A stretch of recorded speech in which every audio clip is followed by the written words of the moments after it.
which is, well, limited to just submarines and corvettes. So they would be severely, they would be on, in simple terms, they will be timed out if Ukraine gets the entire Crimean Peninsula. Yeah, they might be on a really, really long hiatus for a long time, because um, passage to the straits would be still be limited, depending on what's on the mind of Turkey. If they would let them pass, well, they could. It's just preventing of going inside is. So yeah, that makes sense. So any operations of the Russian Navy post-war, with the taking into account that Crimea is now back in Ukrainian hands, would be severely limited to just smaller vessels. You don't see frigates, you don't see submarines. Well, there would be submarines, but they would be very, very limited. So it would be basically akin to what the Ukrainians might have when they reconstructed a small, sizable navy, because they can conduct maintenance locally, because um, they didn't learn, basically. They didn't learn from their previous mistakes, from the Crimean War, from World War II, and until now. They never learned. So there's that. Brilliant.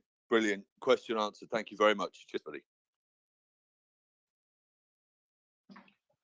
Thank you very much. Let's go to Mark, please. Mark. Yes. Hey, Tim. Some questions on the Russian economy. Just before Russia invaded Ukraine in February, I understand that Russia had about $650 billion in foreign reserves, and that the U.S. promptly froze about half of those. Is that right so far? 240 billion got frozen in foreign reserves. Okay, gotcha. And we know that because of the high oil prices, gas prices, Russia since then has been, the economy and their budget is pretty much working at a what's the opposite of deficit? A surplus. So I read some reports and saw some data last month, August, for the first time. Russia had to go into deficit spending because the price of oil has gone down. Plus, they've been selling a lot less. I also understand that their capital markets are pretty much frozen and closed off to Russia. So they can't borrow any money to finance deficits. Is this a positive sign that they're now in deficit territory, and when their remaining budget reserves run out, or I'm sorry, yeah, the reserves run out, that their economy is kind of collapsed? Or am I reading too much into that? You're reading a little too much into that, but you're not wrong either. So their economy is going to collapse for more prosaic reasons, and their budget deficit is more a symptom of the collapse than a cause. Their economy is so messed up and authoritarian that the financial market, while economics still sort of affects them insofar as like people respond to incentives, the incentives in Russia are not what they are in a normal capitalist economy, because the corruption and the authoritarianism has been so extreme that it's a mafia state. So yes, them being in a budget deficit, way better than them being in a surplus, right? However, and that's a sign that they're struggling. In the case of Russia, what they've been doing is, while they had this big current account surplus because they're able to sell lots of oil while not being able to buy all the heavy duty machine parts they need to run all their military industrial complex normally, and all their factories and all their ball bearings for their trains, etc. While that's all going on, what was happening was they were collecting as a country foreign currency and then printing rubles because their internal economy isn't running on foreign currency as much as it runs on rubles. So there was this weird thing going on earlier in the year where there was a high internal inflation rate of 15 to 30%, depending on what month we're looking on, while they still had a strong currency. And their strong currency was due to that big current account surplus, selling oil and gas and not buying stuff. However, now that they're spending large amounts on the war, both for trying to run factories without the right parts, so they're hiring way more people really inefficiently, they're spending large amounts of money on mercenaries, etc. And quite frankly, they're trying to support their economy so that people don't rebel. Like they're just paying people at state-owned enterprises who aren't working because there isn't the work to do that there used to be. Their budget deficit, their budget costs have just blown out. So yeah, their budget's a problem and it will cause them issues, but it's more a symptom of just how messed up their economy is than it is the thing that will cause their economy to go down. So it's actually a good thing to measure for, like, you know, the extent to which they're going down. Does that make sense? It does. I mean, it does. But I guess just kind of a little remaining question on that. If they can't get foreign capital and they eat through those reserves, then, I mean, isn't that the same as being on a road to bankruptcy, that they just... No, they have a printing press, right? So when you were a sovereign nation with your own currency, so not Right. the Eurozone, not a US state, you're a sovereign nation, you own a printing press, right? Right. You don't need foreign capital if you just print money, right? So you don't have to go bankrupt, but you can risk hyperinflation, right? Right. So the bigger risk for Russia would be hyperinflation. However, they're still getting in a lot of foreign currency because they still have that big current account surplus. Because even though they're not selling gas to Europe, they're still selling a metric ton of oil to everybody, and they're still not able to buy anywhere near the machine parts they're used to buying. Okay. All right. So, like, their banks are still picking up foreign currency. We're seeing, like, Chinese yuan balance. They're up to 100 billion in Chinese yuan, which they're not allowed to sell, and that's causing a problem. Some of their banks are trying to make loans in yuan because they can't figure out what to do with it, because the Chinese have all sorts of capital controls and they haven't given permission to the Russians to use it, aka they're leveraging them. Now, a normal person, when this happens, would stop buying yuan because, well, you can't use it because it's a POS. That's why nobody buys yuan. Yuan, the Chinese currency, is not a free-floating currency backed by a serious court of law. It is a heavily controlled currency controlled by another mafia state, the Chinese. In this case, Russia's got nowhere else to go, right? It doesn't want to own a bunch of euros because they're sanctioned in the Eurozone. It doesn't want to own a bunch of US dollars because, you got it, they're sanctioned by the US. It feels the same way about Canada, and it doesn't feel like risking it with Japan, the Japanese yen, or Great Britain, where they're heavily sanctioned, right? So they don't have that many good options of currencies they can go with. Bizarrely, I thought they would go with the Indian rupee, because the Indians are, for historical reasons of trade and historical ties, far closer to Russia than any other democracy in the world. And even though they have capital controls, probably would work with them more. And if I had to trust either the Chinese or the Indians, I'm trusting the Indians all day, every day, no questions asked, because they're not a mafia state, right? Like, there's rule of law there, and I figure I can get my money out eventually, even if there's horrific levels of regulations and things. But they chose to go with China. So anyways, they did this, right? But, like, to show you how messed up they are, they're still buying more. Like, they're trying to double, I think, the amount of yuan they own, which is already 100 billion. 100 billion ain't a rounding error, right? They're trying to get to as much money in yuan as they currently have stuck in US dollar in the US central bank, which they're going to hopefully lose to Ukraine, right? but then it's going to be stuck in China, and that's just going to be one big fat lever that the Chinese government's going to use against them. So yeah, they're stuck between a rock and a hard place, and they're making stupid decisions that's making their situation even worse. So last question. So if aren't the days of them buying all these foreign currencies essentially over now that they're in a budget deficit? They don't have that kind of money sloshing around. They have to pay for their own internal economic needs and paying for their stupid war. Nope, Oh, because okay, they're paying for their internal needs in rubles, so they're risking inflation at the same time as they're collecting foreign currency for selling the oil and gas. Okay. So that's how they're running things, and their inflation rate, they're cheating the numbers, right? Rostat's been totally politicized, so they've gone full Soviet Orwellian on the statistics agency, so we don't have perfect stats out of Russia anymore. But we're thinking it's 30-ish + % now. That's my best guess from what I'm reading from the guys we talked to on Space. That would be the Yale team. That's Madi, the Kazakh economist.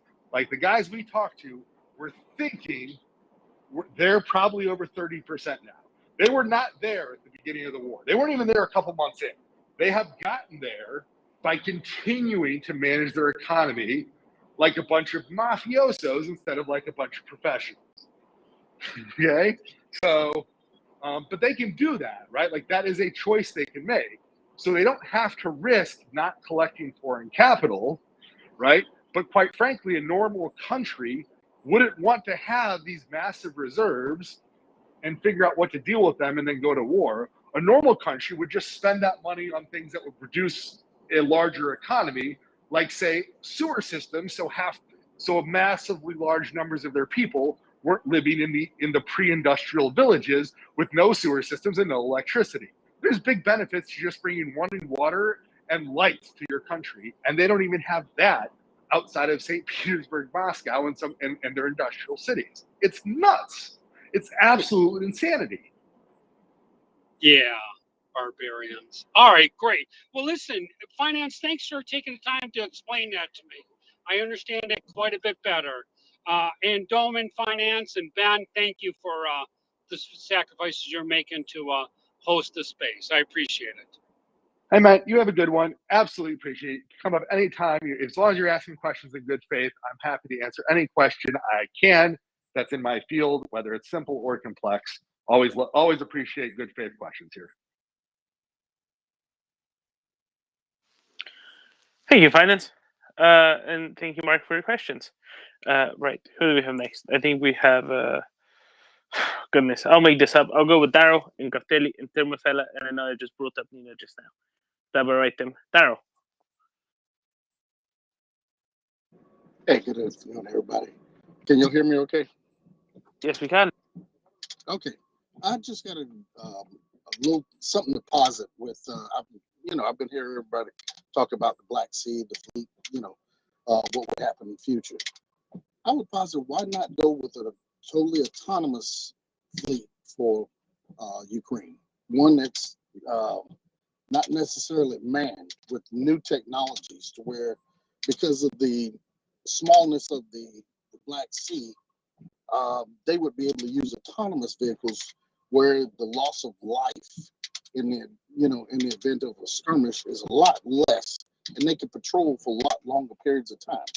I mean, that seems like it would be a bigger benefit where they could be on shore, have the batteries ashore, but have ships that could sail interminably to at a point where they could have 24 hours, 7 days a week, all year long type surveillance, and with armaments, of course. Hey, Daryl? Yeah. I don't know this, so I'm literally asking from a place of total ignorance. Do you know how good the technology is for that now, and kind of who makes those and what those look like? 'Cause that sounds great to me, but I have no idea if that stuff exists and works well. Well, I think the British have come up with something or another, and I think the Americans we have been coming up with something or another, especially like a literal type warfare. So I think think it's that's the only possible. stuff that is there, Daryl. I think that it's only indeed literal, as you noted. Right, and because that sea not being that deep, I think it would work. Uh, I've heard everybody talking about the carriers and everything else, but what exactly does a carrier do for us except for project our land force, our air forces into places where it's further reach, and that's the only purpose of it. But for them, they would need it because their shoreline is right there. So basically, they would just need the literal navy for patrol, and they have the shore batteries for protection, for actual armament and protection. So I would just like to hear what somebody would think about a basically an unmanned navy for them, rather than them getting the frigates and cruisers and corvettes that's been mentioned before.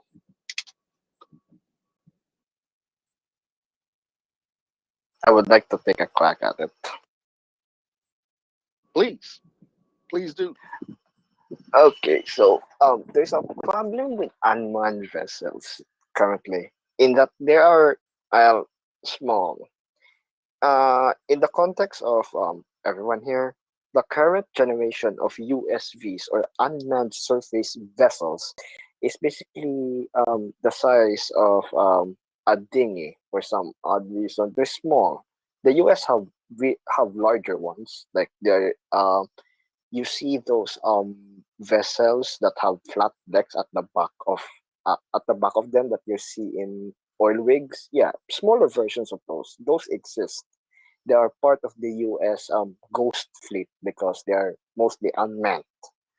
But the limitations is that, well, yes, the technology is there.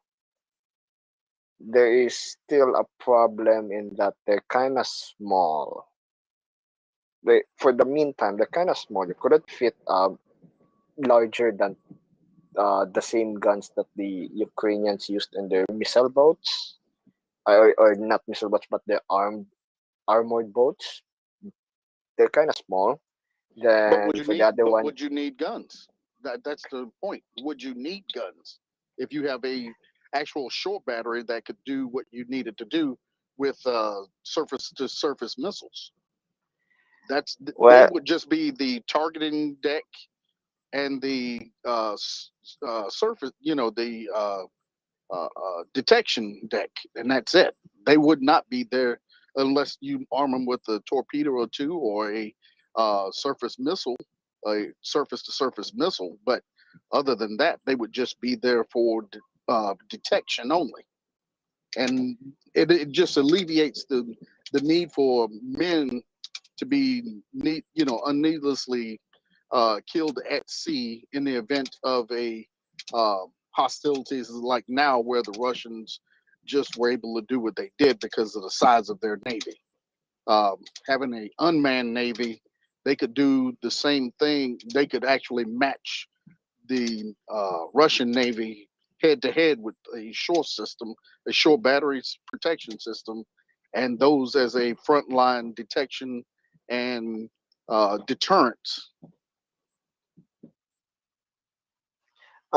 yeah, that would make sense, but you have to think of it that if Ukraine gets Crimea back, they will really have a large coastline again, and the capacity of building USVs, unmanned surface vessels, right now is very, very limited. Second of all, the technology is really, really expensive. Case in point, the US only has a few of them, and it's under DARPA, the military research agency. It's kind of limited for now.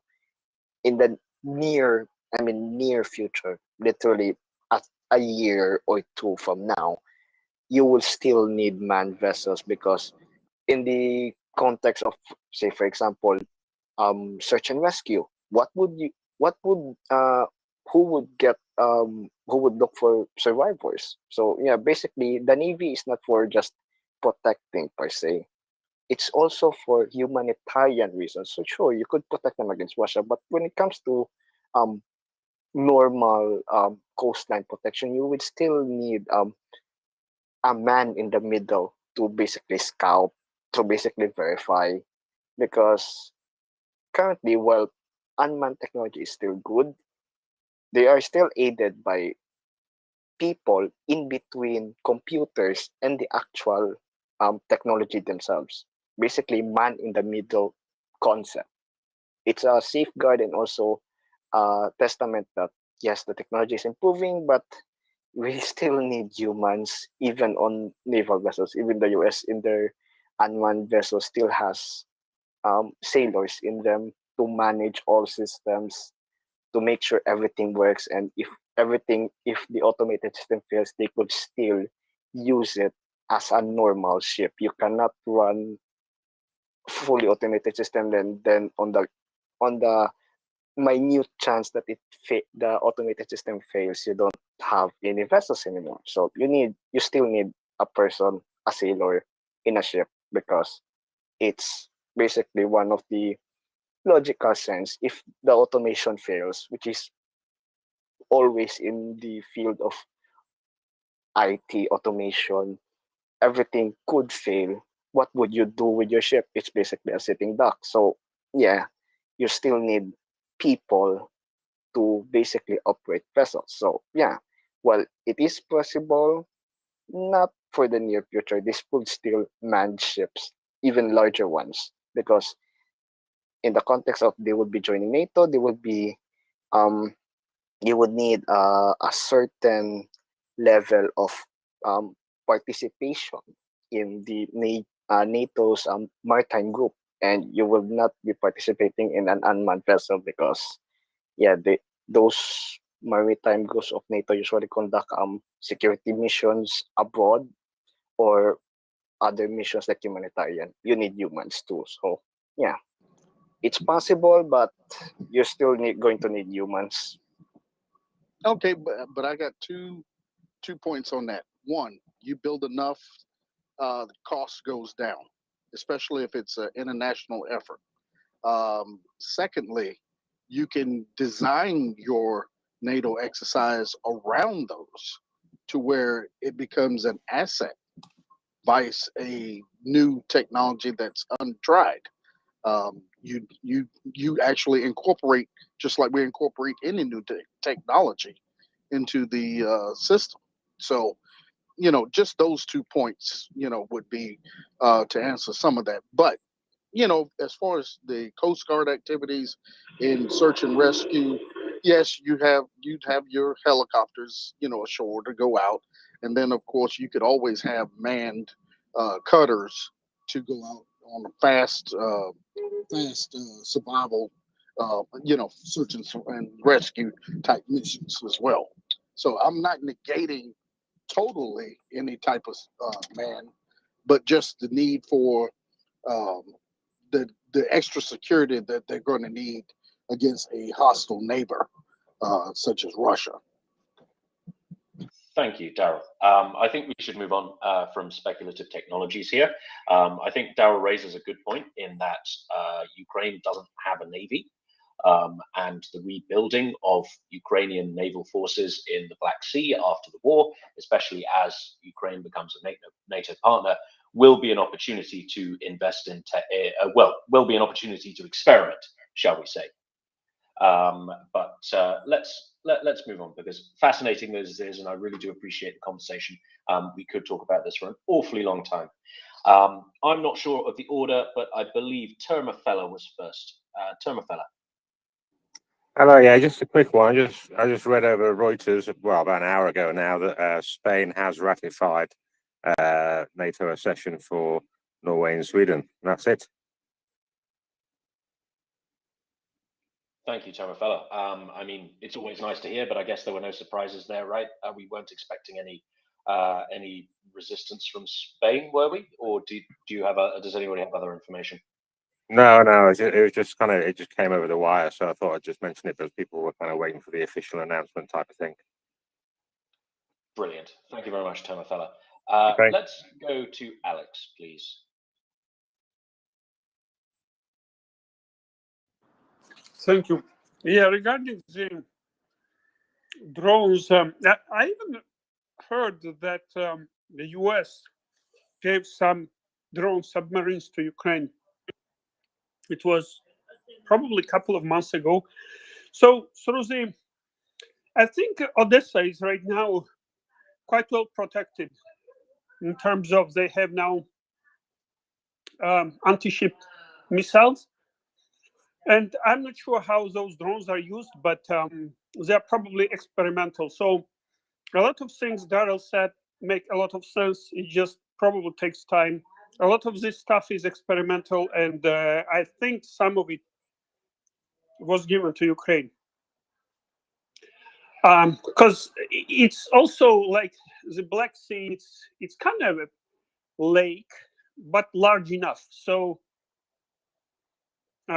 you may, yeah, there may be some specific tasks, maybe around Crimea Bridge or something, you know. So it's interesting how the application, like what will be the use case for drones, and that's probably why some experimental things were given to Ukraine.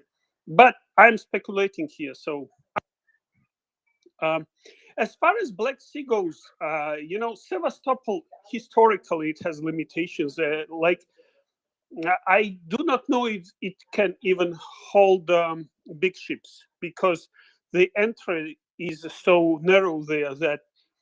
And that's the main reason Russia doesn't have in Black Sea large ships. Moskva was the biggest one, but I do not think it was that big on international scale. I think major maritime facility would be for NATO in Black Sea would be Constanza. And I do hope that it will be used in its full capacity. I think one of the reasons it was underused so far was because of this agreement, formal or informal, between NATO and Russia, so that NATO does not really expand to the west. No, sorry, to the east. I think that will change too, as many of the things will change after this war. Those basically were my 2 comments around Black Sea. Thank you, Alex. Yeah, I mean, I've heard things about Ukraine deploying. I believe the phrase that was used was drone boats, but the details about it are fairly sketchy, and I wouldn't like to speculate on exactly what that looks like.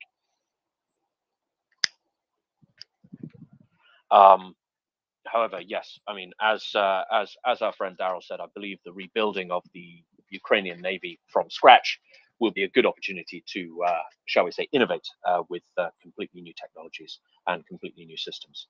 I believe it was Nina who was next. Nina, welcome up. Thank you, Tim. Do you have a crystal ball? No. You don't? I have a number of balls, but none of them are crystal. Okay, I would have had a question for finance, but if Axel is here, he might be able to answer it also. I can see him, but I don't know if he's present or absent. Fire away, we'll do our best. Axel votes present. Okay, great, Axel. Axel, there are so many discussion going on now, and the Russian economy. I'm just wondering, the sanctions are showing in Russia, but not in the big cities like St. Petersburg and Moscow, and the people are still pretty much living as they have lived before, as I have understood. How long do you think that the sanctions will start affecting them? Because I'm just wondering, is Russia getting so much money from selling oil to China or somewhere that they can at the same time keep up the army and even put more conscripts or trying to equip them and everything. How is this equation? It doesn't like look. I can't put my head around Yeah. it. Thank you. I think that there's no possibility to simplify this in the fashion as you just try to condense it. The sanctions are already showing in those cities because the absence of, for example, I mean, you can't just go for McDonald's, of course, but the absence of sales outlets and franchisees, large numbers of international franchisees in shopping malls as well as on the high street, be it for say fashion, food, you name it, is already felt. People do understand it, they see it, and the fact that they're now getting different sorts of Coca-Cola is also not impressing them. A good example recently, I think I posted this somewhere as well, were photos which were appearing of actually buffet type of places where people in shopping centers are now actually being sold tatar as delicatessen, buckwheat. And that obviously doesn't quite qualify. So nobody should be amiss of those signals, and nobody is. People do feel it. They can't order new tires for their BMWs. They actually are cannibalizing other cars already. And that trend has continued. Actually, it started by theft of tires right away after the invasion. This trend continues, not just in the cities, but also in the countryside, wherever applicable. You will see a lot more of it. I think we should be very careful as to assess the sanctions as not impacting that civil society. At the moment, you have to, in order to buy a MacBook Pro, you have to find someone who, as a tourist, comes into the country and hands it to you.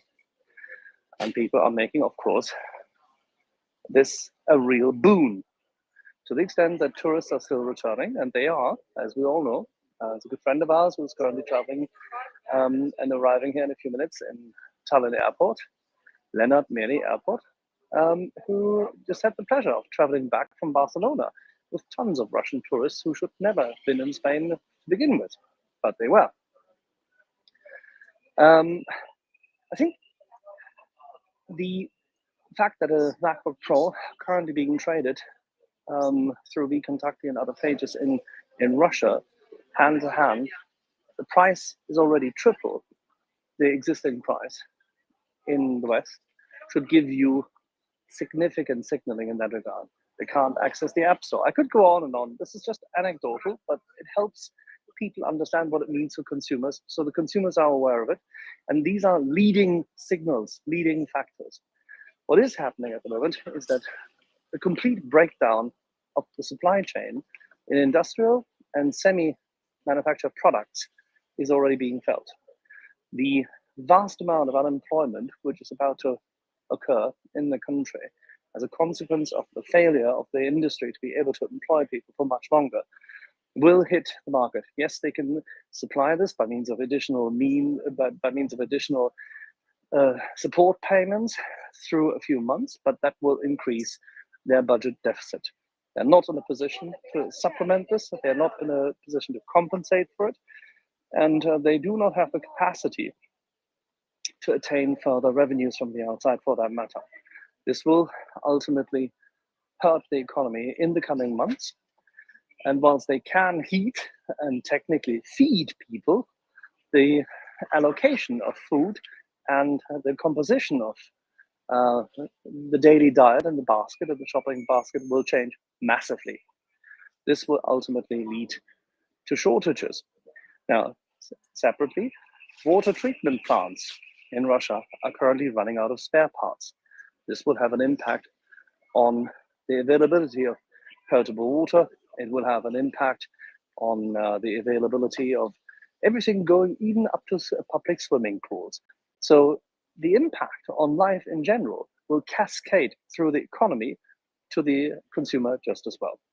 I could go on and on and on, but this is not the most important. The deterioration of the electricity grid is important. And that has to do with spare parts. It has to do with electronic precision guidance and control units. And that will have a fair impact, because Russia has imported exactly those components for many, many years, and they can't. And they can't build them. And therefore, the maintenance of their transmission and electricity grid and distribution grid will have a massive impact on the availability of electricity. And as you can imagine, in the 21st century, electricity is even more worthy, more important, and definitely a necessity for an integrated economy, even if it's just high urban density, as in Russia, in St. Petersburg and Moscow. Yes, people will say, yeah, but we can generate sufficient amount of electricity from our nuclear power plants. That is fair, they can. But if they do not have the spare parts for their transmission and distribution grids, then things turn out to be bad. Just having capacity and availability is not enough. Cheers. Thank you, Axel. I believe it was Joanna next. Iona next.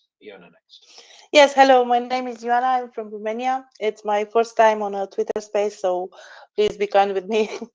I wanted to comment on many things, including the Black Sea, including the propaganda versus military defense, and a lot of this, but now I'll stick to the sanctions. So in general, in economy, the sanctions, we can say they work after 2 quarters. So the first packet of sanctions was adopted sometimes in March. The first quarter will be April to June. The second quarter will be July to September. So it's kind of now that it become visible. And I totally agree with the previous speaker. Spare parts will be a problem in the car industry, in aviation, in a lot of other industry. There was a list of electronic chips that Russia is willing to buy even 20 times the price on pre-market, because they cannot get electronic chips from nowhere. The main producers are US, Europe, and Taiwan, maybe not in this order. So they cannot get the electronic chips. They need it for the army, they need it for every electronic device that is produced. They are kind of 20 years behind with this developments in electronic industry, and they seemed like Germany has seen, because Germany was relying on cheap Russian gas for the economy and developed on it, and hence the dependence. But also Russia relied on electronics that were imported, and they did not develop this industry inside Russia. So now they are dependent on it, and they do not have the means. And yes, I agree with everything else that was said about unemployment. The period in which the workers are supposed to be paid after being laid out because they do not have work to do is about 3 months. This was done in the last 6 months because the factories really did not have supplies to work. So they will become unpaid from now on. So this will be seen in the society. And I believe that the sanctions are more visible in big cities than in rural Russia, because rural Russia is a little bit self-sustaining. People are just basing their needs on what they can produce for food and for other things. But in big cities, this will be visible, and more visible through the winter, because the time passes. And now they are selling less gas. The last blackmail that they tried to Europe, saying that they will not sell gas, did not work, and they have to produce because they cannot shut down the installations. They need foreign parts for the installation to be shut down, and they are basically burning the gas. They cannot sell.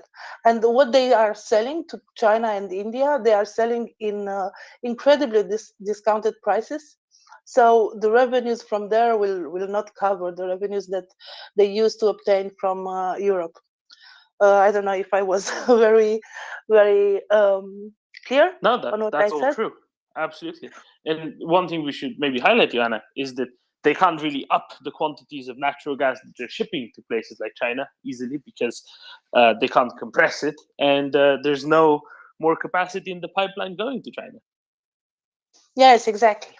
And one last comment, and then I have a question.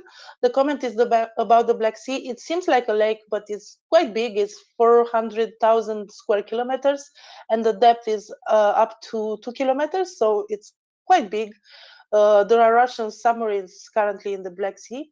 I live in Bucharest. I do not live in Constanța, but I know that sometimes Russian ships are seen from the shorelines in Constanța. They even mingled with our gas stations in the sea.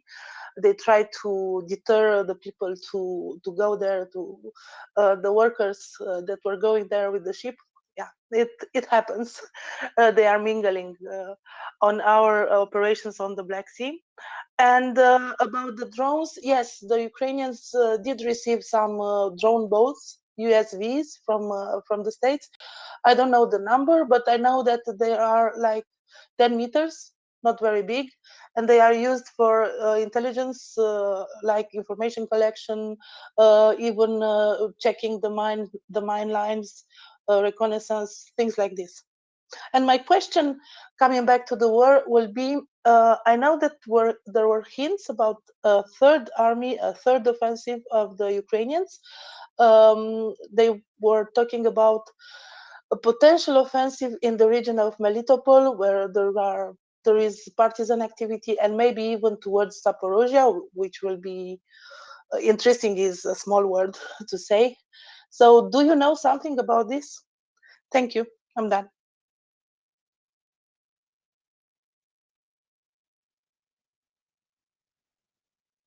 Thank you, Anna.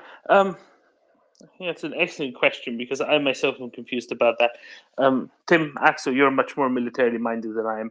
What do we know about Russian disposition in occupied Zaporizhia Oblast? My latest, excuse me, my latest information is a couple of days old on Zaporizhia, but my understanding was that it was not a particular point of effort for Ukrainian forces.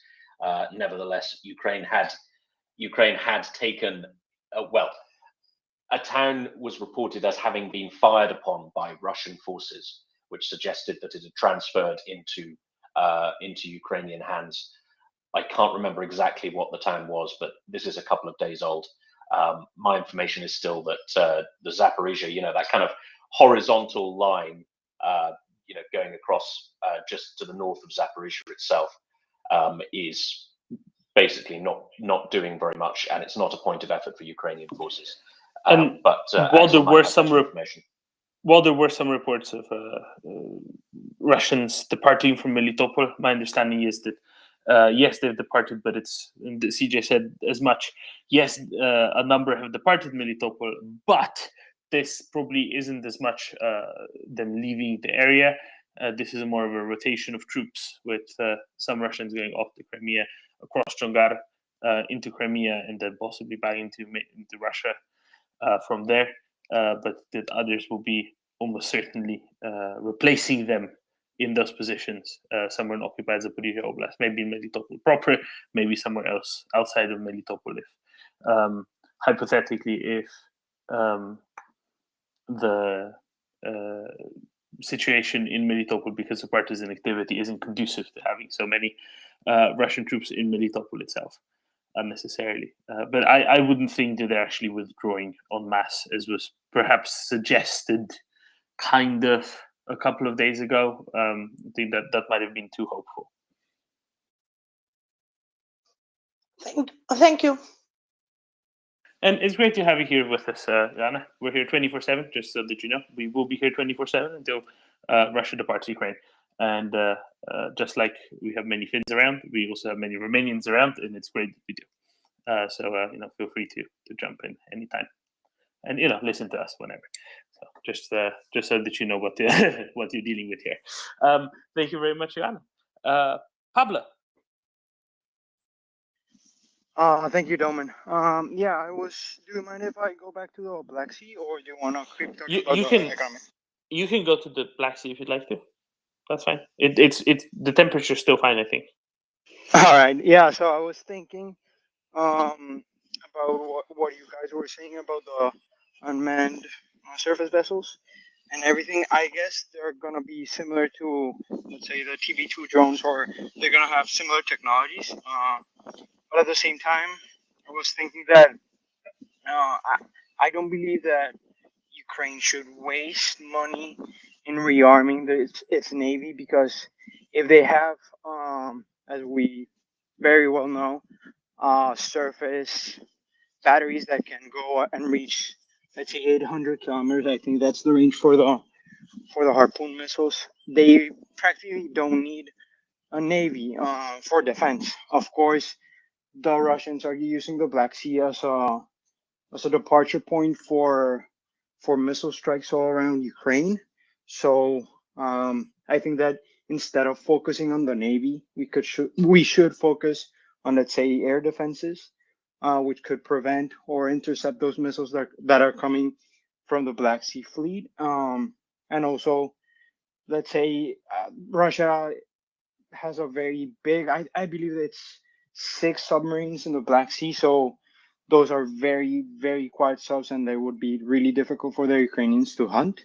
But yeah, I just wanted to ask you guys, what's your opinion on Ukraine almost forgetting about its navy and having other priorities?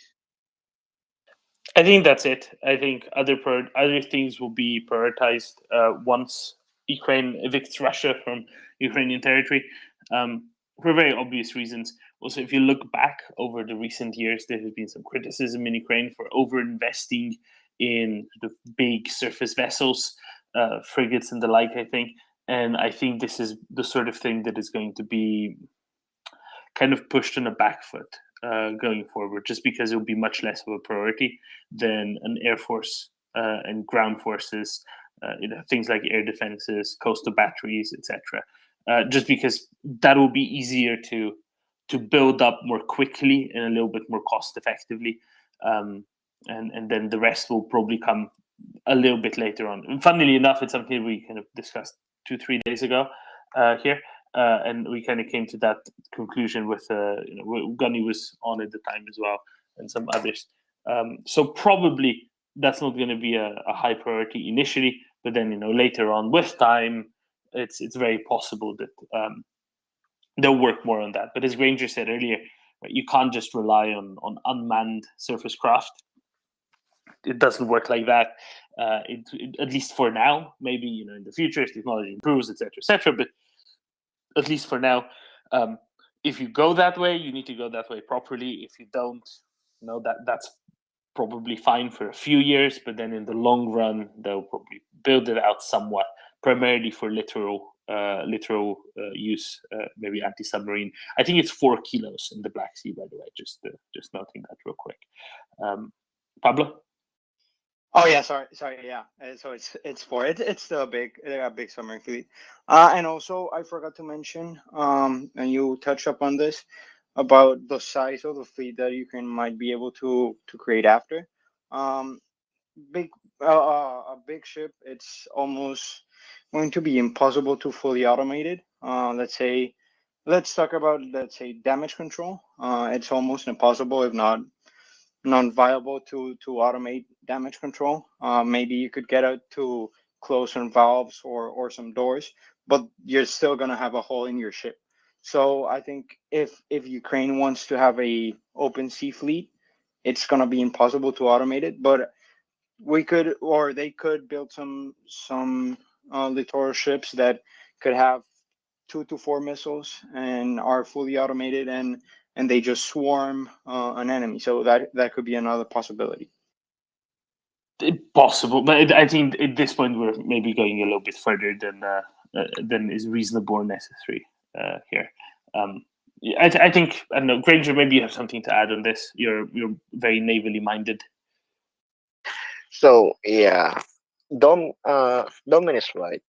Considering how much of a border Ukraine shares with Russia, you're going to prioritize your army first, because um in our international relations subject back in college, our professor just said, country will build up its armed forces depending on where the threat is coming from. Now, Russia can come out from the three directions, from land, from air, from sea. But the most easiest way is from land. Like the invasion literally started on land. So after the annexation of Crimea, basically they prioritized the land component. Why? Because it's easier. Like, it's easy to acquire guns. It's easy to create artillery. It's easy to create tanks. It's easy to create trucks. It's easy easy in the sense of how many Like, you could know train. how to do it, and you don't Troops. spend like years Yeah. on one piece of equipment, right? Yeah, and then you compare that to ships where it takes 2 to 3 years to build. Like, look at the time. Literally, the time it takes to build a ship is literally is equivalent to how many equipment you could train and procure for an army or an air force. So basically, there is a time difference. So sure, you could fast track building a ship, but fast tracking building a ship is just a recipe for disaster. You're asking a military Titanic at this point, so please don't. So basically, it's better to prioritize um, modernizing your military on where the possible um, conflict would start. And Ukraine is probably right in that they focused on the army because Donbass and Luhansk was basically annexed or invaded. They're already in an open conflict by then. So it's basically a no-brainer to focus your modernization mostly on the army. But yeah, apparently the Ukrainian Navy has some really, really forgive my words, but lucid dreams of acquiring frigates back then during the land war, like during the war in eastern Ukraine. Like, you have NATO protecting you. Why would you dream of frigates? Sure, but you could do that later. But yeah, if they're going to modernize, they're going to start small. In the land, they already have more than enough equipment. But on the sea, you start small. You start with corvettes, basically the same size that the Russians uses to launch cruise missiles to somewhere in Ukraine. Those kind of small vessels are mainly enough. You equip them with the right equipment, the right missiles, the right weapons. There could be a that could be a sufficient deterrent against the Russians. I mean, the Russians invented the concept of the mosquito fleet, where you create many small vessels equipped with powerful missiles to deter an enemy. And Ukraine literally shares the same idea. They operate almost the same vessels immediately after the collapse of the Soviet Union. So they share the same concept. They knew their waters well, that it's not deep, it's not conducive to build a large fleet where your enemy is literally your neighbor and you could fight in the very shallowest of rivers or the shoreline. So you have to start small. Modernization basically, in if to put it simply, modernization is focus on what is in your face. So what is basically in front of you, what is the danger? So a land invasion, you should prioritize for that. Then you put the navy in the back end because, well, there's a credible threat when it comes to missiles. So that's enough of a deterrent. But if you want to force the navy out of the equation, you should start small. You should not go, oh no, we should buy great ships large, because that's not conducive. That's not reasonable, especially for a country that will rise from the ashes of this war. It's basically you need to start small. You no need to get ambitious. Sure, you could do that later on, but after the war, start small. Basically, they should start small, not go over the ambitious with USPs because that's expensive. So yeah, they need to sufficiently target their modernizations, especially on the Navy side, in the Black Sea, more moderately. Since if Crimea would be retaken by the Ukrainians, the Russian Navy would not be an issue because they couldn't conduct maintenance, like I said before. So they would be out of the action for a very, very long time. So there's that. Exactly, and maybe a Ukrainian quote-unquote navy that has a bunch of like Bayraktar Akinci drones that can be maybe just as effective for patrolling as actual naval vessels might be, at least for the immediate future, right? Just for that Sure. little patrolling, bro. Because it's Yeah. easier, right? Because you can have them up and running in months. You don't need to wait years. You don't need to train complex crews. Because one of the things that a naval vessel has to do is you need the whole crew to work in sync. And it's much easier to have just the one drone pilot working with himself in sync initially. I know it's not a complete answer, obviously, but as we're saying, prioritize. You always have limited resources. What's going to be the first thing? Pablo, last note on this, and then we'll go on to Nina. Yeah, thank you. Yeah, I totally agree with Ranger. When I first heard the Ukrainians said TB2s for their navy, I was a bit confused. But now, like, first of all, we've seen them work. They work perfectly. And they could, if anyone is gonna figure out a sort of harassment tactic against the Russians, it's gonna be the Ukrainians. They can easily send the TB2s deep into the Black Sea, and then with that information, they get the ship's coordinates, and then they can send harpoons or Neptunes with the radars off until, let's say, 50 miles. And yeah, I think what you said was very accurate, and I hope they keep figuring things out. Perfect. Thank you, Pablo. Let's go to Nina. Thank you, Domen. From the Black Sea to Kharkiv and Donetsk and Zaporizhia, I heard some I don't know rumors about the Wagner groups. Russia says that the armed forces of the Russian Federation are transferring units of the invaders who retreated from the Kharkiv region, as well as part of the Third Army Corps to the Donetsk and Zaporizhia regions. What do you make of this? Well, very simply put, they have to put them somewhere. They still want the occupied parts of Ukraine. That's why they're not moving them to Russia, and instead moving them to Donetsk and Zaporizhia. It is really as simple as that. It's simply that Russians have now a bunch of soldiers that are no longer where they were previously, which is an occupied part of Kharkiv Oblast, and they had to decide where to put them, and they put them where they probably expect Ukraine to attack next. Some more. Which is presumably parts of Donetsk and parts of the Zaporizhia Oblast. Tim, do you reckon there's anything more to that, or is it really that simple as I made it out to be? About It's the pretty much Wagners that simple, also. yeah. Sorry, about the Wagners. I mean, it doesn't really matter. The way that Russia treats them, they're all basically performing kind of the same role. Yes, technically they're not part of the Russian army. In practice, they are. It makes very little difference in that respect. It's kind of like saying, I don't know, what should we give as an example? Let me see if I can think of one. No, I can't. I'm sorry. Criminals, Too late in the gangsters. day. Well, yes, that obviously, but I'm kind of trying to give some sort And of the criminals from the private partnership example. It's at the end of the day, it doesn't really make a difference. It is what it is. Russia knows that they are fundamentally the same thing. yeah. And it doesn't matter to Russia who it is that they're using as troops in a particular area, whether they're technically a part of the Russian army or whether they are technically a part of Wagner. It's the same thing for them. They use all of them to fight their war. They use all of them to commit war crimes.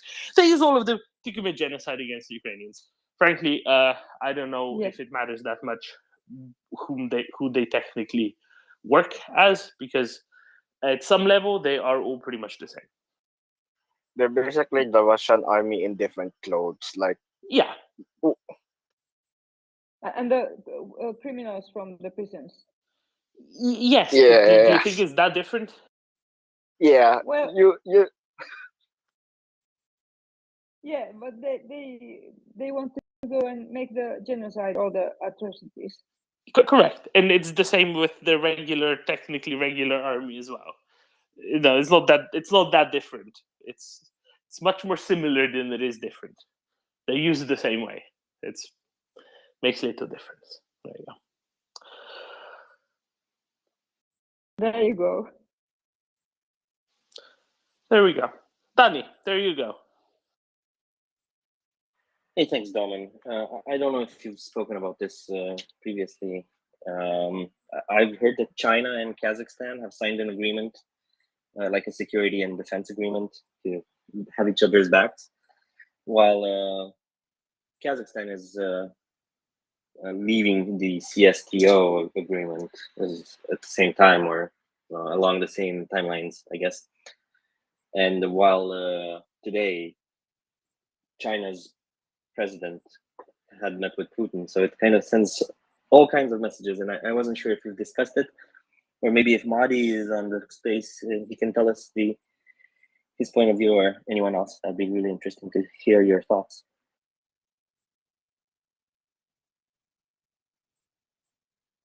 Okay, so apparently Kazakhstan is not leaving the CSTO. I'll give it to Alex in a second. Apparently Kazakhstan is not leaving the CSTO. They clarified that there are no such plans as yet, which just means that they're not leaving the CSTO yet. Beyond that, yeah, she met Putin over a coffin, or around the coffin. That's how the meeting was held of the Central Asian, whatever it was, thing that was in Samarkand today. They were sitting around the big table that had a coffin in the middle of it. It's very curious as to why. The table honestly wasn't that big, so wonders all around. What else? Yes, Kazakhstan is definitely running away from Russia and going ever closer to China.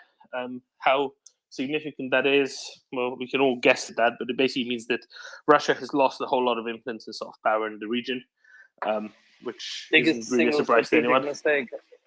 Oh, absolutely. Biggest single strategic mistake Kazakhstan did make, to fall into the hands of China.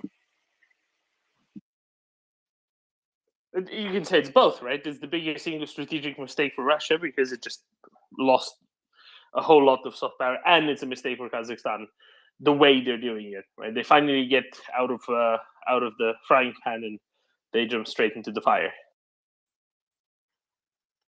So, man, I have to be honest. Their meeting table between Russia and China in Uzbekistan as a gardener, that's a really, really nice decorated coffin. Who would go first? It's a really nice decorated coffin. Yeah, it was a coffin with flower arrangements on it. What funeral were they celebrating? Yeah. USSR's funeral. Hey. Sorry, job. was that the one in which Putin arrived before and then slept during the night? No. I don't think I don't think he's the one for that many flowers. I think it's a different one.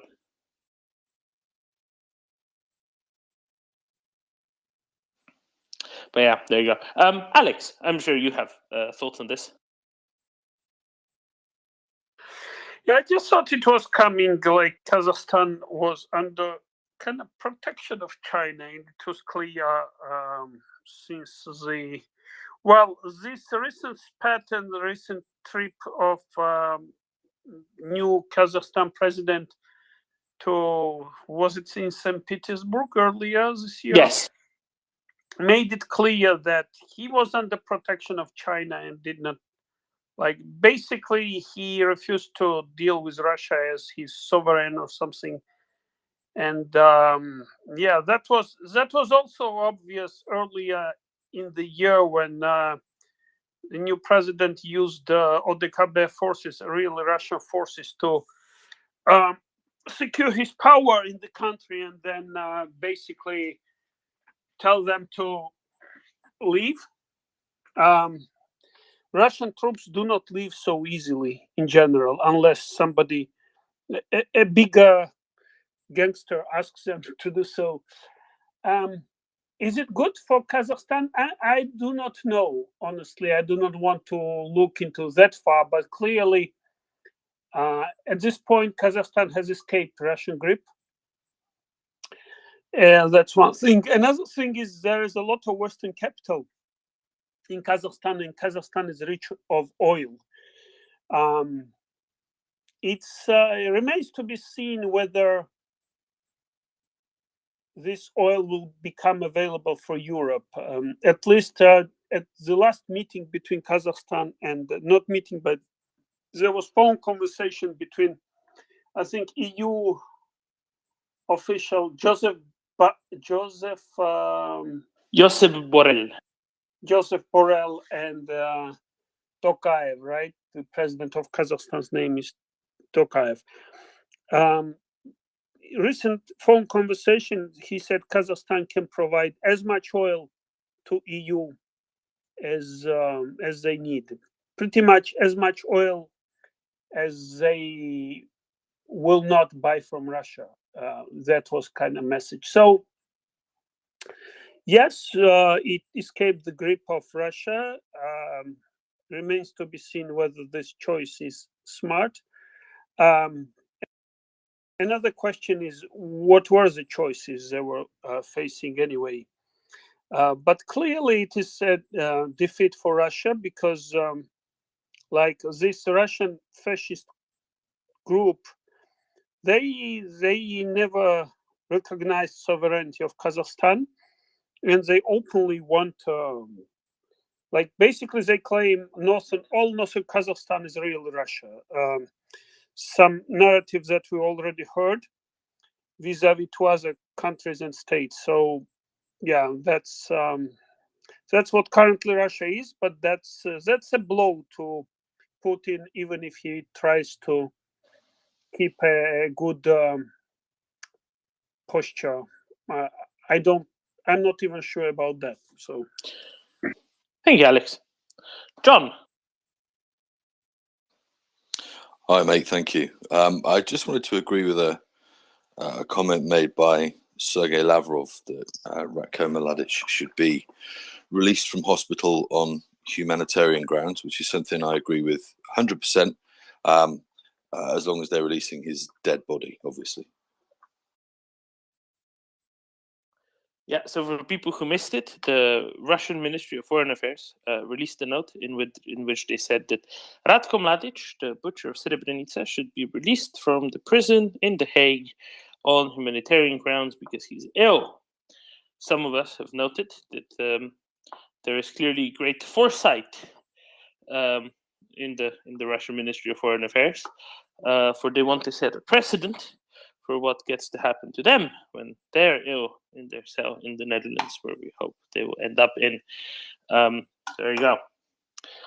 Can I just highlight, John, I don't want to write a Dear John letter, but I disagree. Ratko Mladic is responsible for some of the worst atrocities committed in that war. He should rot in hell. Well, I think that one's guaranteed, but what happens to his corpse after death, I'm not too concerned with, really. I think it would be excessively punitive to, feed him to the fish in the North Sea or something. It's going to be incinerated. Oh, is that right, Granger? It's going to be incinerated and be used as fertilizer. Okay, well, that works. But either way, yeah, sure. Release him as soon as he's dead.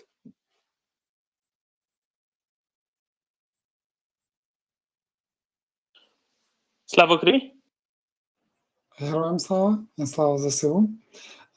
Just wanted to, on the topic of the Wagner, say to just half an hour ago, I just listened few fresh interception call between Wagner and some officer, and he said all the fresh new Wagner prisoners recruits should be sent to the front right away.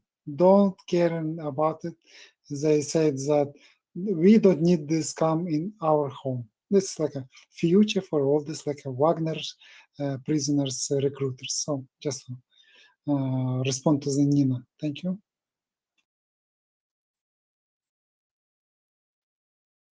Sorry, Slava, were they saying that they should be immediately from... Are you referring to the new recruits who are prisoners, that they should be immediately sent to the front by Wagner? thus without training or anything, is literal cannon fodder? Or were you saying that the ones captured by Ukraine should be sent back to the front? So it just wasn't completely clear. I thought will be clear. So this is like a new recruitment. What is happening now, like a big recruitment program by the Wagners in the prisoners in the prison in the Russia. And those people, I don't know, will be they trained or will not be. So there is some videos that some prisoners already so happy to go to the Ukraine to kill the Ukrainians. They pack in their bags. They're so great and so happy. And just today, it's fresh interception calls that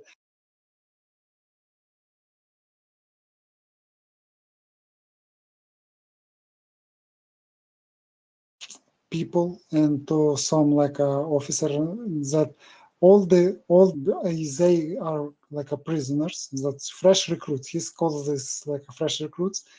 They should be sent right away to the front, so they can be used to whatever you want. So like a I don't know, will be training or will not be, but meaning they don't care about them. They think, we don't need this scam at home. So this right away, this just be used to as cannon fodder.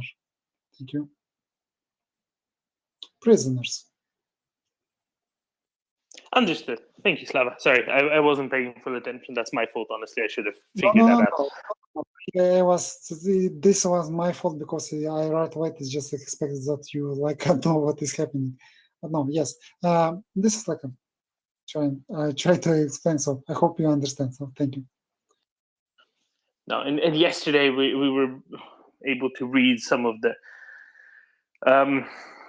kind of like recruitment approach, almost like a flow sheet that some of these Wagner quote-unquote recruiters in prisons for the Strafbataillone were using. It was basically, anyone's welcome unless you unless you're still addicted to whatever drug got you into prison, you're very welcome. And the more violent you are, the better. That's really who we seek, because you will get to go commit genocide for 6 months. Then, if you survive the 6 months, you get to go home and you're free. Isn't that great? Isn't that much better than being forever in this Russian prison? That's basically the approach. No wonder they get a lot of volunteers there. Because they're recruiting from among the most violent, so violent that even the Russian society decided they're not worth of being a part of the free society anymore. And basically they get a free pass for all the crimes they want to commit. As long as they survive, then they survive for 6 months, they're good. I mean, it's almost the perfect arrangement, some would say, for truly the worst elements of Russian society. Slava? Yes, but it is actually sounded that like they really like a big shortage of demand, and he's like saying, you're gonna get this fresh recruitment prisoners, and you should send it because it's like a shortage, and just do whatever they want. And he's like on the person on the other end saying, oh, it's for us, it's not surprise. We expected that we're gonna send them right away to the front. I don't know. It will be trainings, but I don't think so. So this is like for this of new recruitment from the prisoners, it's like a short or death. That's it. So thank you. Yeah, it's a good Soviet military tradition of Strafbataillon, right? Of prisoner battalions. Very little has changed in that regard. It is the same approach to recruiting their cannon fodder, you could say. Thank you, Slava. M, good evening. Good evening, everyone.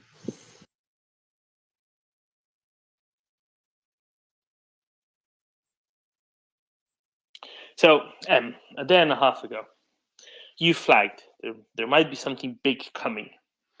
And since then, I've gotten at least 5, which I think constitutes several questions of, what happened? What was M hinting at? Is there anything that you might want to share with us? Well, it is happening. I would say pay close attention to Kherson. we might see another breakthrough there very soon.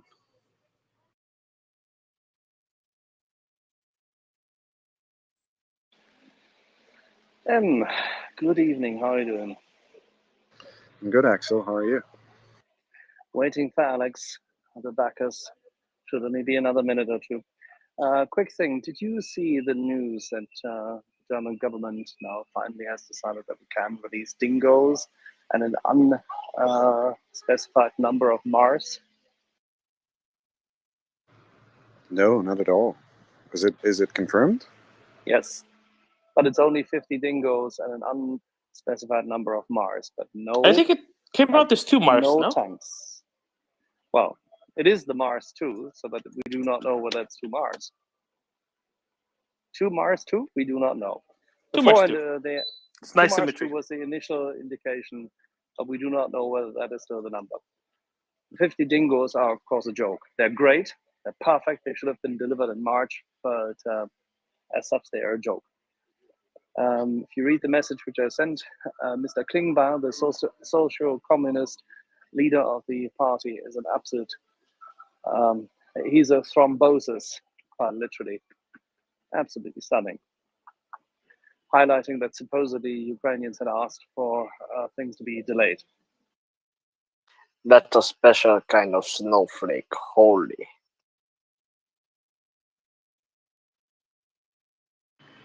But at least it's a step in the right direction. So, actually, I have a suggestion that I have been developing throughout the day today, which is the following. Sweden is going to get a new government real soon. A new government that has, in their election campaign, been determined to help Ukraine more than the last Swedish government. Now, the last Swedish government was doing all right on that front, right? Perfectly fine. However, they didn't release, for example, the Archers, 24 of which I believe are in storage because they were destined for Norway, and then Norway said they're late. So, in that context, I would suggest that it would be most excellent if Sweden decided to send, say, 100 of their CV90s, the IFVs, the relatively modern IFVs. They have about 500 off, and a number of other countries have more, but let's start there. And that Sweden should try to release 50 odd of their Leopard 2 equivalent. I think it's called the Stridsvagn 122, something like that. Yes, thank you. And ask for the release of those, and ask for the re-export permit for those. I don't know if they need a re-export permit because it is quite heavily Swedish engineered vehicle, but I know it's based on the Leopard 2. And that would, at the very least, eliminate the excuse of no Western-made IAVs or main battle tanks have been sent, and maybe that would, poke a hole in the dam and get the floodgates to unlatch a little bit, on top of the Archers. I recall the Swedish having a CV90 version that has a bigger gun. I think it's a 105 or a 120. I think they have those. It might be good for quick, basically run and gun situations that Ukraine has been employing for a very good effect, like running and shooting and then running away to move to another position. It's kind of a good tactic since the CV90s are really fast. Like I've spoken to a few that have quote unquote ridden on those. They were fast, even in the terrain that Sweden has, which is harsh. So it is a good vehicle, especially if they get either a punchy armament for fire support or something more effective against armor, because there's still a lot of Russian armor in the Kharkiv area. So it's possible that when or if Sweden would send them CV90s, they might need to get some heavier firepower with it. So yeah. Oh, for sure. That's why I said also the 122s, right? To balance it out, but also to eliminate both sets of arguments for Western mid IVs and MBTs. I have to note that in the Kharkiv area, there's basically no Russian armor left. I mean, there's plenty of Russian armor left. There's no Russians to man the Russian armor because they all left. Many of them without their armor. So Ukrainians are now collecting all of that armor. The Ukrainian tractor brigades are very hard at work indeed. Pauli, you have experience with these CV90s a little bit, at least I think. Yes, Norman. I was literally just going to say that the floodgates are now open because today we recognized the Sisu XA180s in Ukraine, and they are usually equipped with 12.7 millimeter gun, and sometimes with PKM with 7.62. So I kind of say that the floodgates are now open. I think almost open because Europe has already delivered APCs. So because the CV90s are usually equipped with 25 millimeter, 30 millimeter, or 40 millimeter gun. So I would say gun-wise, I think we're almost on the same area now. So I think they should just do it. And one addition, there are approximately 1,300 CV90s series in Europe. So there are also CV90s in the Baltic states. I think Estonia has them and Netherlands has them. So maybe they could have a gathering and ship 100 or more CV90s to Ukraine if possible. Thanks. Exactly. That's a good point. And that's one of the attractiveness of the Leopard 2, of course, right? Because so many different countries operate them. If one country were to send some, it's quite reasonable to see that more countries sending some more. And maybe this is a way to kind of end this argument on the German government side, that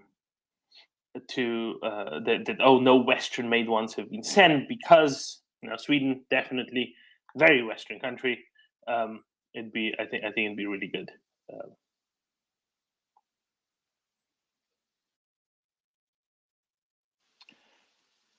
Nina. Domen. Pauli, moi. You told about this Sisu, and I also saw and heard about it. And did you mean, or actually I interpreted it like you meant with the floodgates, that now because this excuse that Western countries haven't sent those heavy artillery to Ukraine is now kind of gone from, I'm talking about Germany, of course. So I don't think it is, and I'll just outline this briefly. I think that Germany very much differentiates APCs from IFVs for their political purposes, in the sense that there have been hundreds of M113s previously delivered, which are armed similarly to the Sisu, but no Western-made IFVs, which is true, which would be things like Bradleys, for example, or these CV90s with substantially bigger armaments, substantially larger caliber armaments. And I think because of that, they're making a very strict delineation in the German government to further their excuses. Pauli? Yeah, how I would frame it, or what my submission would be, is that I would frame Sisus as a attacking vehicle.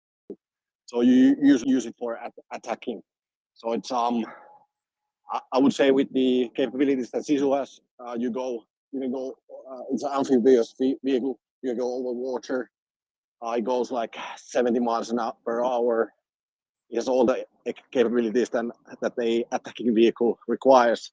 I would say, in my opinion, I would frame it as an equipment that you use for attacking purposes usually.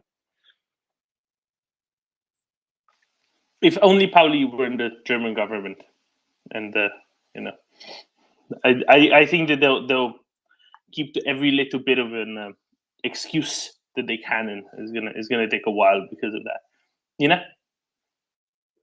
So are we still? Are they still in Germany? Like yes. Okay, I don't know what to say. Yeah.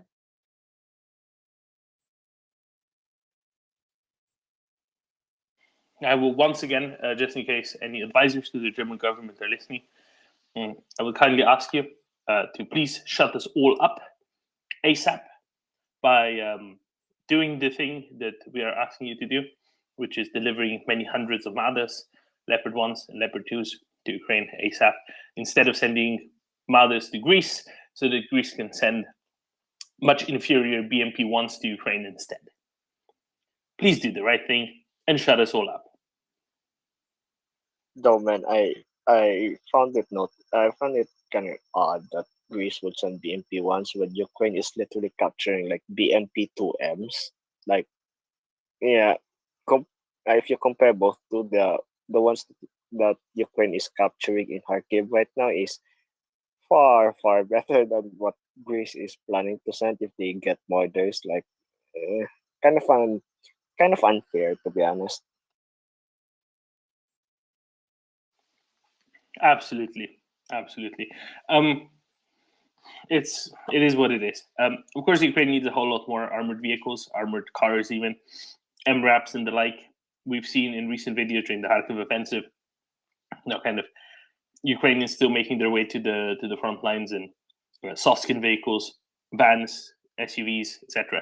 And that's simply not good enough. At the very least, more the Dingo type, MRAP type vehicles would be a good start. However, much more in the way of proper IVs, like ideally Bradleys or these Swedish CV90s or similar, would make a big difference, as would many more APCs, not just the M113s, the 20s, and more apparently still, but also a good number of other ones. Now, since we have Alex Kaftelli here with us, Alex, there are suggestions on the internet that the Georgian army units are moving towards the border of Russian-occupied South Ossetia. Now, I've not seen it. I've not seen it from any reputable source. But people are asking me, since you're here, is this true? Okay. I guess if something is in the works, it has to be kind of. I don't think they will make an announcement before doing it, right? That's one thing. So I'm not the right person to know the answer, but I personally think a couple of things to consider here.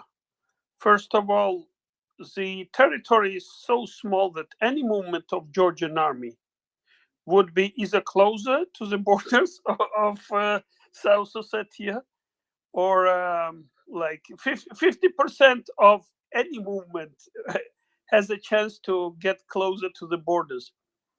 That's one thing. The other thing is there are no so-called borders per se, right? A lot of territory, like Russia, drew the line where they wanted it to go, except for, they did not really cut the main road, but they stopped very close to it, and they were moving the posters along the lines as they saw fit. So I'd be curious what is considered the borders of that South Ossetia. And third, I do not know what to make of this. I would rather wait for a situation to unfold. I haven't seen any, I'm not in Georgia now, but when I was there like a couple of days ago, I did not see any military preparation or even any willingness from government to kind of enter into the fray. It could also be false flag or something. Keep it in mind. So I would wait and see. Yeah, that's all I have to say. Thank you, Alex. I agree with that. I think that's the best thing to do. Again, I've not seen reliable sources for that. Axel. Breaking news. breaking news. The forward operating base in Tallinn of Ofcom Northeast of MriyaAid and MriyaReport has just been supplemented by one of its co-founders. Hello, gentlemen and ladies. Alex Backers, as he is, live and well, has finally arrived. How's everybody doing tonight? Can you hear us? Are we live? We can Are hear. we live? We can hear both Axel and Alex. Yes. Yes, in one account. So this is why you don't see me. You can only hear me. Pre-beers. Pre-beers, exactly. And he has been received here, specifically in Tallinn, with the appropriate colors coming from pretty much every building. Yeah, the yellow blues are just everywhere. Surprisingly, you know, I mentioned to Axel that it's not just Canada and Ottawa that is full of yellow blues. So finally, a country which I can see visually support. Indeed, yeah, the building right here, where one building is blue, the other is yellow. Excellent. Actually, it's blue and top and yellow. Yeah, they split it up. Well, there you go. We just wanted to highlight we're very, very glad to have Alex here for a few days, and we'll be making sure that he can reconvalesce from his walking tours in Spain, and also at the same time get some work done for MriyaAid as well as for MriyaReport. Yeah. And we will be giving you updates from time to time. So I think we just there's a little update this evening. It's in the nest. About, yeah, thank you so much, Domin. And I think we actually crossed over to 70% just while in between my post and my arrival to Estonia. So I am extremely happy, extremely elated to see Axel and on these great news. So I think you know, it's phenomenal work for that all of you do here, and the analysis. And in fact, the last couple of days, I've been receiving notes attached to the donations about the amazing analysis that's being done in MriyaReport, and huge congratulations to the whole team and all of our audience, because they're asking all these great questions that is forcing MriyaReport to you know, up level and upgrade its standards, and it's absolutely fantastic. Thank you so much yet again. Alrighty, and with that, Slava Ukraini. Heroin slava. Heroim slava. Slava Nazi. Smet Smet Vorham. Vorham. See you later. Bye, Axel. Bye, Alex. And That just was to be clear, confusing. That was Well- confusing. Alex, Axel. it's they're not making it easy on a Saturday. I have to say, the thing that Alex was referencing, it's up in the nest that has since crossed over to 70%. It is another drone drive because the collaboration between MriyaAid and UAV Tech on Operation Fury 1 was so successful. Then Operation Fury 2, they're now building up for an Operation Fury 3. So more drones for Ukrainian frontline recon units. More rather excellent drones manufactured in the UK by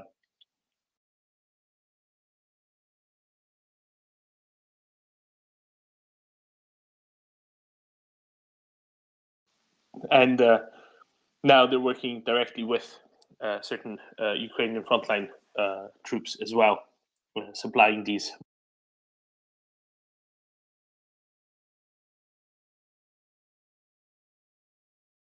.org. You can help push that 70% ever closer to the 100% as well.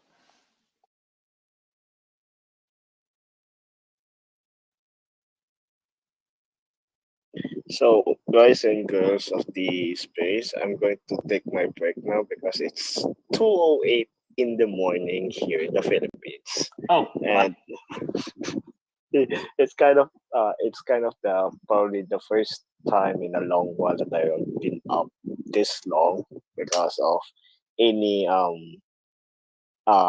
extra extracurricular activities, so anything outside of school. So yeah, it is a nice talk to be back here again. So see ya, guys, and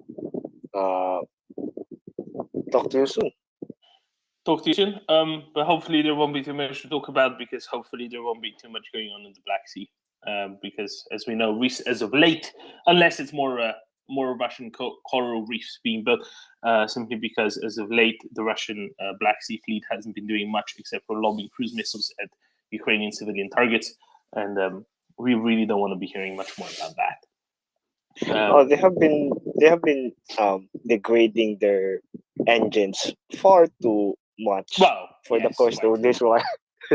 So yeah, I basically just make a notebook of how many times does this ship have left before its engines die. So yeah, it's kind of fun because their maintenance for the ships that is questionable because they're due to the sinking of the Mossad, a few ships being hit and a few drone scares. So basically rendered the Black Sea Fleet as a fleet in being, or protective, basically a fleet that is isolated within the first 12 kilometers from the shore. So yeah, it's not much activity besides frequent missile launches. But if I have any updates about them retreating to Novorossiysk, since I have been getting a lot of I would categorize this as rumors, but with the submarines moving to Novorossiysk, it might as well be not rumors, but there might be plans for the majority of the surface combatants, so the frigates, the corvettes that have been lobbing missiles to Ukraine, will be fall back to Novorossiysk. So if there's any major updates on that, I would be jumping into the space and update you all. Thank you very much. Much appreciated.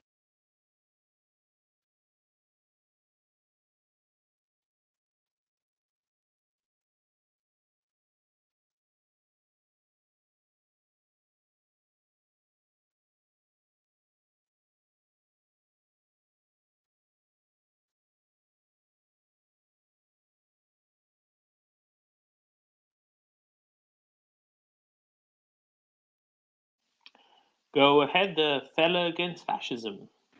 Hey guys, how you doing today? We are all right. What's your question or comment?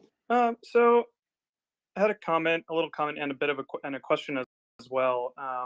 So I just want to set this up, I guess, for the question is, with Ukraine emerging as kind of this, global power, right, in terms of both as a symbol of democracy and freedom, that can be admired just for that in like a political sense, and then also with the demonstration of their military, right, being able to complete, quote unquote, or being able to fight and battle off the, quote unquote, second army of the world, if you want to call them that.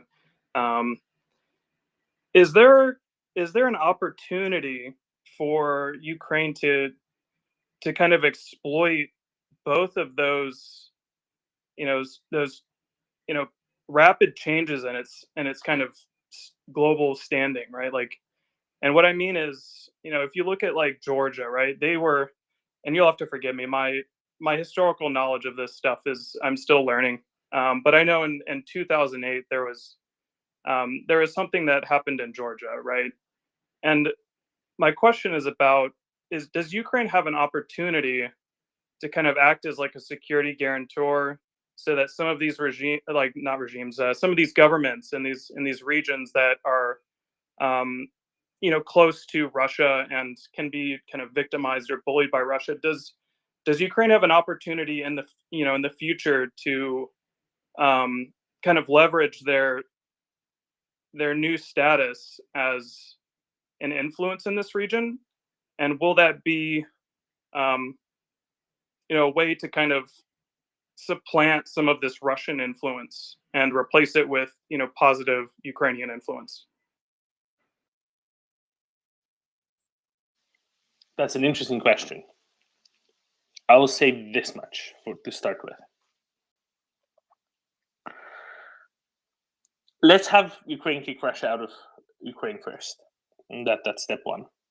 Step two, Ukraine is very likely to be either becoming very tightly intertwined with a number of NATO member states, including a couple of the most important NATO member states in short order. And then after that, it's quite likely that it's going to enter NATO itself. Can it act as a guarantor to, say, Georgia? Not really, because Georgia is currently, Alex Kotelli can help me with this, about 25% occupied by Russia. Right, regions of Abkhazia and South Ossetia are under Russian occupation. So, just like other countries couldn't really have acted as direct guarantors to Ukraine prior to 2022, because it was far from territorially integral. It was highly territorially compromised, with Russia occupying large chunks of both eastern Ukraine as well as all of Crimea. The same would kind of go for Ukraine here. Additionally, a guarantor in that sense would kind of require Ukraine to go and seek war with Russia again over the fate of another country directly. That's not going to likely be happening, I don't think. So, not in that sense. However, Russian military capacity is getting heavily degraded because Russia chose to go and invade Ukraine on a whole-scale basis in February, on February 24th this year. That will, in the future, as the next few months go on, and much more of Russian tanks, APCs, planes are going to get destroyed, lots more tanks captured and the like. That's going to severely degrade Russian military power going forward. And of course, it's already been heavily degrading Russian prestige and Russian soft power in the area. There's a reason why Kazakhstan managed to kind of stand up to Russia for the first time, really. That came only months after Russia kind of saved Kazakh president's rear in position during the protests over the winter. So yes and no, not in a direct sense like that. However, the mere fact that the Russian military might will be heavily degraded will make it a lot more straightforward for some other places to get rid of undue Russian influence as well. So Russia kind of got rid of its own soft power. It shed its own soft power in the process. Alex, you're from Georgia. Any thoughts specific to Georgia? And roughly what proportion of Georgia is currently occupied by Russia? About 25%? Yes, but the same is true for Ukraine. Actually, I think even more territory in Ukraine is occupied currently by Russia. You know, one thing not anymore. It's about 15%-ish.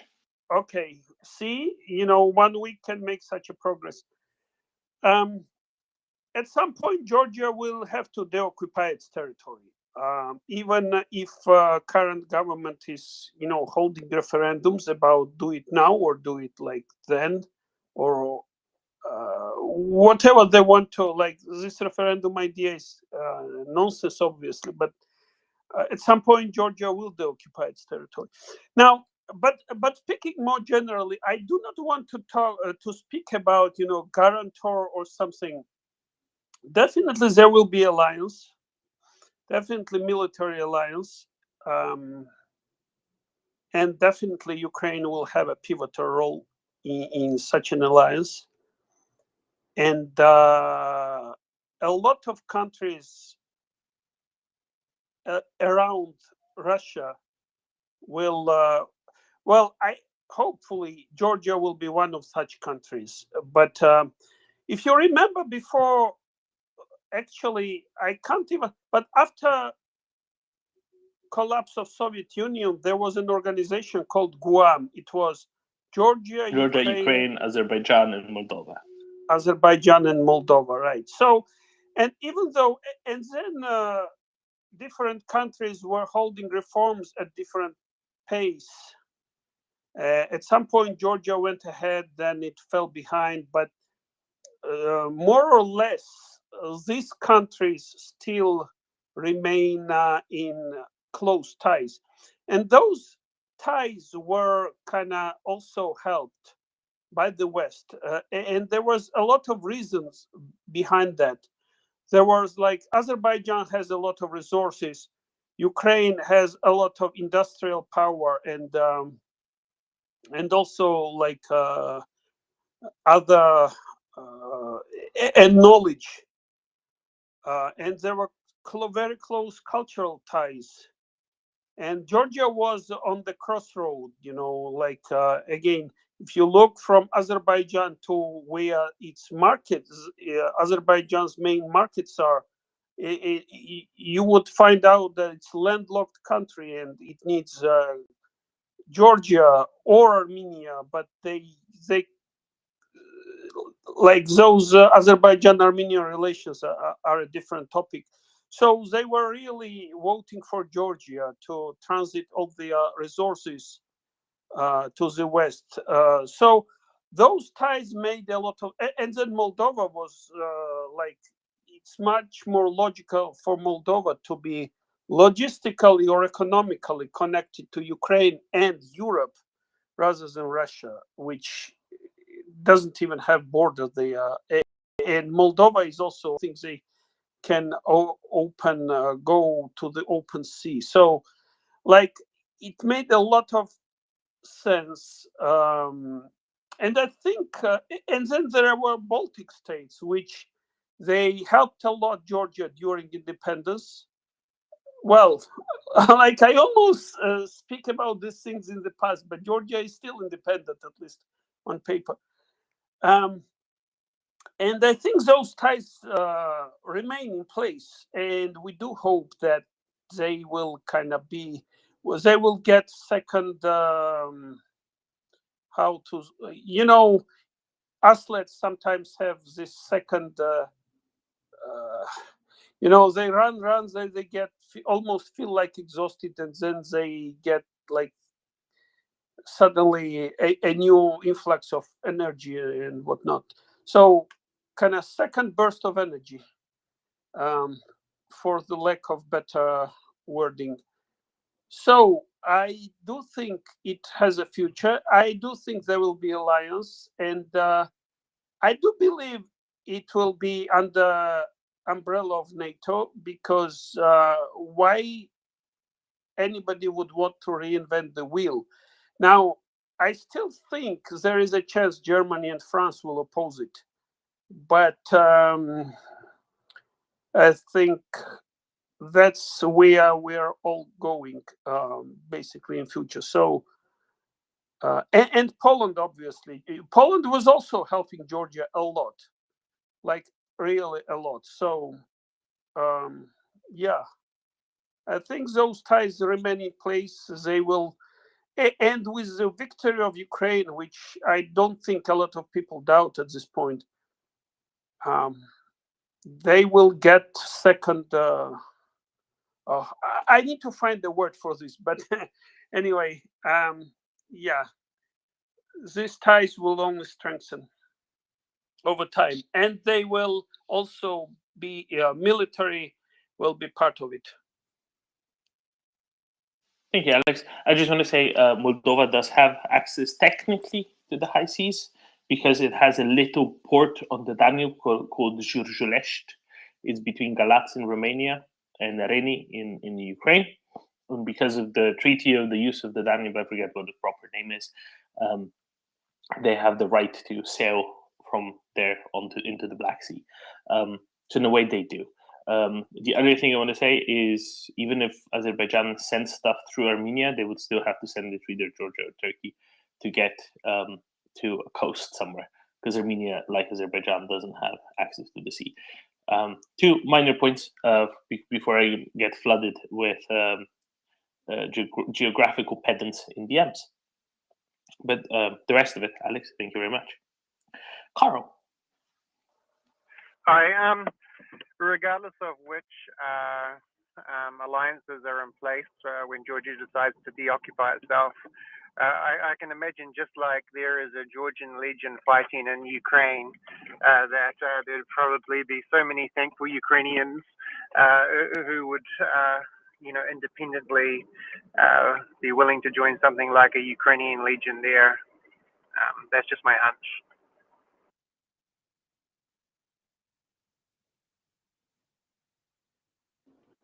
And I heard a couple of times Ukrainian President Zelensky, he likes to address directly to the people, and people in almost any countries. And to people of Georgia, he actually went live on one of big meetings in Georgia, and he basically said that Ukraine will support Georgia kind of going forward. Like nothing specifics, obviously, but I think those words mean a lot. So definitely Ukraine will play big role in regional security, at least, to say the least.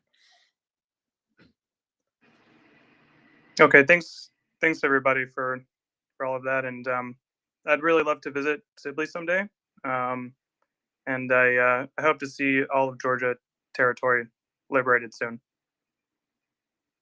And Doman and Alex, thanks so much for the knowledge, and Doman especially, thanks so much for. I've only been listening here for maybe a week or so, and just blown away by this space. Honestly, really, just much appreciated to all the co-hosts. I mean, you guys do amazing work. Thank you, fella.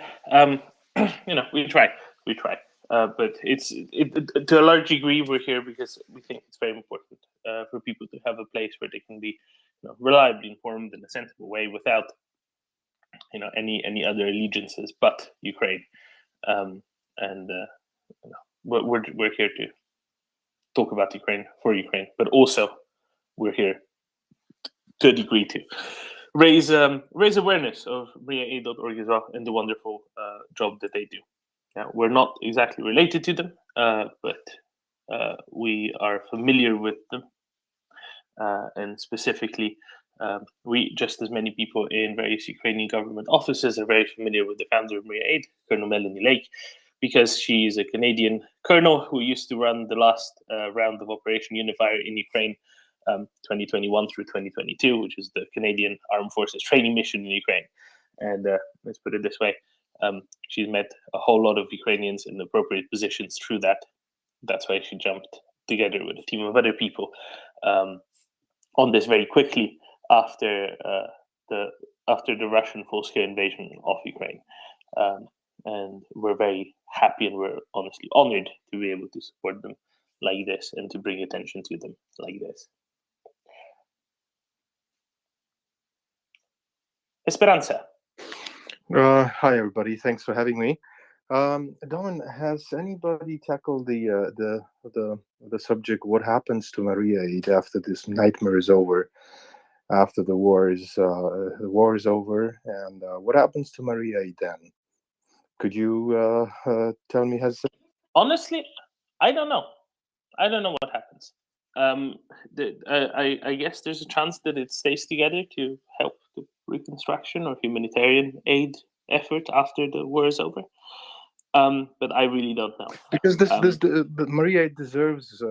We who have donated, I think it deserves a second life, a clever life, and a life that remembers what happens, and raises awareness for the future too. I think that's very possible. But I would put it this way. I think that this is a decision for Colonel Lake to make it, and people who actually run MriyaAid, as opposed to me, that's for sure. But I would say that I would presume that it will keep going on for a while. If the people running it see that they can be useful in some other capacity in a similar way, for some slightly other purpose. But before that, it's crucial that the war gets won, right? And that the war gets won with the fewest possible casualties. And this is why MriyaAid is around. It's to help limit the damage done to Ukraine in the process of winning this war, right? This is why they send things like night vision goggles or body armor or medical material, or indeed drones, because observational drones, reconnaissance drones, basically mean to some degree that one fewer team has to go on foot across enemy lines or close to enemy lines to do reconnaissance, and this way you safeguard them. There's a smaller chance that they're going to get shot and killed, and this is why it's important now. What happens later? Honestly, I think the best suggestion, Esperanza, is if you have a good idea, write it to, what's the address? I think it's support@MriyaAid.org. And I'm sure that there will be someone appropriate to tackle exactly that question. Or Dominic, next time we have Alex Backus here, or Colonel Lake, then maybe address it to them, and maybe they'll have a direct idea. My point is that there's so many valuable people here gathered, and this just can't be just dissolved. So there's got to be a second thought about that, and I don't imagine that we who have been here for 200 or more days, we're just being, we're being gone. This is a value of itself. So some of us have been, sitting here for since the beginning, and I just cannot imagine that then that will be gone. So that's my point. So I'll be dropping down. Thank you. Thank you, Esperanza. That's very kind of you to say, I have to say. Do you know what? I think we will start thinking more about that when the war is very much closer to having been won. Maybe that will be a more appropriate time to start thinking of that. But right now, I think it would be a little bit presumptuous to start caring about ourselves to that degree instead of caring about Ukraine.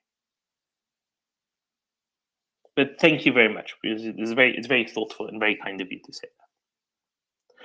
Olga, how are you tonight? Hi, I'm great. And just, how's that you don't know what's going to happen to MriyaAid after the war is over?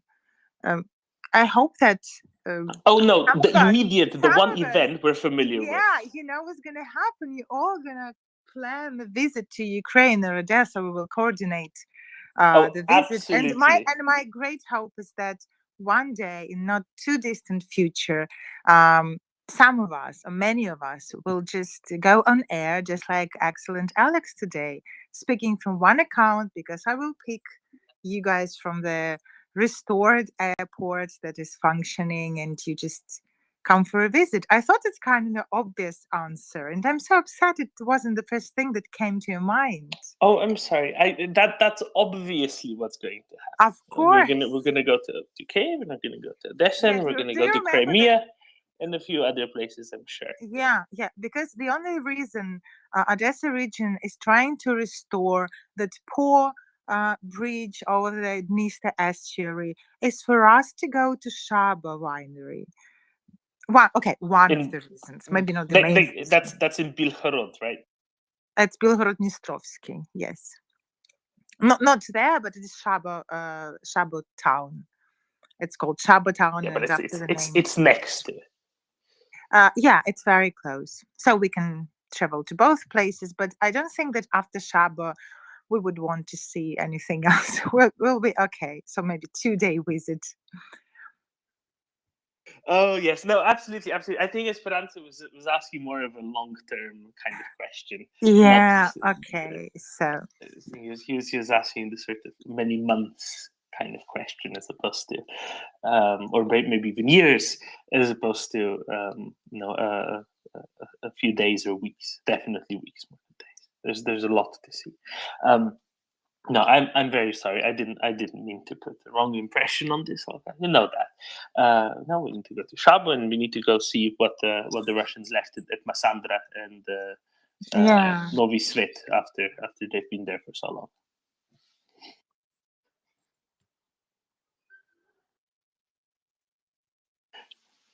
What else can you tell us, Olga?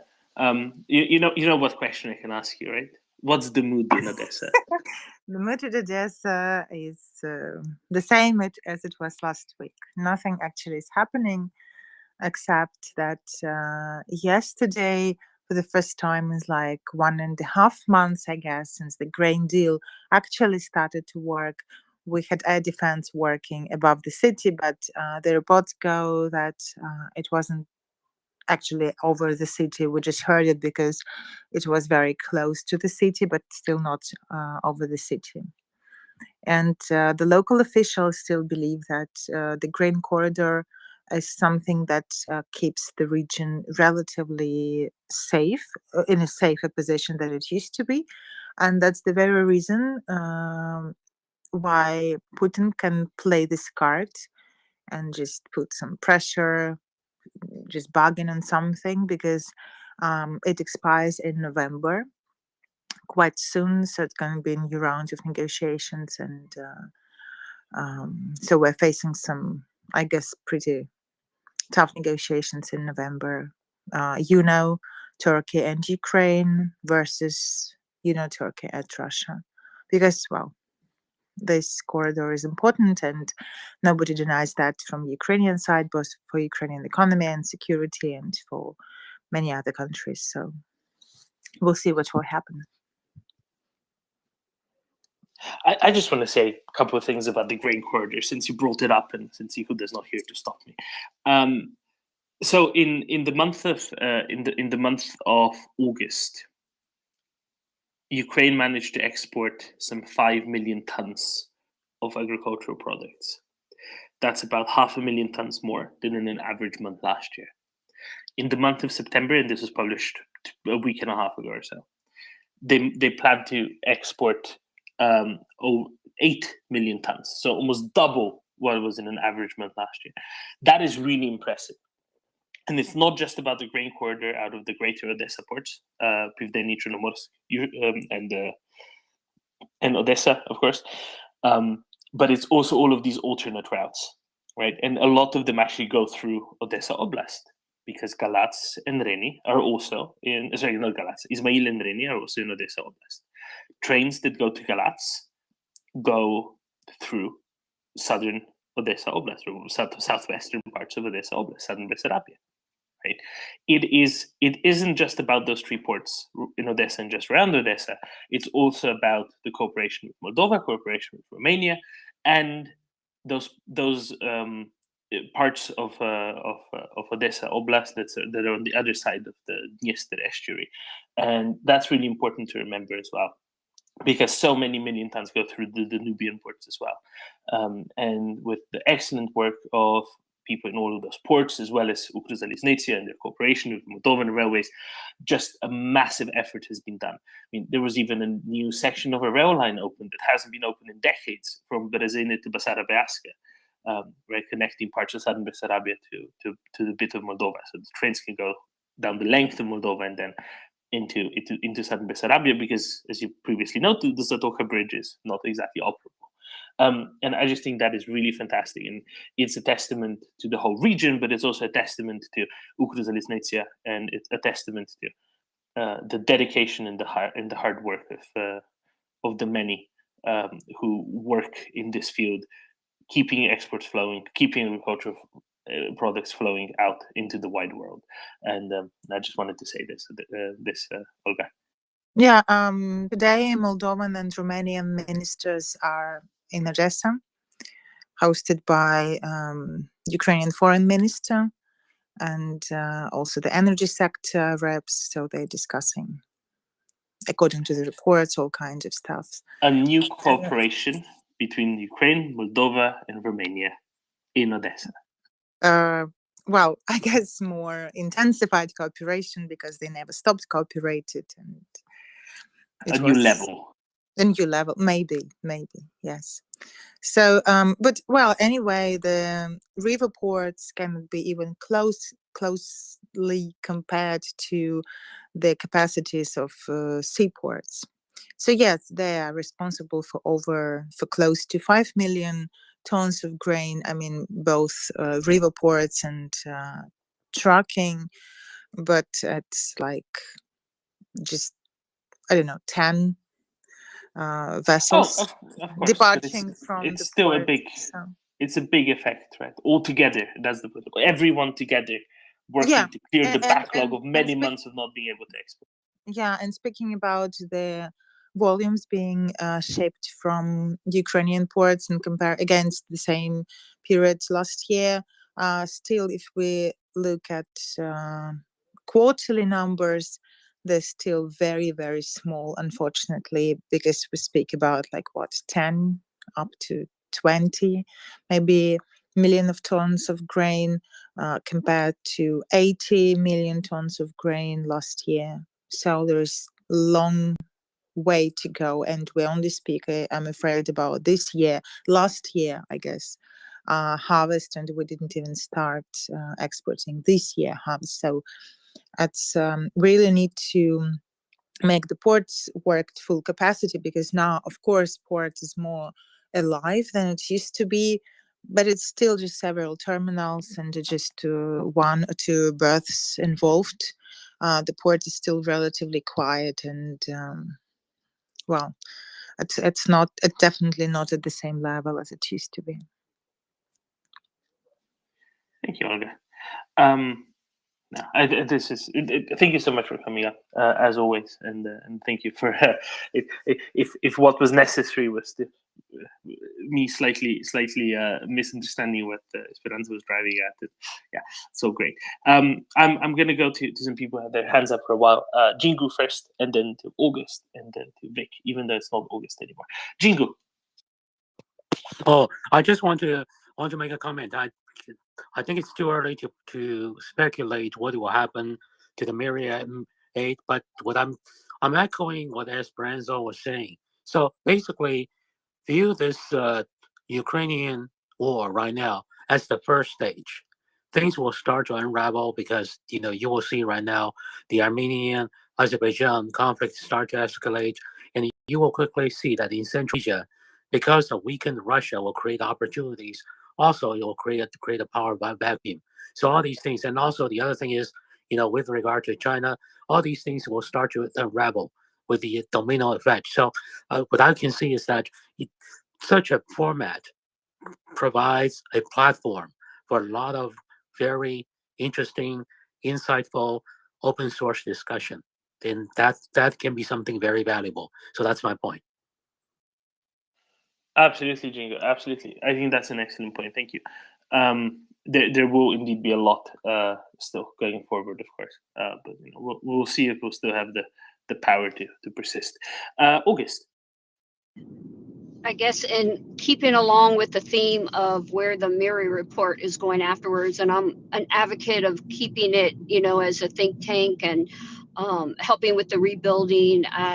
But I don't know if a lot of people are aware, Battle Moose set up a Facebook group for MriyaReport. So I would encourage everyone to go over and join that group. That platform's a little easier,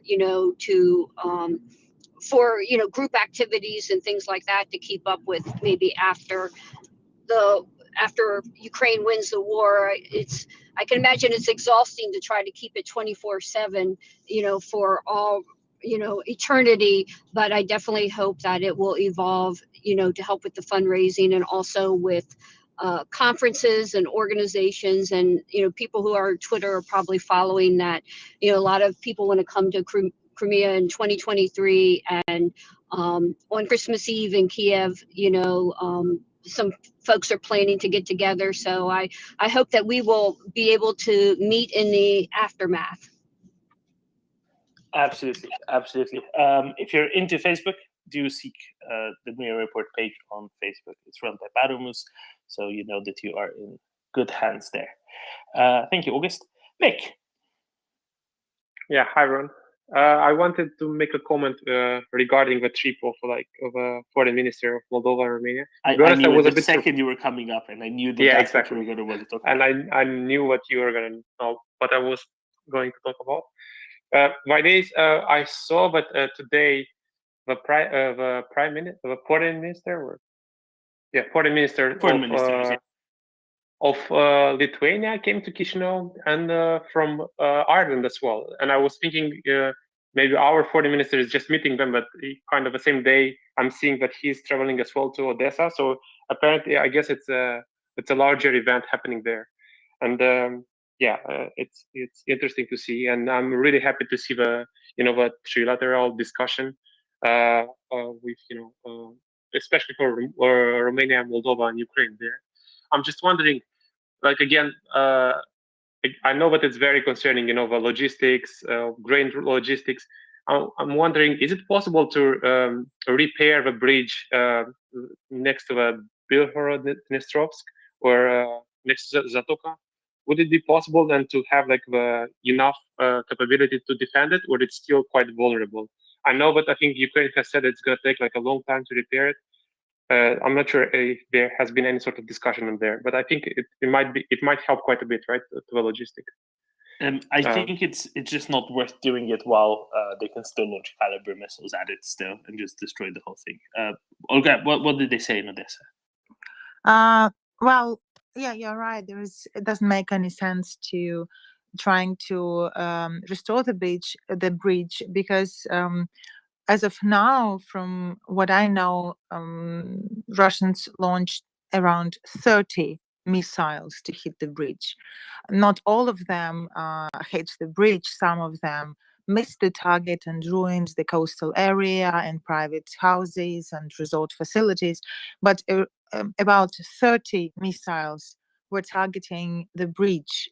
So it doesn't make any sense to trying to restore it now. And the reason why they're trying to target it, because it's a really good route in terms of railway and also trucking. So not now. And speaking about Lithuanian and Irish foreign ministers, they were here yesterday. And they left yesterday, and today we have Romanian and Moldovan Vice Prime Minister of Romania, I guess, and Foreign Minister of Moldova. Thank you, Olga. Vic? Yeah, just one more thing to add from Moldova side, which kind of it links a bit with logistics. There was an incident in the Giurgiulești port. I'm not sure how big the impact is on the traffic there, but two of how they call the elevators, grain elevators, collapsed. I'm not sure again if it links in any case to the specifically Ukrainian grains or something, but yeah, I'm not sure like what specifically is the reasoning, but yeah, that's what is kind of appeared in the media in Moldova. I have to say I've seen incredibly little stuff going through Giurgiulești.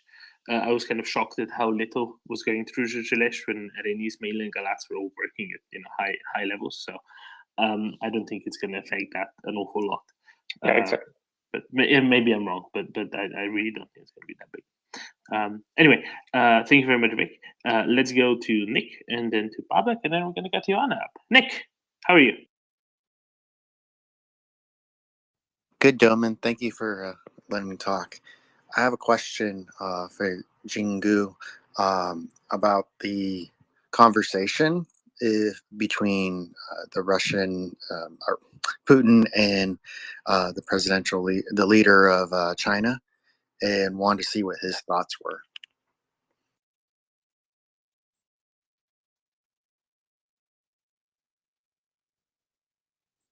So, Nick, can you be more specific about your question? What specifically you would like to? Because it's a very, very broad question.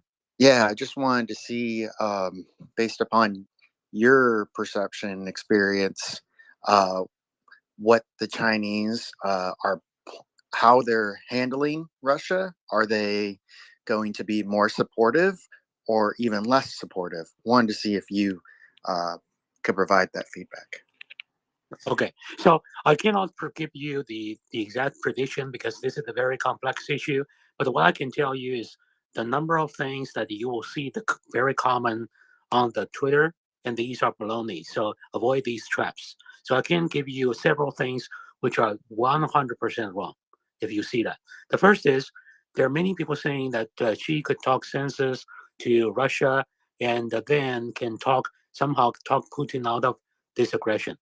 Baloney. It's not going to happen. Even if, let's say, she talks to Putin, Putin somehow halts the aggression, it's only for now. Okay. The second is, without any question, China won. Xi's fortune is tied to Putin being strong. Putin's defeat or weakening or any kind of like a military debacle, as you saw, weakens Xi. So I saw that there's some observers say that Xi is going back to win the election for his third term. So therefore, he's going to talk Putin to pull out. Anybody who's saying that does not understand China at all. So that's the second thing. The third thing is you observe that right now there are two things coming out. The first is Russia leaked the video speech by Xi's number 3 man. This guy who actually spoke to the Duma chairman, he's a Maoist fundamentalist. Okay, he's trusted by Xi completely because of his very that I would say stubborn ideological propensity, for lack of better words. Now, he is basically pledging China's complete support and understanding of Russia's stance. He's parroting Russia's, the basically the stance that it has to do it to protect Russia because NATO aggression and so on and so forth. All this kind of bullshit. He's parroting it to almost like to the fullest extent and going above and beyond. That's actually Xi's thinking. Then you see that Russia comes out. So Russia is right now putting the Taiwan issue on the table. So Russia is willing to make a deal. I support you in Taiwan, and you support me in Ukraine. To Xi, that's music. Now, in the Chinese Communist Party, there are different factions. There are factions who believe that to side with a loser is a losing proposal. But these people don't mean well.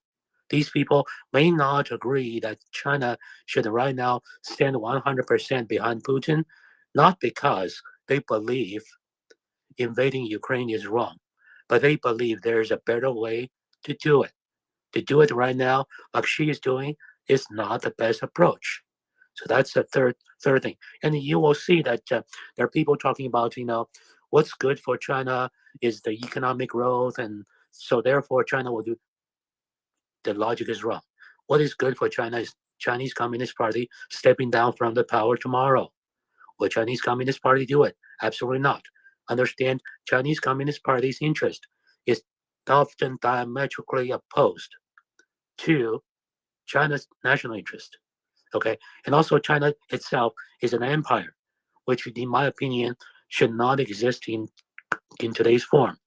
So it's a very complex issue, but anybody is quoting you that it's good for China, so therefore Chinese Communist Party will do that. Logically, does not stand. So these are the things when you observe. The last thing, you will see many people saying that China's technology prowess is so much that China alone could prop up Russia. China is going to basically overtake the whole world. We hear that from some even former national security officials in this country. Complete baloney. China's technology and its military readiness is probably one notch lower than Russia in many ways. So there's no way China can do that. However, will China do things, for example, like giving the weapons to North Korea, then it hand over to Russia? Absolutely. Don't be surprised. That's actually how China will do it, because take a look at it. The NATO is helping Ukraine by giving, let's say, the NATO countries newer tanks and newer weapons, and these countries give their own Soviet-made tanks to Ukraine. China would think, I can do pretty much copy paste the same format template. That's probably the several things you will look at it. It's still very early, very fluid to observe, to say, okay, definitely this is where things are going. But what I shared with you is the way I view it is these things will definitely not happen. Whenever you hear people saying these things, it's completely false. Logically, it doesn't stand. Hopefully that helps. Yeah, it really does. From my viewpoint, from what I've seen, China is very self-interested. So I thought that based upon what you said about China doesn't like to be paired up with a loser, I thought that may be a bigger factor, but kind of understanding based upon it's more multifaceted. So thank you so much. Yeah. So here's the thing is, whenever you think that China does not want to pair a loser, also the other thing is China does not want to pair loser in which way. For example, if China directly give the weapon to Russia, it will be seen as a loser. However, if China thinks, I can kind of do the same thing United States is doing, U.S. so with Poland. So, for example, Poland gives away its Soviet-made tanks to Ukraine. The United States backfills Poland's tank reserve with newer tanks. Well, what if I can do the same with North Korea? So North Korea, whatever dumb shells, 152 howitzer shells you have in your arsenal, give it to Russia, and I'm going to backfill you. This is definitely something I can see that China will do. So, for example, China will go to Iran and say, whatever you have in your inventory, give it to Russia, and I'm going to give you money to make new ones, give you the technology to make more drones. I definitely can see that China can do that. So look at, China does not want to be sided with the loser. The real execution, which path it will take, makes a difference. Makes sense. Thank you. Thank you, Jingu. Perfect as always. I think we have Babak next. Thank you very much. Yeah, I just want to actually or speak on the comment Mr. Jing made. There are, I don't know, like 700-800 people here. I'm sure there are some media folks out here, and I hope they hear my voice and reflect this. This invasion of Ukraine by Russia, by Putin, actually, I would say, and then Russia, is not just about Putin, in my opinion. I'm sorry, it's not about Ukraine, in my opinion. Let's not forget, like just mentioned, the Islamic Republic of Iran just gave a lot of weapons and drones to Putin. I mean, this is a clear indication that Islamic Republic of Iran is a tributary to Putin's regime. I mean, there are tons of examples I can give. I don't want to make this about Iran, but another example is the purchase of the Natanz nuclear facility from Rosatom that cost, like, I think they paid 4 times as much for this reactor that doesn't even work. And these are all just indications that Russia on national security in UN national security has a lot of clout, and a lot of these countries follow Putin's basically command. Another example is Kazakhstan. It was just, I think, like 8 months ago that Russian snipers went to Kazakhstan and put down the rebellion against the government there. They had headshots and chest shots. I'm sure a lot of you guys saw this. So what I want to say is that when this invasion is put down, when this invasion is repelled, the repercussion is going to go much, much further. A lot of Iranian Americans, a lot of Iranians in Iran are looking at this situation, and we hope that Europe is not going to fold back at the last second and try to play nice on both sides. There's a right side and there's a wrong side, and the fate of a lot of people, not just Ukrainians, depending on this. Thank you so much.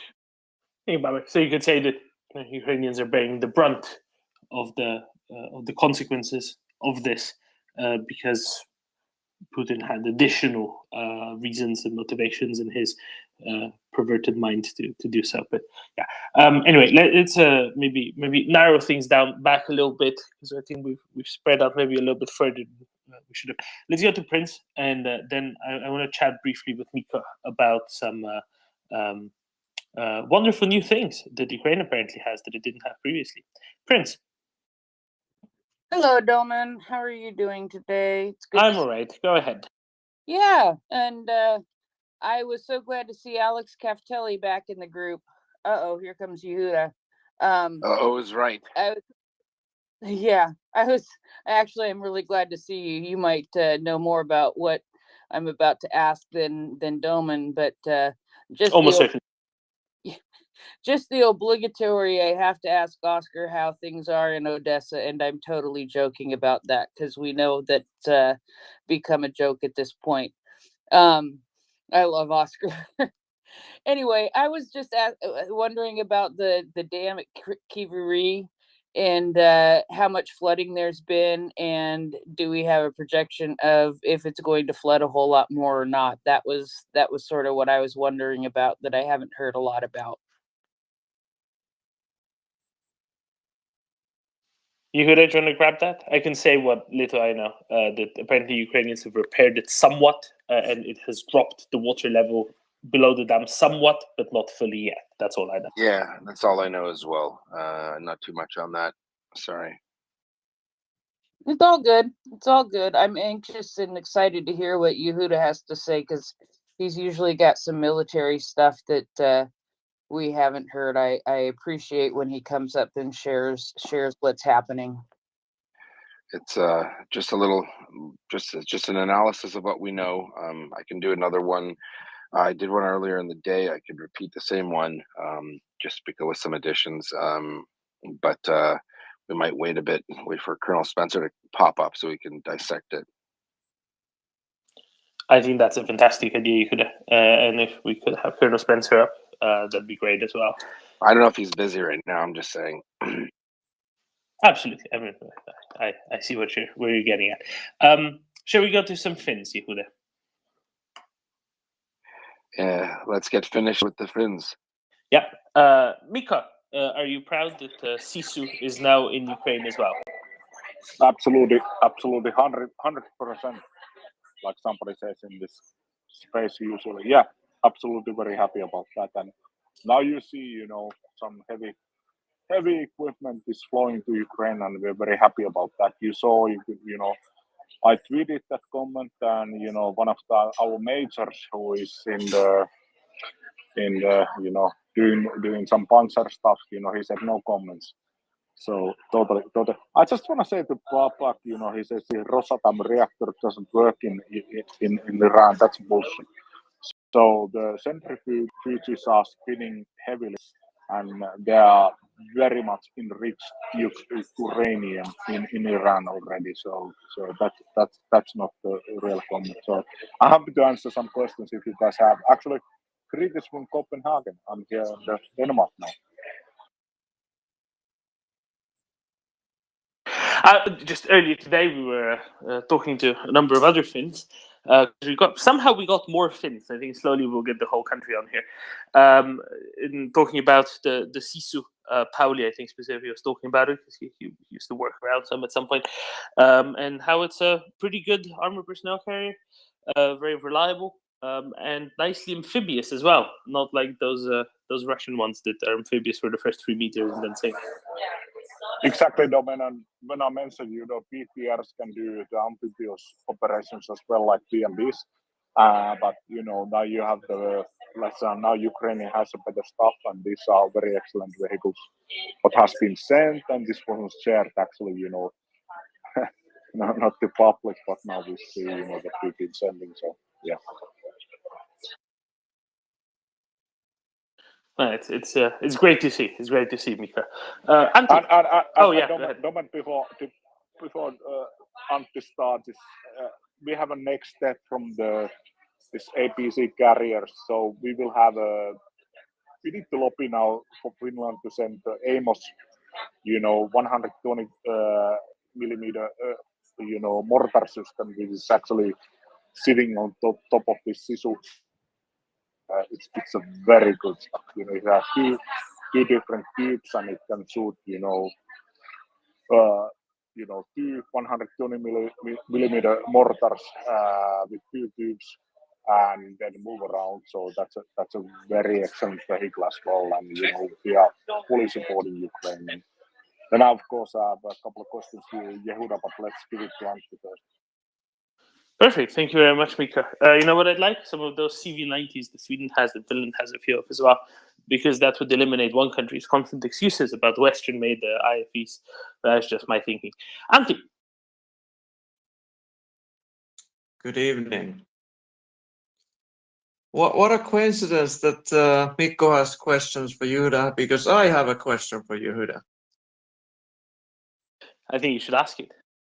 I think I should as well before Mikko overwhelms Yehuda. So my question is, considering all the hits that the Russian artillery has taken in the past few weeks, what would you estimate the strength ratio between Ukrainian and Russian artillery to be right now?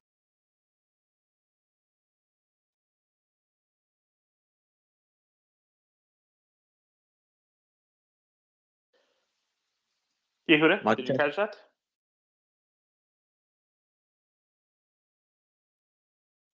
Oh no!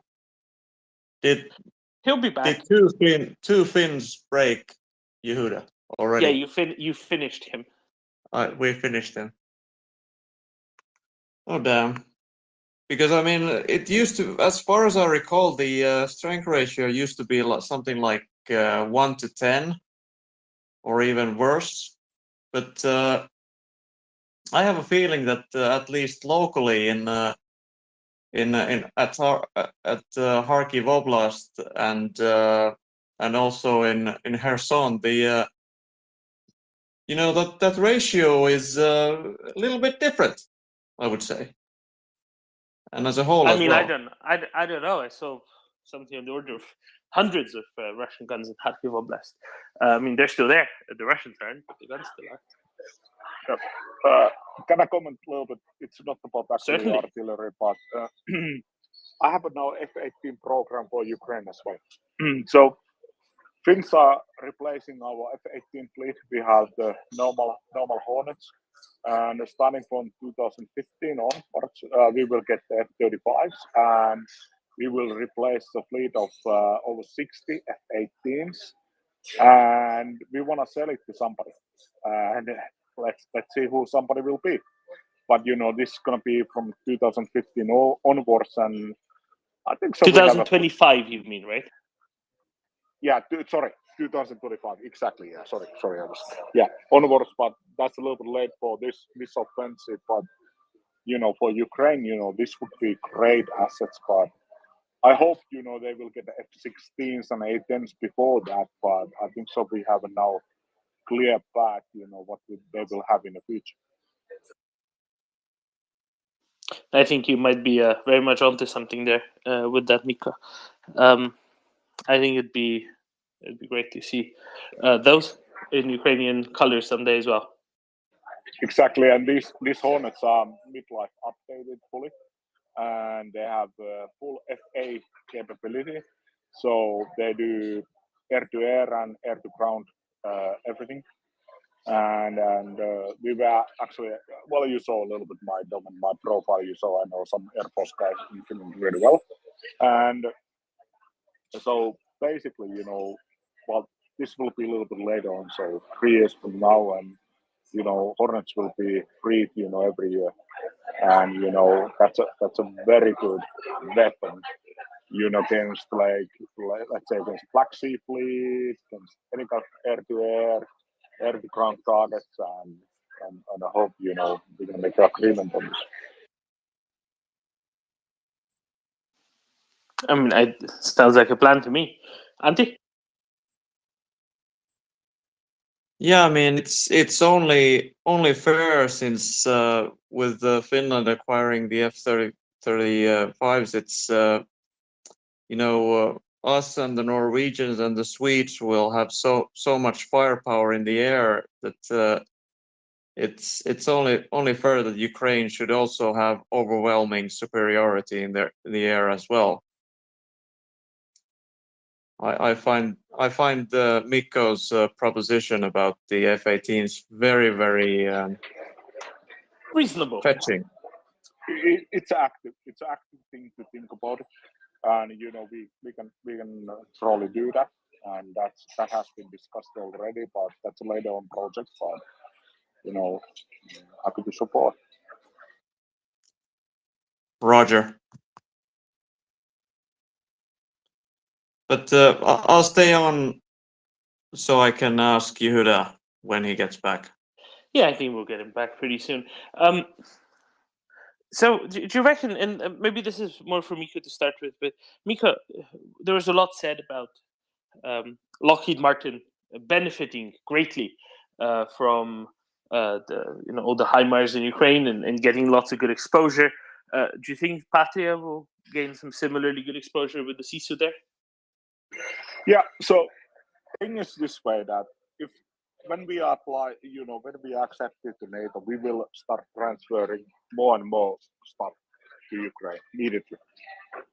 Because now we need to still keep our own defenses very high level, readiness, everything like that.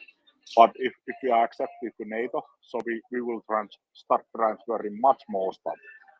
And you will see the AMOS systems. AMOS is this dual mortar systems with 220 millimeter twin tubes, in the Patria vehicles, and this is our plan actually. So if finally Turkey and Hungary will approve us, you will see a lot of heavy weapons coming from Finland to Ukraine, and as we all know, Ukraine is the best stuff right now. So you will see that. And we can actually talk about that a little bit as well, because today the Greek Parliament has approved and ratified as the 25th country out of 30 necessary the Finnish and Swedish accession to NATO. There were some doubts about the Greeks because they didn't really say anything until a few weeks ago, and then they came back from parliamentary holidays and straight away ratified Finnish and Swedish accession to NATO. Today also the lower house of the Spanish Parliament ratified their accession. The Senate apparently now is not going to meet tomorrow about it, but on the 20th, that's Tuesday. Tomorrow, Portugal, the Portuguese Parliament is meeting with regards to this, and it's basically guaranteed to ratify their accession to NATO as well, with only the tiny Communist Party voting again, and everybody else presumably voting for. I think it's a unicameral decision in the Portuguese Parliament, so that should be sorted tomorrow. That is to say, Sino Mavro today, Madeira tomorrow. And then on the 20th, on Tuesday, Slovakia is apparently also supposed to make their final decision, as well as the Spanish Senate. So we should be at 28 by Tuesday next week. And then it's by Tuesday, rather, in 5 days' time. And after that, it is truly just the two, just Hungary and Turkey left. And I think Niinistö, Finnish President Niinistö, I believe, is flying to Washington this weekend, isn't he? To talk to President Biden about some matters to do with that. How about when if we start a special military operation, peacekeeping operation to old Finland areas, right now, Karelian areas, and back to the Nordic Sea and Ice Sea actually, and that could be a possibility as well. I see. I don't know. I don't know if that's a possibility. You tell me. But honestly, now with the Russian bases in the area rather empty, I don't know if there's. I don't know if there's. Alakurti is only manned position right now, and of course Murmansk. But we are looking at this thing. So basically, Viipuri has only some police force who are drunken. So we have open corridor right now. And Kamink has empty, right? And Alakurti is partially emptied. Yeah, first comes Viipuri, and then comes Kamenka and fully empty.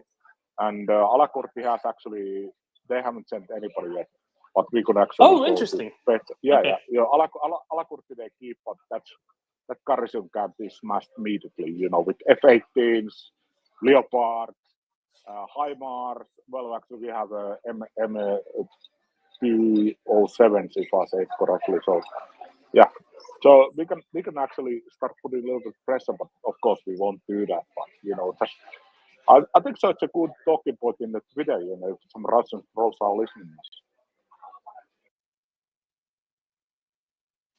Yeah, turn it on them, like Nafe is turning it on them. Dot display parents. Thoughts? Hi, just a quick question. I was wondering, is there a deadline for ratification of Finland and Sweden joining? Nope. No, not at all. No, not at all. Basically, it will happen once each of the member states agrees to it, and that's really all there is to it. They just have to wait for all of them to do it. The thing is, once everybody except for Hungary and Turkey has done it, which will be on Tuesday, it seems, most probably there's some hitches in the Slovak parliament that might take another week to resolve. We'll see. I was very optimistic that it was actually going to be done this week already, but then there are complications and procedural votes and some nonsense like that. But basically, it's just that it just has to be 30. But once it gets to 28, there will be a lot of pressure applied on the two outstanding. And Hungary should be pretty straightforward because Orban knows which fights he can pick and which he can't. But I think Turkey will be gently persuaded as well to be reasonable in this case. But no, there's no deadline per se. Mika and then Antti. Mika. So Finnish parliamentary elections are next spring, and new government will be in a place. This current won't continue, so I can tell you that. And maybe actually we need to do the peacekeeping operation. So that's it. Yeah, I really don't think it will take that long. I think it will be resolved way before that. Antti?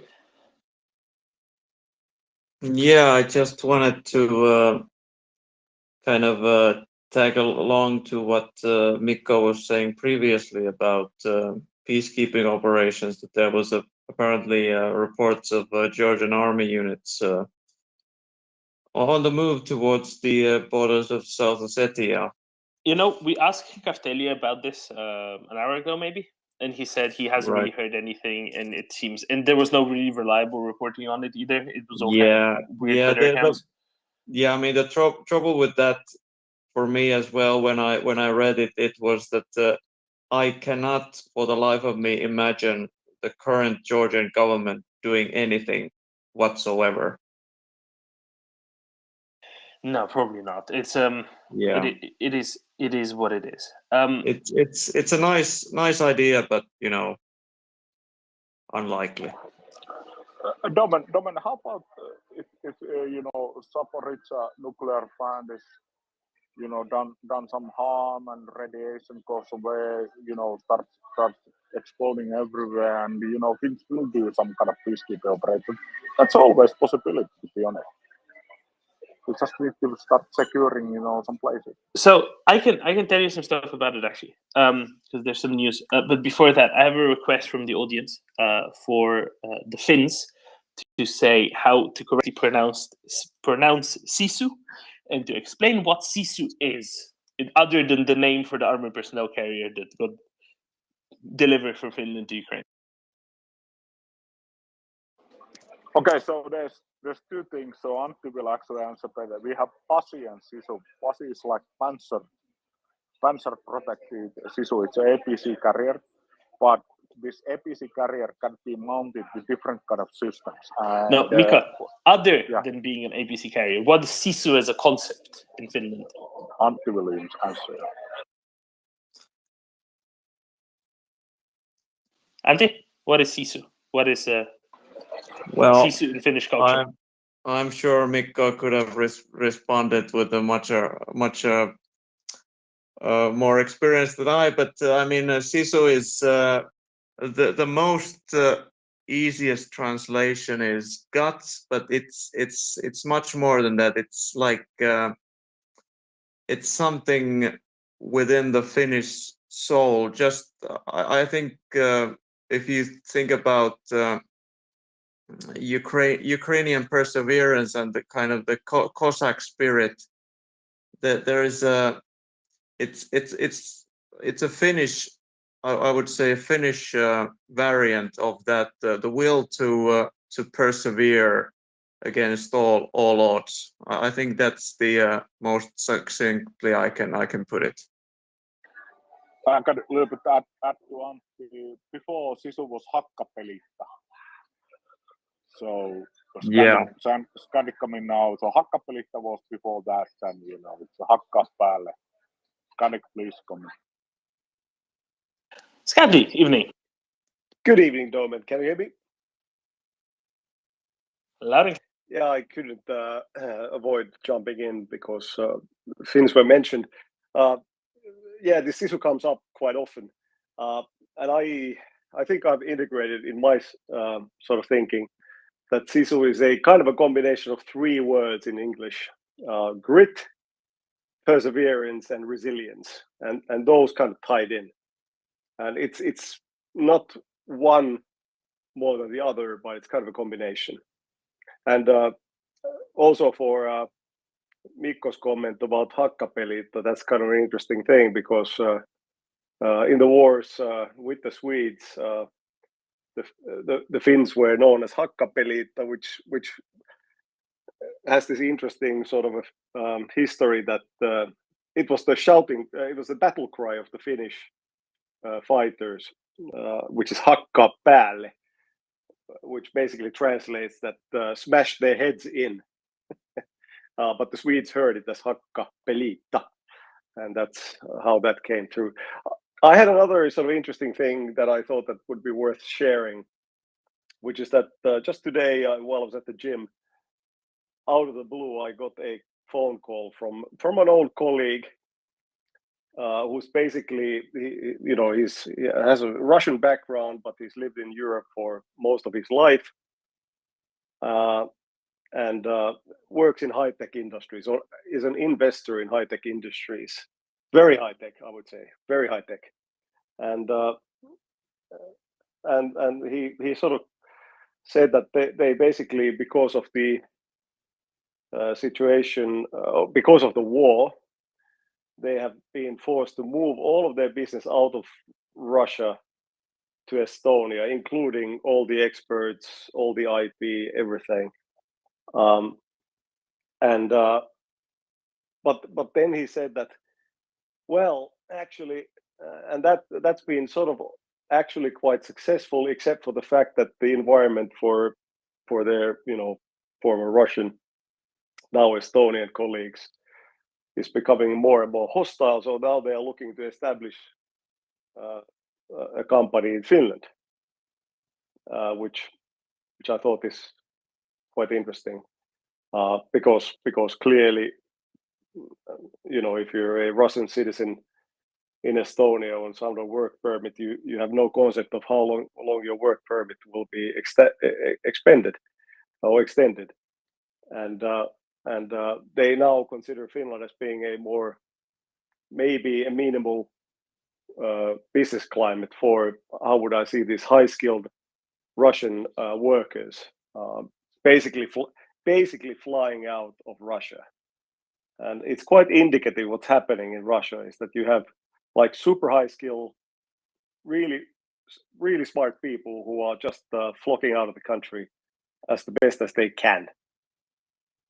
And of course, I had a discussion about, do you think this is a good idea what Putin is doing? And he said that no, I don't. And he also mentioned that he has a kind of a summer place somewhere in Northern Europe, and he's actually housing Ukrainian families there just to trying to carry his share to help these.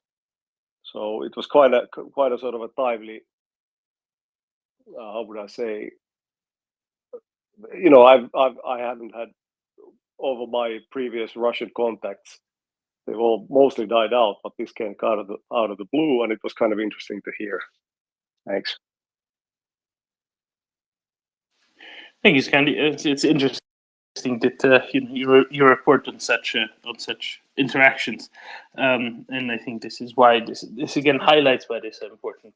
That appropriate restrictions, including visa restrictions, come into place, because there is indeed no point in maintaining a sense of normalcy, where all sense of normalcy or semblance of normalcy is to have is to be gone sooner rather than later. Antti?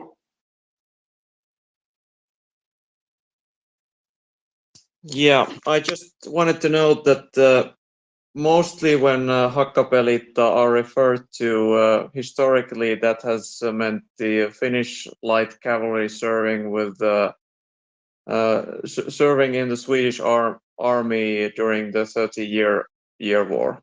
So I just wanted to point that out.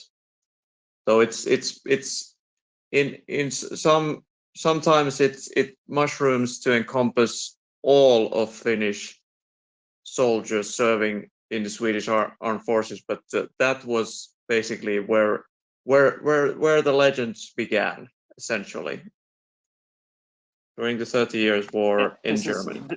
Antti, this is your day of correcting slightly off Finnish history, isn't it? What we were on earlier. So.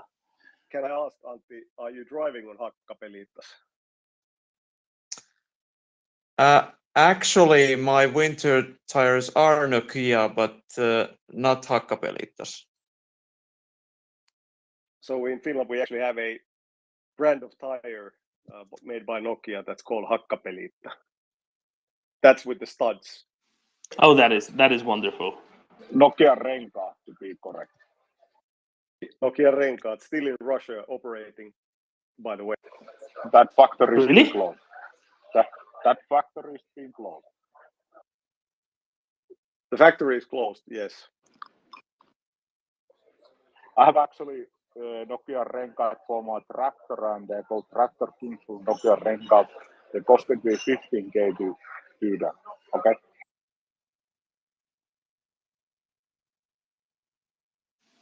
Yeah, you know, it's nice to see that they've recovered from when the flip phone business went out of style.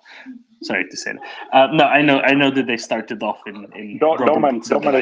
It's different than Nokia. Nokia Renkaat is totally different company. Is it like Rolls-Royce Ltd and Rolls-Royce PLC used to be the same company and then split? It's like Continental. It's totally different company. Except Nokia Renkaat. Totally different company. Nokia City in Finland. I can tell you, Domen, why is Nokia involved in rubber? Tell me. And how the telecommunications came about. So basically, I think this was, so in the early days of Nokia, now we're talking about sort of 1900s, early 1900s, Nokia was indeed making lots of rubber items, Wellington boots, car tires, all these. Surely there were Mannerheim boots. Well, Mannerheim he wore leather, but these were rubber boots, rubber Wellingtons. And then there was another big industrial in Finland called Outokumpu. Outokumpu was a big mining company. And at some point, Outokumpu, and I can't remember the years, but basically Outokumpu went into making cables. So these would be power cables and also sea cables at some point. And these sea cables, Outokumpu had a problem because they had no concept of how to make the insulation over the cables, which would be, this would be laid on the sea floor and subject to corrosion and seawater and all that. So they had to have like a really good insulation technology. And then they went looking, who in Finland can make like good rubber insulation, and they came across Nokia at that point. And they teamed up with Nokia, so that Nokia, Outokumpu would make the cables, and then Nokia would make the coatings for the cables. And then there was a Nokia cable factory that was established actually in Helsinki. That made whether it's power cables or communications cables, and then years passed, and then telecommunications become more important, so they become more and more telecommunications oriented, and at some point they realized that hey, now everything's going wireless, so we should consider that, and that's when they bought Mobila, which was a kind of a Finnish startup in the late 80s that was making wireless phones basically. This was probably in the 70s actually already, and that's how Nokia, the telephone company or mobile phone company, was formed. But it actually came out of the sort of the rubber business, so to say. Excellent. See, learning things on the MriyaReport History Hour. Or is this what is this Finlandian hour across the Gulf of Bothnia? Judging by the people here, other than Em and myself. Okay, we have we're drifting west. We're going to Nina first, and then to John. Nina. Thank you, Domen. And how can I stay away because this is a Finnish invasion in MriyaReport now? I see at the same time I see Scandi, Antti, and Mikko, and then John. Where are the Swedes here now? Well, we have one. Yes, we have one, but we need more. Then John. No, it's fine. Nina, go ahead with it, and then we'll have John. And we've been joined by Colonel Spencer, so you can pivot to appropriate military topics. Maybe Mikko and Antti can direct the questions they had Yehuda earlier to Colonel Spencer, perhaps. Okay, thank you. And John came up right when I have this military questions that I have been reading so many different news in what's happening in Donbass. Do you have any like a picture of the happenings in Donbass? Because I read that the Ukrainians has taken all Donbass, but I can't really believe that. Yeah, that's definitely not true. I can tell you that much with my very limited expertise. Yes. Okay, but yeah, some kind of sum up, if you can, please, John. Colonel Spencer, do you want to attempt that?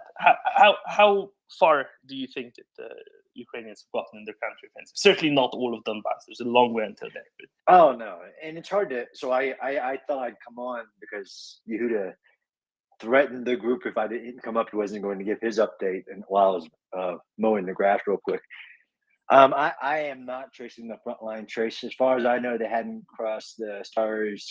The river was establishing the new boundary. But clearly the momentum slowed down like we knew it needed to in order to consolidate the gains and all the operations that are happening over retained land.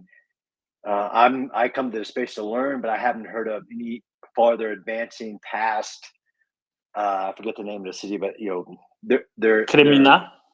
There you go. And I was hoping that they'd hit the outskirts of Lysychansk, but we don't have the clear tactical picture. But the maps that ISW and a couple other people have put out are starting to solidify as the forward momentum has slowed down. Like it's common sense that it needed to. So it's nothing to worry about if it's slowing down. Oh, not at all. No, I mean, I didn't think it would go as far as it did. I mean, we're talking, for me, from miles, like 100 miles from start to finish of that frontline engagement. I mean, that's just massive amounts of terrain.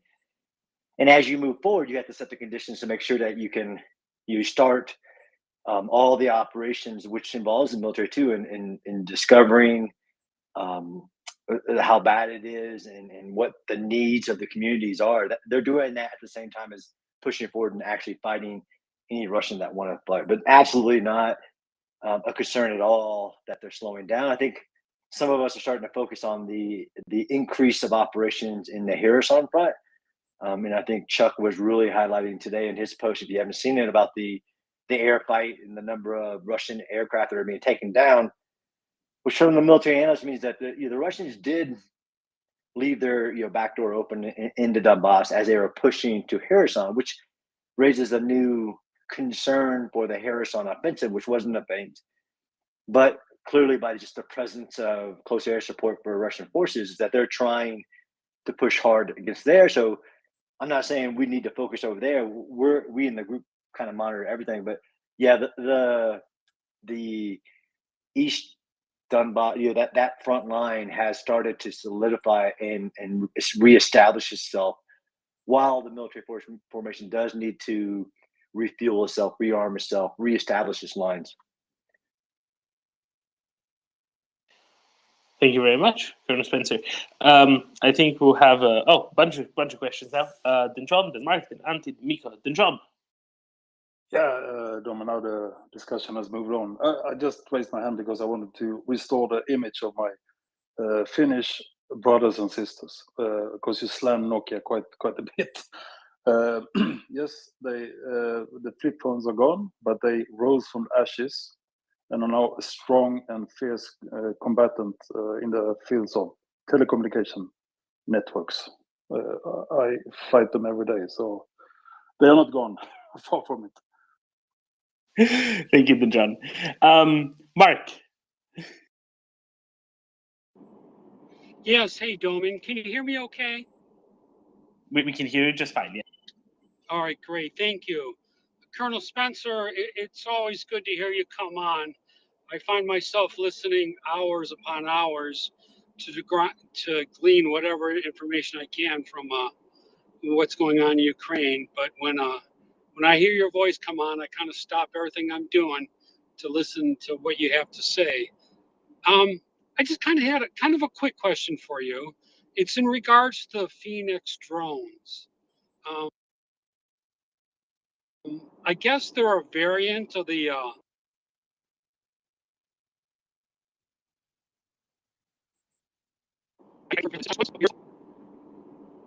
I lost you. Are you still there?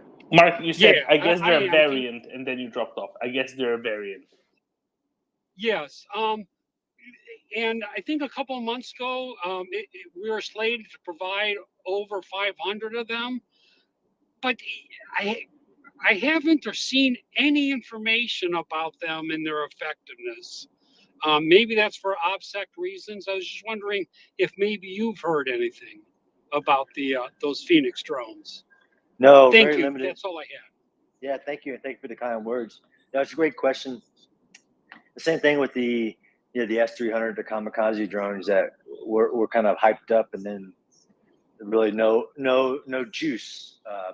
The Phoenix was a specially designed drone and then rapidly produced just for Ukraine. But I agree with you. I'm sure it's for operational security reasons, but we haven't seen reporting on their effectiveness, of real great value, things like that. But there's a heavy drone fight going on, and the Ukrainians, from the MriyaAid Phantoms to commercial off the shelf to these more sophisticated systems. I have not heard of anything about the Mavic since we heard about the mass push that you're talking about. Yeah, for sure. Okay, great. Thank you. I appreciate letting us know. No Thank problem. you very much. I see we have a battle moose in our midst. Battle moose. Who? Where? What? How? Why? I don't know if you guys touched on this. And good morning there, sir. But about 17 minutes ago, Secretary Blinken announced in the States there that they open up a whole new round of sanctions. And these sanctions are directed at all the nefarious people that were overseeing the seizure and thefts of hundreds of thousands of tons of Ukrainian grain. So good on them. Nice. I had not seen that, and I'm actually got CNN in the background, so waiting for it to hit, but no, I haven't seen it. It's funny because I'm watching the Ukraine live map, and sometimes they post stuff. Let me go to the source here and find out where it came from. Oh, it came. I've saw a bunch of mainline reporting on it already. Oh, yeah, it came from the State Department. Yeah, exactly. No, it's good. It's a good start, isn't it, Baramus? Have to start these things somewhere. Do you have anything else, Baramus, or should we go to Antti for more questions that were originally destined for Yehuda, but maybe? Oh no, you carry on. I just want to make sure that, or bring it up. Oh, of course. That we're holding these people accountable. Only right. And they also intimated that they might be implementing some similar stuff that will have a similar effect to state sponsor of terrorism status, but not being called state sponsor of terrorism status. They're working on something along those lines as well, which is good, which is a start for sure. Antti, military. Right. So there's a bit of news that's reported.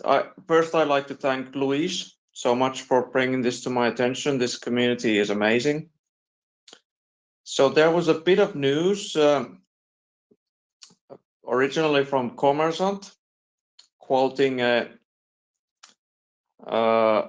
small Kremlin-affiliated party in Russia, that there is apparently a desire within the Russian Duma to summon Shoigu for a cross-examination by the Russian parliament.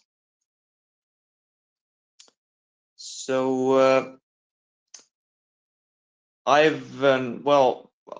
not a dedicated Russia watcher,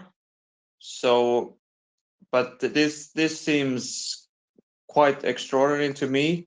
I was wondering if Colonel Spencer would like to comment on this. What are your thoughts?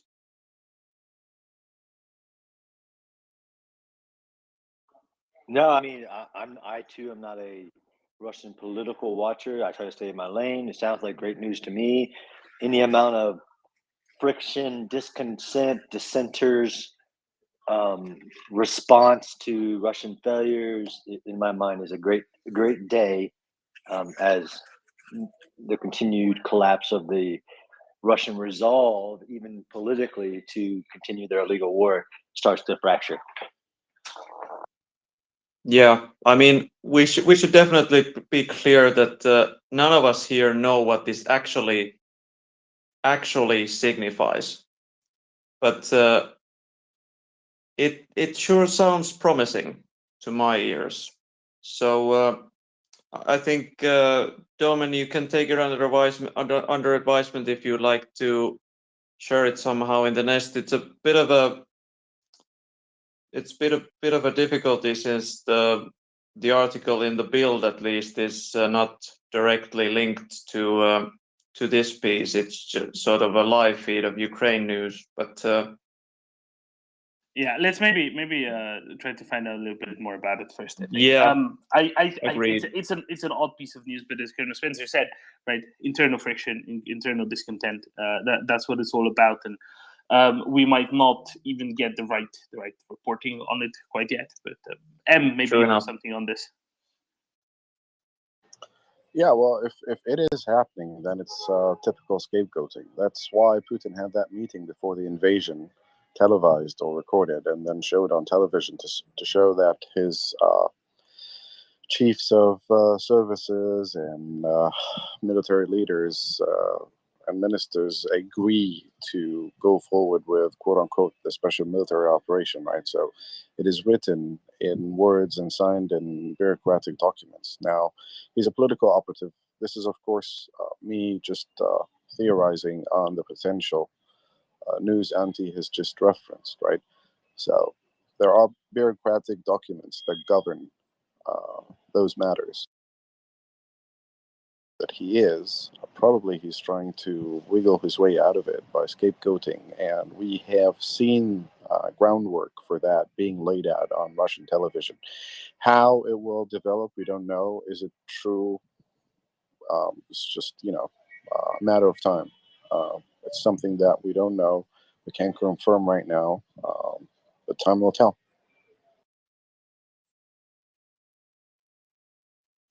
Precisely. Did we lose Colonel Spencer to technical difficulties? Sure hope not. Okay, well, he has a standing invitation, as he's well aware, and when possible, he'll jump back up, and hopefully we'll get Yehuda back soon as well. Mika, I'm sorry, but I knew you would have had the tactical questions to pose, but yeah. Okay, you hear me? We can hear it fine, but we did lose Colonel Spencer. Be advised of that. Yeah, I actually had a question for him, but yeah, it's about the counterattack, to be honest, and next counterattack. So now it's time to regroup once again, and refresh your forces, etc. And always General Schwarzkopf in the first Persian Gulf War said, when he launched an attack, he said always he doesn't want to poke with one finger. He wants to hit with full fist. And my understanding, the full fist in, let's say, in Kharkiv front is that 3 brigades. You need to have 3 brigades to hitting. And I was just asking John Spencer that does he agree that now it's time to once again regroup and refresh the troops, and then once again you prepare like 3 brigades and hit again.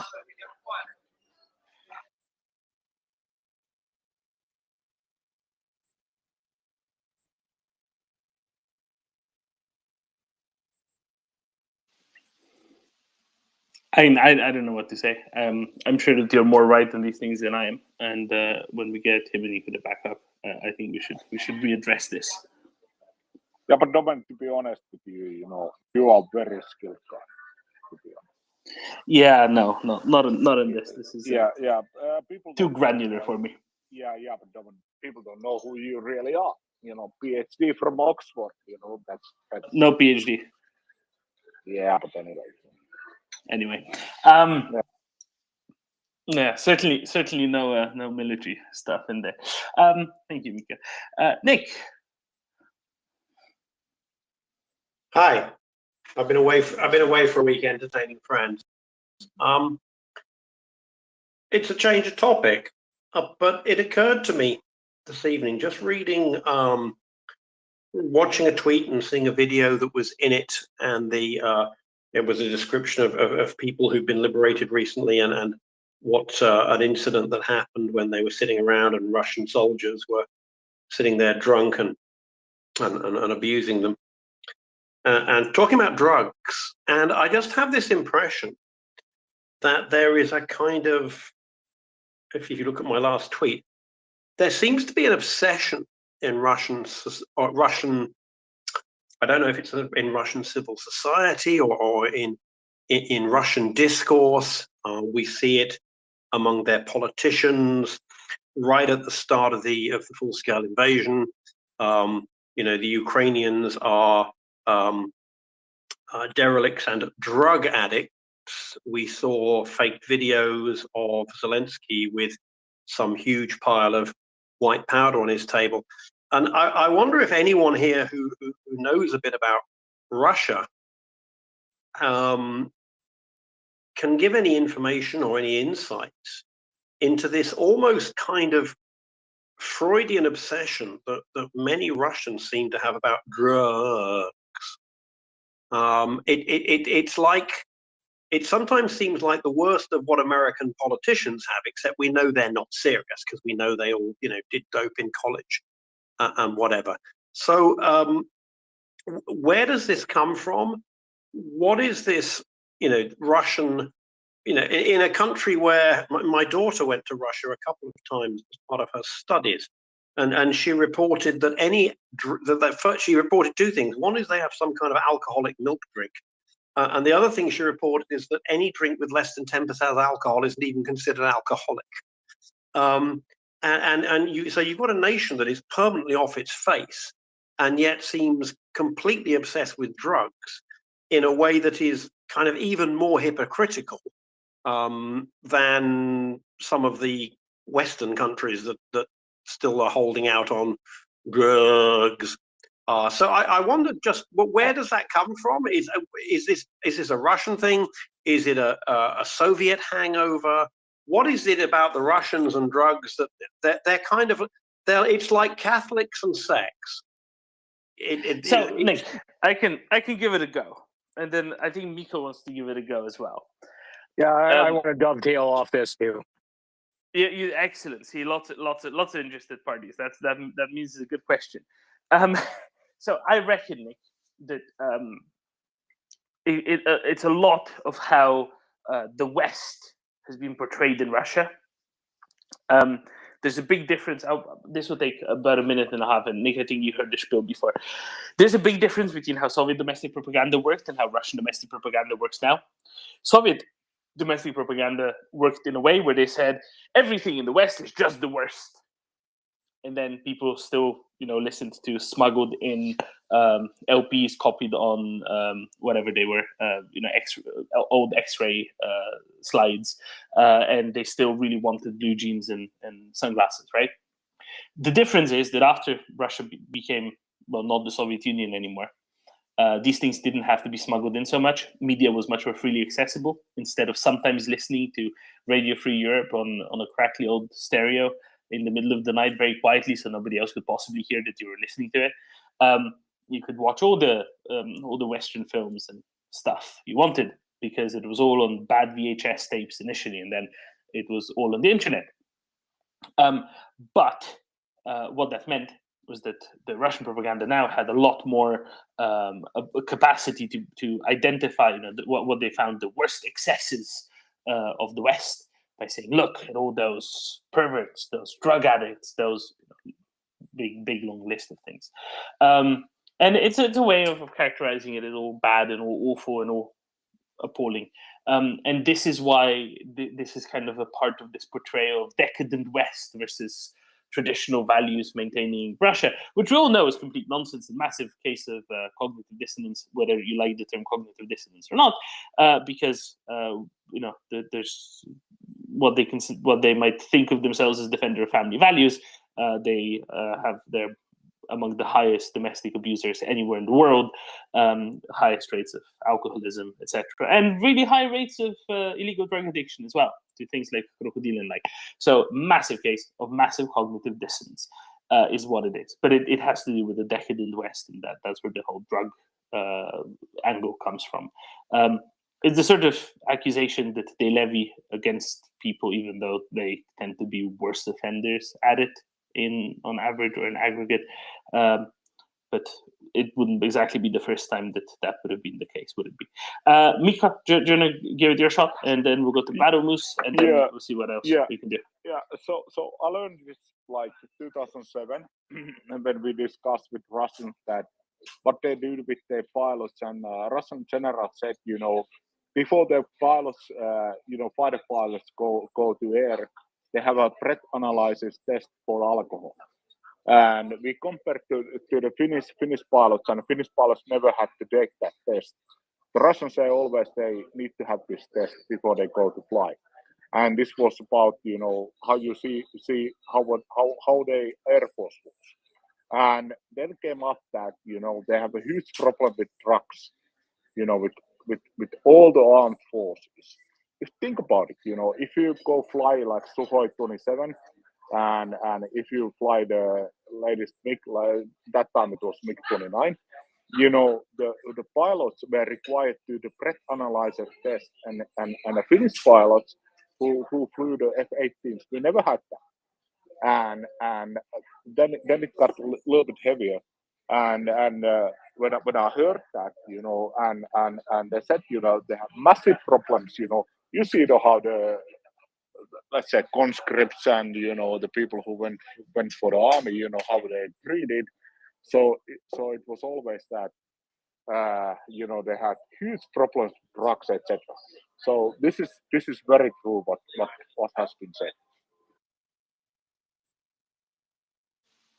That's an excellent story, Mika. Baromus?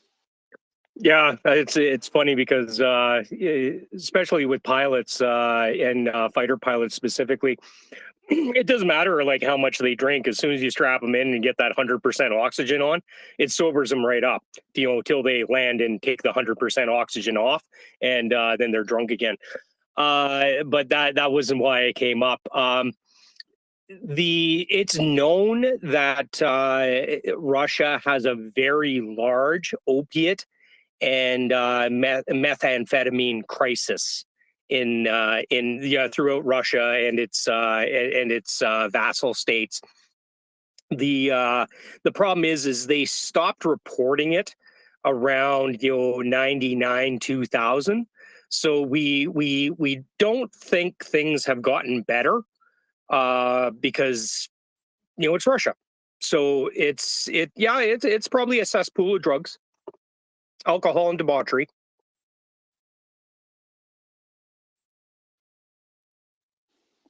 Anyway, Nick, I think this is the as best we can do.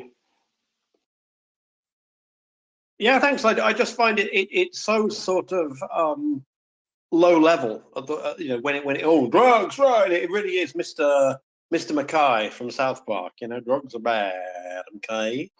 And it's it's where we were. I went to school in the 1970s. It reminds me of being at school in the 1970s, and the drugs themselves are almost kind of unmentionable. And bad people are hot mic, and bad people are drug addicts, and yeah, it's just really, it's just out of date, really. So anyway, that came to mind. Thank you for the inputs, guys. Yeah, exactly. Yeah, this was very surprising because I heard this in the academy, and even the Russian pilots had to take the breath analyzer test before go flying. This is like no way, in a Finnish airport, never. No, of course not. Of course not. But so many things you would say in Finnish Air Force, never. Okay, let's run through some more hands. Let's go to Nina, then to Sped Jarhead, and then to War Pigeon. Nina. Domen, about this drug and alcohol thing in Russia, I think that the whole country would need like a psychiatrist. And when you live in a country where which is based on lies and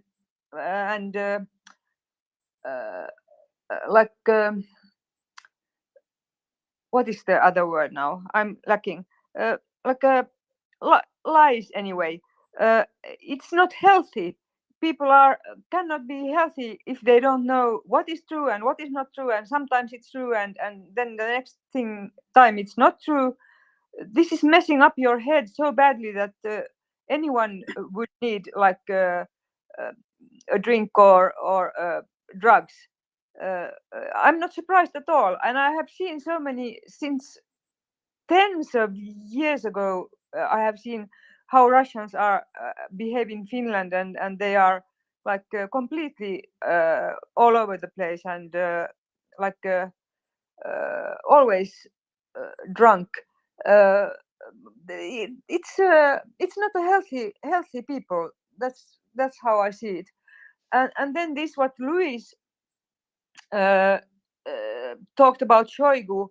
I really want to go to the bottom of this when we have the people here who knows how to tackle this, because I think this is some kind of indication that something big is happening, because either Putin is making Shoigu the scapegoat and trying to get away with all this mess what he has done, or then it's something else. But yeah, just a comment and comment.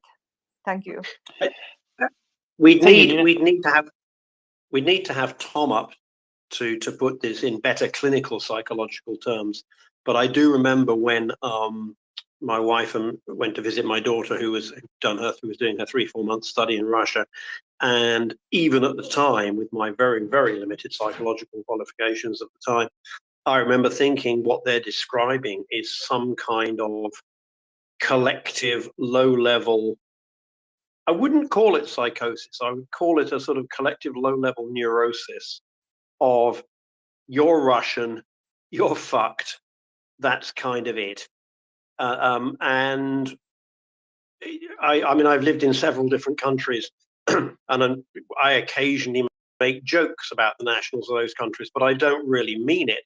But when based on the number of Russians I've met, I'm starting to think that actually this is not a coincidence, and that there is this kind of, as a result of something in the society, there is this deep-seated unhappiness with their condition that goes beyond the problems that we all have. I'm an existentialist, and I read about the problems of the human condition, and Dostoevsky was pretty good on this.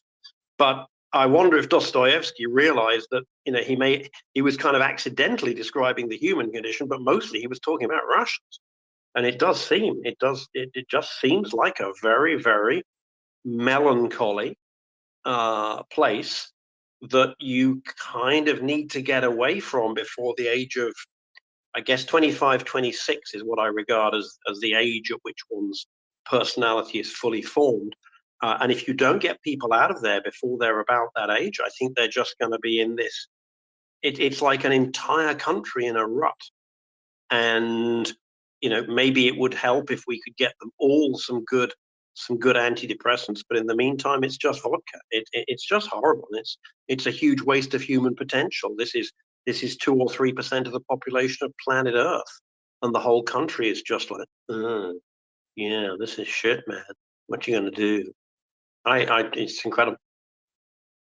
Actually, we all need to. The only thing we need to do. Sorry, Nina. The only thing we need to do is to actually type narcotics in Russia in Google, and the first result will be a paper published by the National Institute on Drug Abuse, which is, I think, part of the National Institutes of Health. Paper is titled "Alcohol and Illicit Drug in Russia: Current Situation and Possible Solution" by B. Lobodov, District Center of Prevention and Treatment. So alcoholism has been the traditional problem in Russia for centuries. The current situation is far from ideal. 2.2 million alcoholics, 700,000 alcohol-related deaths, 160,000 diagnosed with psychosis annually. Attention of society has recently shifted towards illicit drugs. Some researchers estimate that there are 4 to 6 million regular users, whereas among young Russians, lifetime prevalence of illicit drug use is up to 40%. Healthcare system cannot cope. Russia has 448,100 regular drug users and addicts, multiplied by 10 in order to do so and so. This requires outpatient psychological consultant, social workers, or psychologists specializing in long-term programs to that there have so-and-so beds in so-and-so clinics and so-and-so dispensaries and so-and-so district narcologist offices with about 5,300 physicians, etc., etc. You get the idea. So this abstract was published in 2004. I'm assuming that the problem has since gotten worse.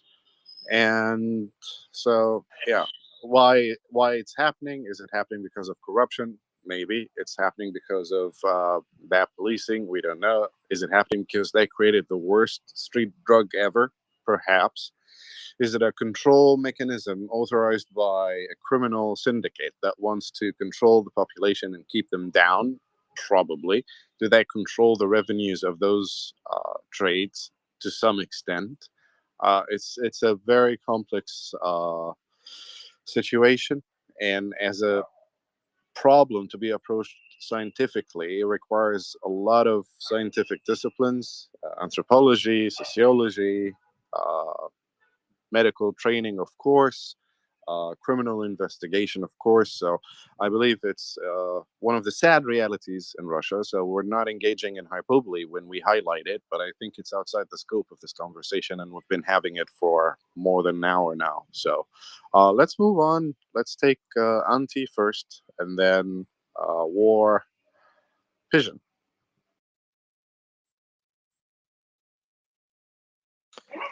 You So I have to share something I read just now by by a great friend of this space, General Ben Hodges.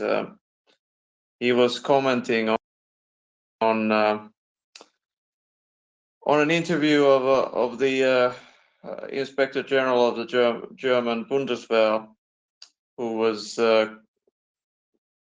who mentioned in the press interview that that Russia might put up a second front in a number of places, and one of which was the Finnish border, and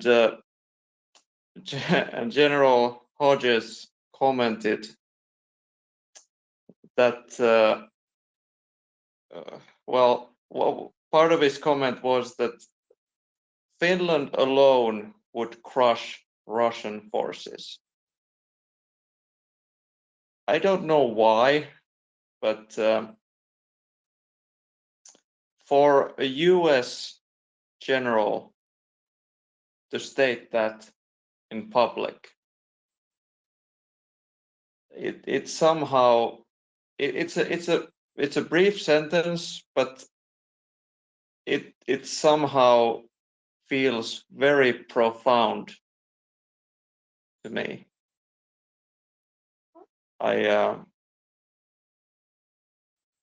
Yeah, that's what I wanted to bring up. Thank you. I guess he is a retired general. He's a private citizen now, Yes, so he can say true. General Hodges true. is a private citizen. The general, Yes, the I Inspector know. General of the German Army is not a private citizen, and I don't think it reflects well in his on his position to be saying things No, like that. but the because- sentence. It's the sentence. Yeah, it's the sentence of a bureaucrat, isn't it?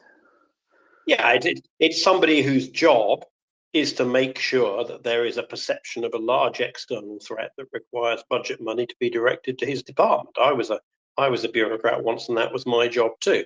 Doesn't mean it has any relevance to reality. And in the current situation, statements like that are going to get more attention because, of course, I mean, that's Russia about to open a second front is very much what in the newspaper business is called man bites dog.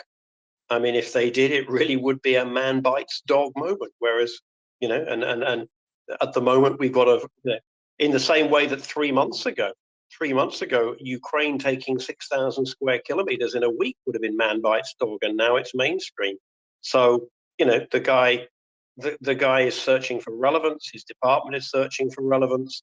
He's got to appear to be conservative and, making sure that nothing bad happens. And there's an element, I think, of validity to that. But, Russia about to attack the Baltics, bring in NATO, about to attack Finland, which isn't yet a ratified NATO. Of course it's not going to happen. I don't know why he's doing that, but I would put it down to standard bureaucratic incompetence, because that's usually a good explanation. It's worse than that. It's too absurd a thing to be saying. But anyway, let's move on, because we have a bunch of people to run through. Before I cycle down, I wanted to draw the attention to what General Ben Hodges said, not what the Inspector General of the Bundes said. I couldn't care less at this moment about that. I wanted to highlight that brief sentence. That was the point. But thank you. I will cycle down now. I get it. Thanks, Antti. No, it is great to have such excellent friends of the space, such as General Ben Hodges, who are so steadfast and sensible and grounded. And that I am very, very grateful for. That is sure. Right, I have 3 people with hands up. War Pigeon, then Attackums, and then Floria. War Pigeon. Hi everyone. So I have one brief comment and a question. The comment is I actually had a bit of a laugh while listening to the part about the drug addiction propaganda, because to me, as a, let's say, Northern Slav, it's really a simple, stupid thing. It's just, like in the traditional Northern Slavic culture, you can be an alcoholic and at the same time, I guess, a serious, credible person. It doesn't take away your a certain degree of respect. Like, you can, a lot of the generals in the Soviet era were alcoholics, of course, and they still had some position. But drug addiction is like narcotics are just treated as something totally different, as a sign of weakness, and you can't really be respectable when you're a drug addict. It's there is no influence of like the recent trends in the West, where someone who has a drug problem is treated as someone who is perhaps has like a mental crisis, but it doesn't take away. No, it's just a sign of weakness, right? So contrary to alcohol. So and the other thing is that you know, how can a rational thinking person like Zelensky, for example, not be a drug addict when he's against Russia and he doesn't want to be a part of the great Russian state, right? So it's just like kind of like a low level stupid propaganda for the masses, but that's the logic to me. And the question is, I wanted to pick your brains a bit. I don't know if it was discussed. I haven't been around for the last couple of days too much, but regarding Armenia, does anyone think that there is a chance to actually pull Armenia out of the Russian sphere of influence? Because it would probably be a good idea with all the they have to pull themselves out. Sorry? They have to pull themselves out. You can't pull Armenia out right now. They have to pull themselves out if they want to. Well, I've heard to do that, they need to evict the Russian troops there. Well, I've heard that they would. It's I think a day older as news, but I think they announced that if Russia won't help them, then they will pull out of the alliance. I don't remember what it's called. The CSTO. Yeah. That's true, but again, they have to. The integration is deep. They have to pull themselves out. They have made a wrong assessment initially by putting their bet on Russia to save them in the first place. Decades ago, that's the mistake they made. They shouldn't have made that mistake in the first place. And they've refused to correct that since. Even when Georgia was making substantial progress in terms of democratization, modernization, Armenia didn't follow suit for whatever domestic political purposes, and they instead aligned themselves with Russia. It's complicated. Maybe we'll have Alex Captelli explain it all to us in a little while. I just want to run quickly through all the other hands as well. But if you stick around, I think Alex will tell us more on that. Sweet. Attackums. Hi, I just wanted to tell you guys that I'm so grateful for this space and I love you guys for everything that you have done to help Ukraine and to keep this platform open. And I don't know what I would have done the past 7 months without you guys. And I'm just really disgusted to see all those Z's all over Barcelona. And I hope that that will convince more people to put a whole ban across the world for all these orcs. Thank you. Bye. Thank you, Attackums. I concur with that. That was very disturbing to see dozens of Zs painted all over actually the Ukrainian Cultural Center, I think, or some such refugee center in Barcelona. And hopefully future tourist visas for Russians are going to be gotten rid of in short order, at least in the Schengen area at large. Of course, first steps have already been made. Poland, Baltics, Czech Republic, a couple of other states, I believe Denmark and the Netherlands instituted very severe restrictions as well on new issuances. Finland did their own sort of bureaucratic trick by which they will just issue very many fewer visas.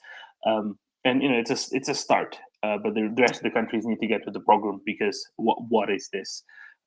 What is even the point of this? It's not like they're going to even have hard currency very soon, so you don't even benefit any from that. Technical point on visas, Nick? No, I was going to say let us not exclude the possibility that the Zeds were written by local people. Barcelona has two problems. One is the outright kind of Corbynite wing of the Catalonian nationalist movement, and the other is that Spain, catching up with the rest of Europe, now has a Nazi party with 12% or so of the vote.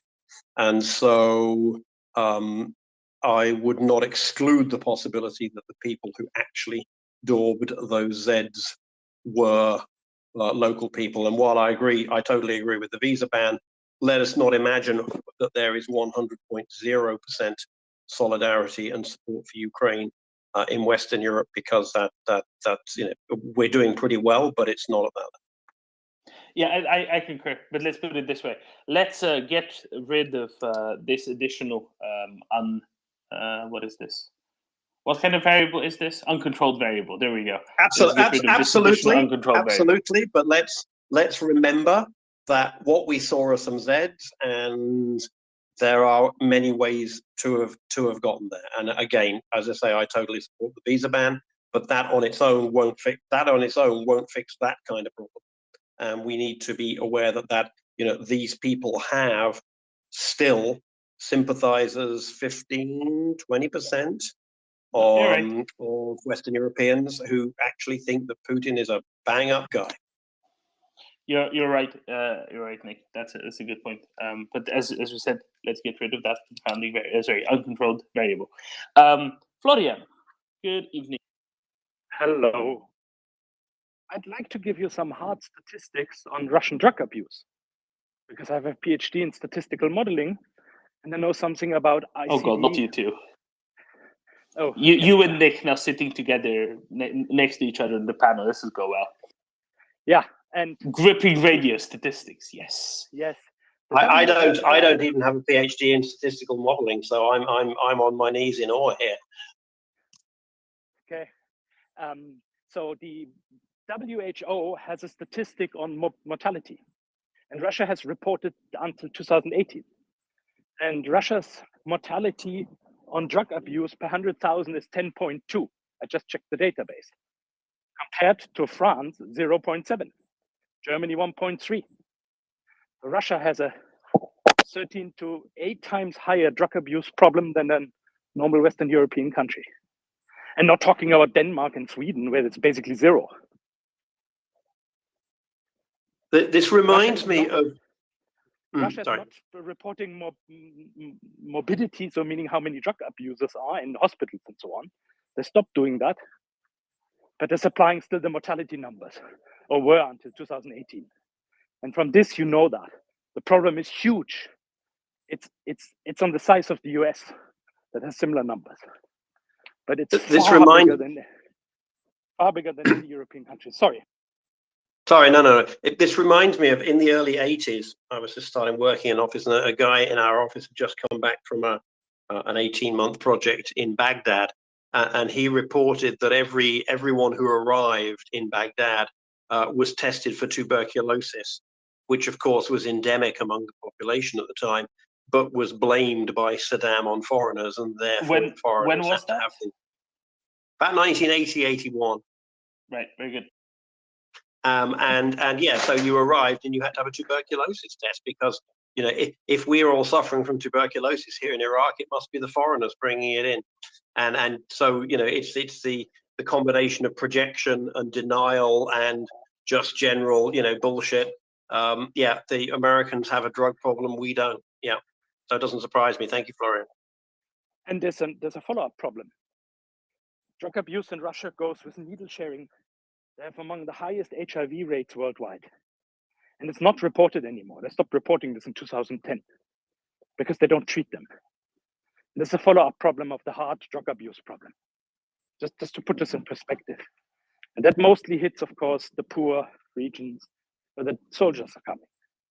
And I think that's why you see so much reports that Russian soldiers are on ketamine, that are completely drunk or completely on drugs all the time.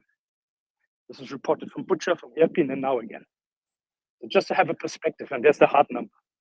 10.2 100,000 far exceeds the COVID death numbers. Just to have a clue what we're talking about.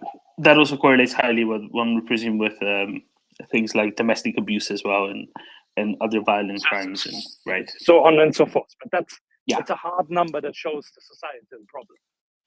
Yeah. Florian, can I ask you to follow me so I can DM you? I'm sure we have some stuff to talk about. Absolutely, I will do that.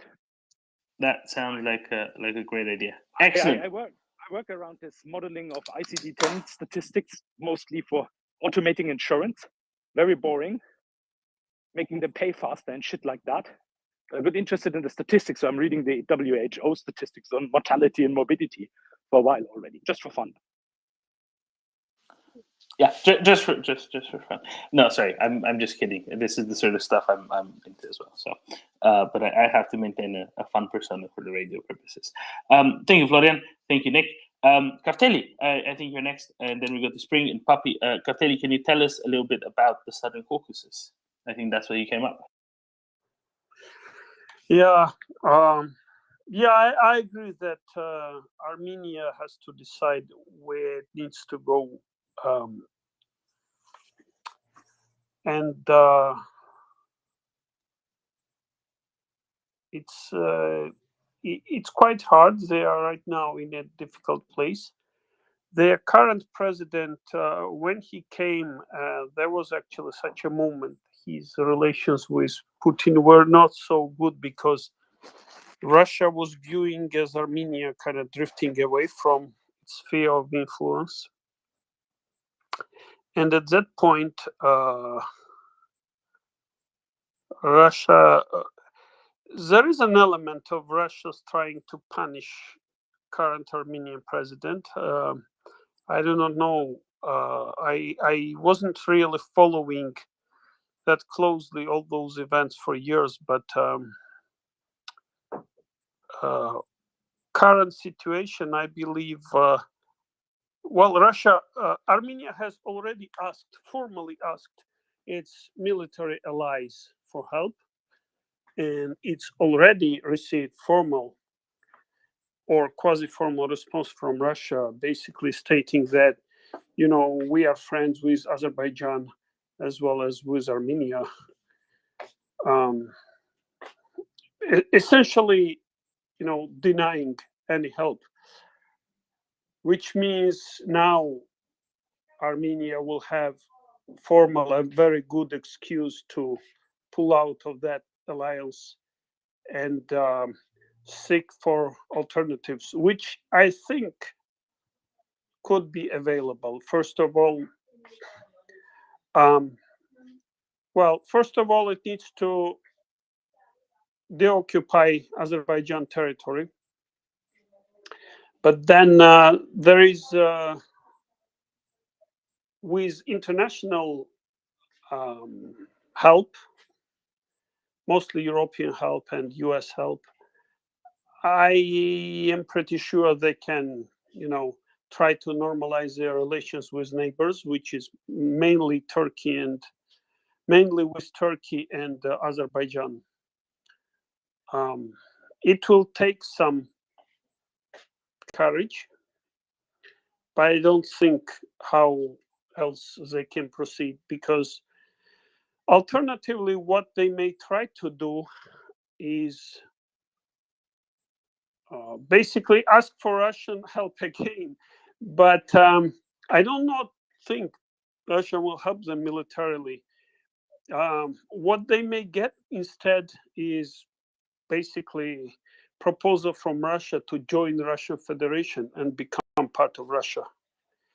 I do not know if Armenia would want to make the choice.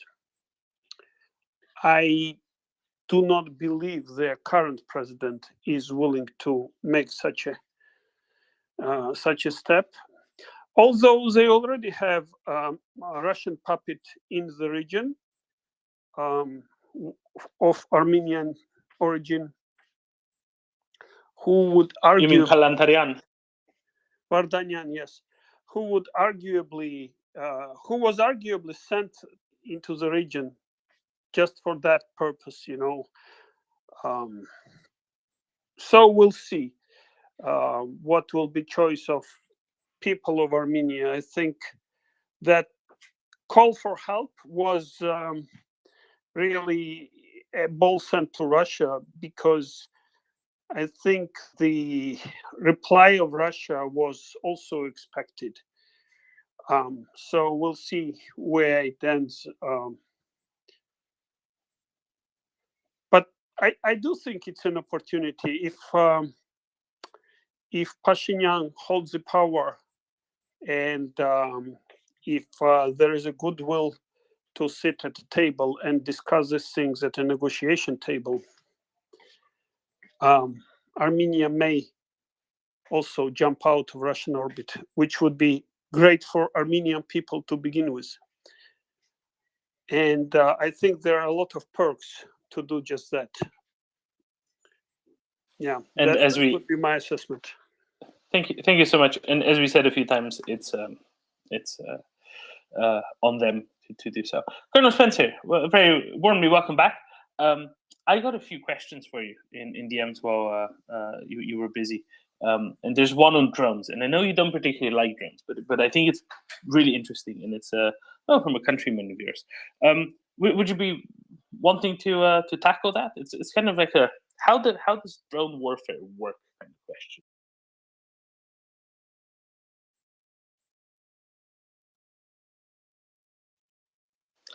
Okay, nope. Lost Colonel Spencer again. Right. We shall revert to that when we can. Maybe he just didn't like the drones. Maybe he's actually busy. I think it's a technical issue though. In which case, we shall turn to Spring. Hi, my question is about the dam and the missile strikes in Kryvyi. I think I said that right. And Very good.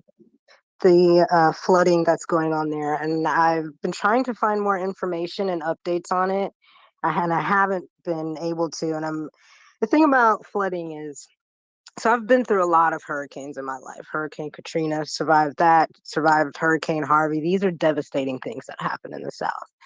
And flooding ruins homes, it knocks over trees, your power can go, people die, okay, even if it's just raining for days on end. But with this level of flooding, especially when this dam breaks, because I know what made Hurricane Katrina worse is when the levees broke, and it was just catastrophic. And so I'm trying to find updates about where the water is flowing, which directions it's flowing in, and sort of like an update on what's what's sort of like the not time frame in a way, but how it could, like, what's exactly damaged on it and how it can be fixed, because Ukrainians are very effective and very quick about, like, if the grid goes down, if there's an electrical that if electricity needs to be restored, they're very quick about that. If the trains need to be restored, train lines need to be tell you restored. all I know. Okay, great, thank you. So what I know is that the dam got struck with a number of missiles yesterday.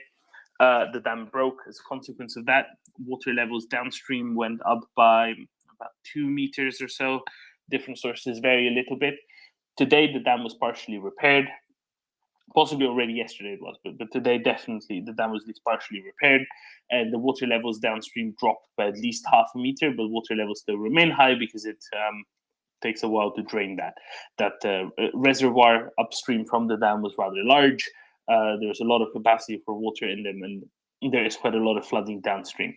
Where exactly the flooding is, I don't know. Ukraine doesn't really want to talk detailedly about that because it might reveal some facts about military movements, and at least it's not being made particularly public. Now, most of what has been flooded were fields either side of the Invades River, pretty much everywhere downstream of the Invades. The question is what effect that had on various pontoon bridges across the Invades, both the Ukrainian ones and the Russian ones.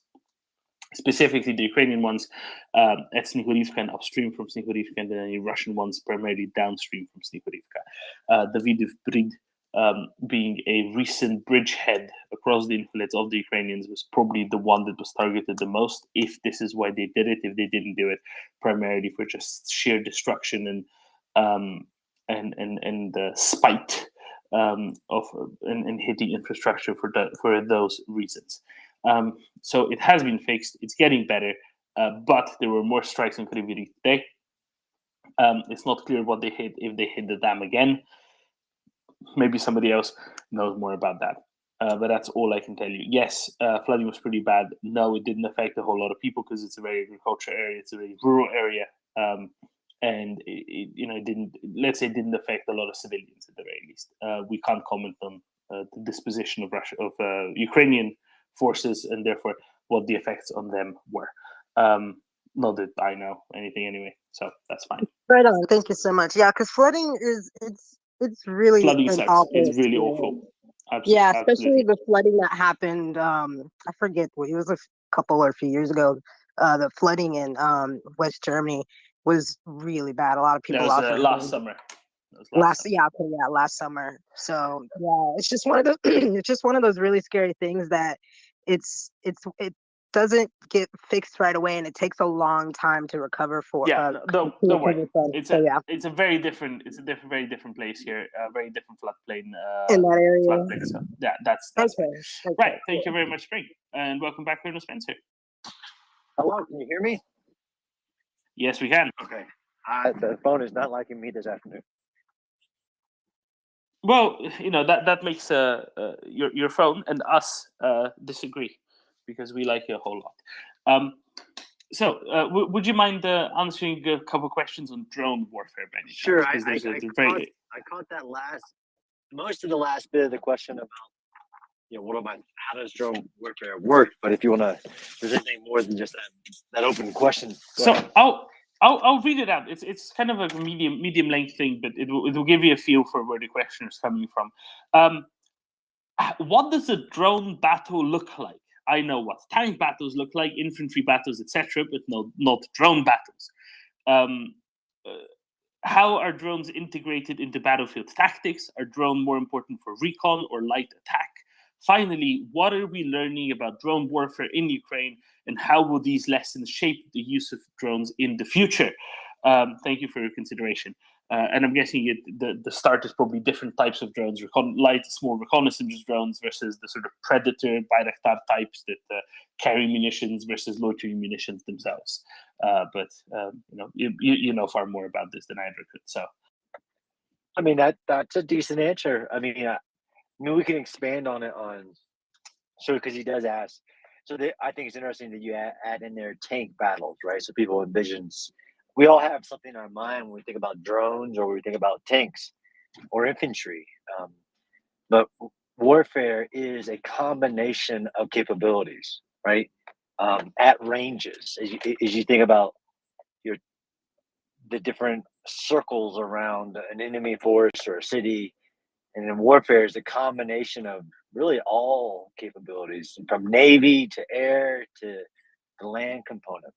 Like you said, there's such a spectrum of drones, especially now, that the function that the drone may be doing can vary based on the operation, the user, and the drone, right? But the best use of drones is in this warfighting functions, as we say, right? So you have intelligence, you have firepower, you have maneuver, you command and control, and you can basically use a drone to do any of that. Your drones can be put out in front of anything just to see, right? Intelligence is the most important thing in warfare.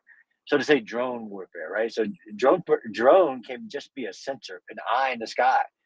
And if you can know what your enemy is doing, whether that's an individual position in the woods to an entire armored column or Russian maneuver, then it's a part of your warfare to use these drones to do that.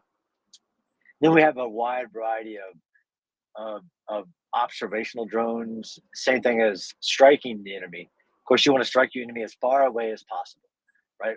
The last step of warfare is to put a man or a woman in danger. So if you can do that with any robotic, a drone, or anything, you're going to do that.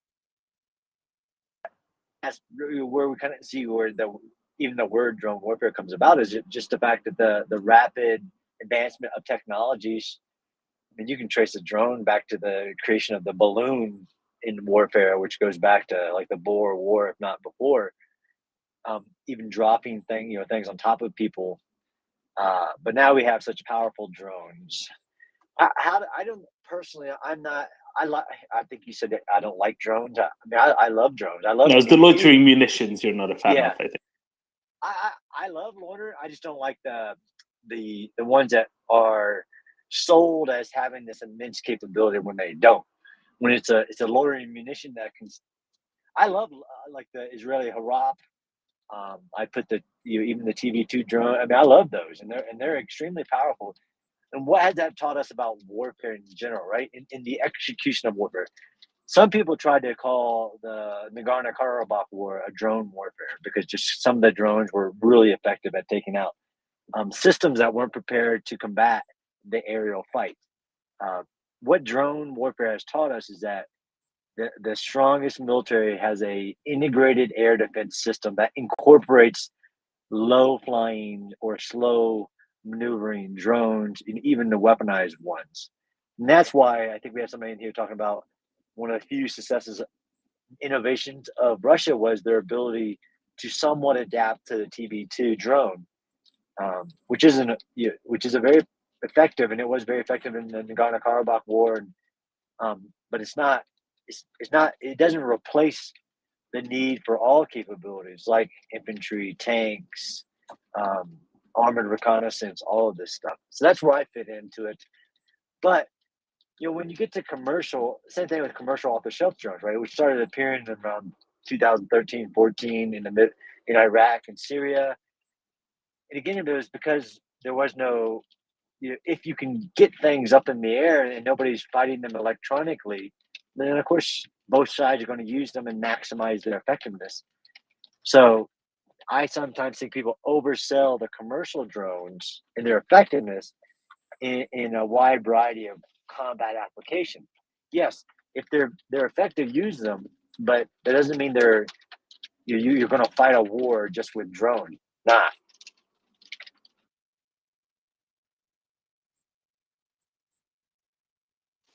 Thank you, Colonel. I think that that illustrated things greatly to the question. And there isn't really drone on drone battle per se ever, right? There's very few drones that carry air-to-air missiles, and there's very few that would be engaging another drone. Is that right? That's right. People say drone warfare. They really mean you have stuff on the ground, but the drones are taking it out, and you're not having to use your military to take out the other military. So that's what they mean. But some futurists envision completely robotic wars in the future, right? War won't be a human endeavor where it's just I'm not of that vein, right? I don't think that's in the foreseeable future. AI, robotics, drones. It's just not where I go with. Thank you, Colonel. Got feedback that's a great answer. Thank you very much. Mika. Yeah, I had a question for John. So I was thinking a little bit about like next counterattack. So right now let's look in the Kharkiv front. So Ukraine forces need to a little bit regroup and reinforce themselves. And all of us remember that what General Schwarzkopf said is that don't poke with the finger, hit like with the full fist. And my understanding, the full fist would mean like 3 brigades. What is your understanding? How much like 3 fully armed and refreshed brigades would take, again for the Kharkiv front?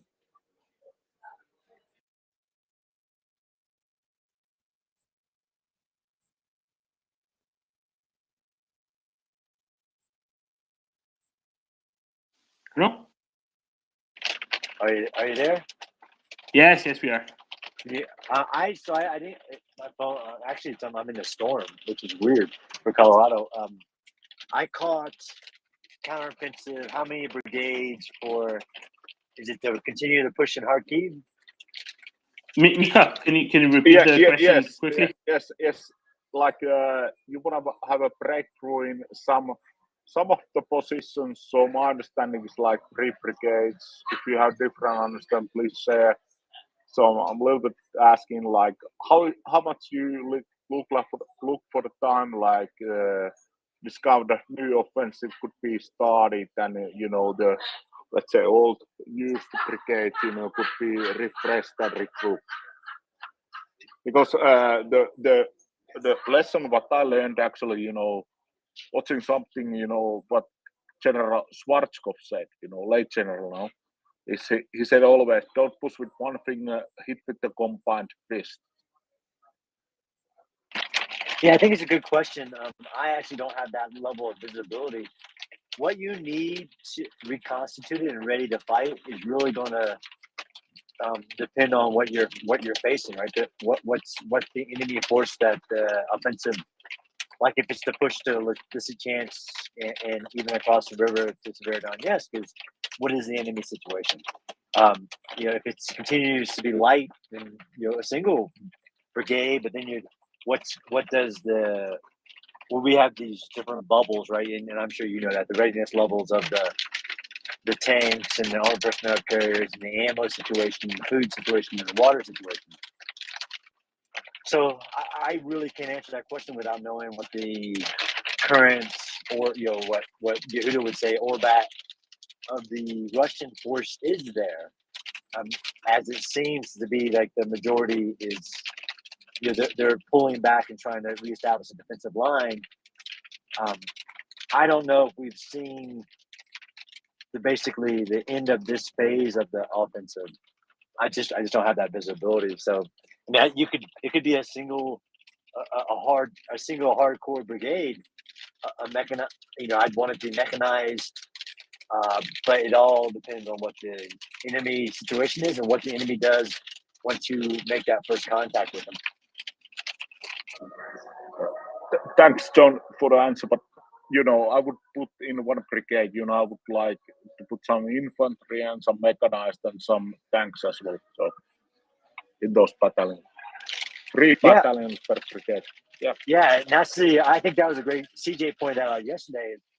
When we say brigade, kind of like we say BTGs, at this moment, even for Ukraine, that's really hard to say because they're combining beautifully capabilities like a legion element with a regular army mechanized unit with some additional infantry companies, and which is a beautiful thing. So I love seeing it, but it's so hard to say, like, okay, I'm going to need this coherent brigade, and that's just the adaptability of the Ukrainians at the moment. Yeah, I fully understand. It's very hard to say, to be honest. And like if they put 3 brigades, they would have a HIMARS backup and some Air Force backup, etc. So very hard to say, but yeah. No, it's a great question, though. I mean, it is. I mean, we all want to see the Ukrainians push as much as they safely can and to claim, liberate as much as they can. But you like you said, you got to reposition, you got to regroup, you got to get ready, and then there's so much work to be done with the areas that have been liberated, and we got to collect up all that equipment that Russia left behind and get it back in. Exactly, and that was one of my questions. How long would it take, kind of, rearm and regroup these forces, for next counterattack? I'm just speaking, like. Yeah. No, it's a good question. Like 3 brigade attack. So I'm always kind of fond of that. Yeah, I mean, so there's just kind of on the paper figures, and this is what we saw when we said it would take Russia a month or more to pull forces out of, whether that was back in April and put them back in the fight. I wouldn't think you would need more than a week or so, but I don't know the status of the logistical situation of even the frontline units, and then what are the that pace of it. The Ukrainians have continued to surprise and defy kind of predictions on that. Easily a week would be foreseeable, but again, it depends on so many other variables on what their capability is to get them, and who's had the most the casualties or been pushed the hardest. So a week or 2 would be a very reasonable, but I just don't have that visibility. Yeah. Thanks, John, for the comment. I would say as well, nobody knows, but I would say 1 month, but that's too much. And in the meanwhile, I would, of course, tie the other forces, with the Russians, before this kind of the 3 brigade twist would attack. So, yeah, thanks. All right, thank you, Mikko. And seem to have lost Colonel Spencer. We'll try to bring him back up. With that said, it's my bedtime, so I'll leave you in the good hands of Doman and Ben. And thank you so much, everyone, for being with us. And thank you for your questions and your topics. So, with that said, off to you, Doman and Ben. Good night, everyone. Good night, Em. It's funny how Em is in a windstorm and Colonel Spencer is in a rainstorm. Good night to each of them.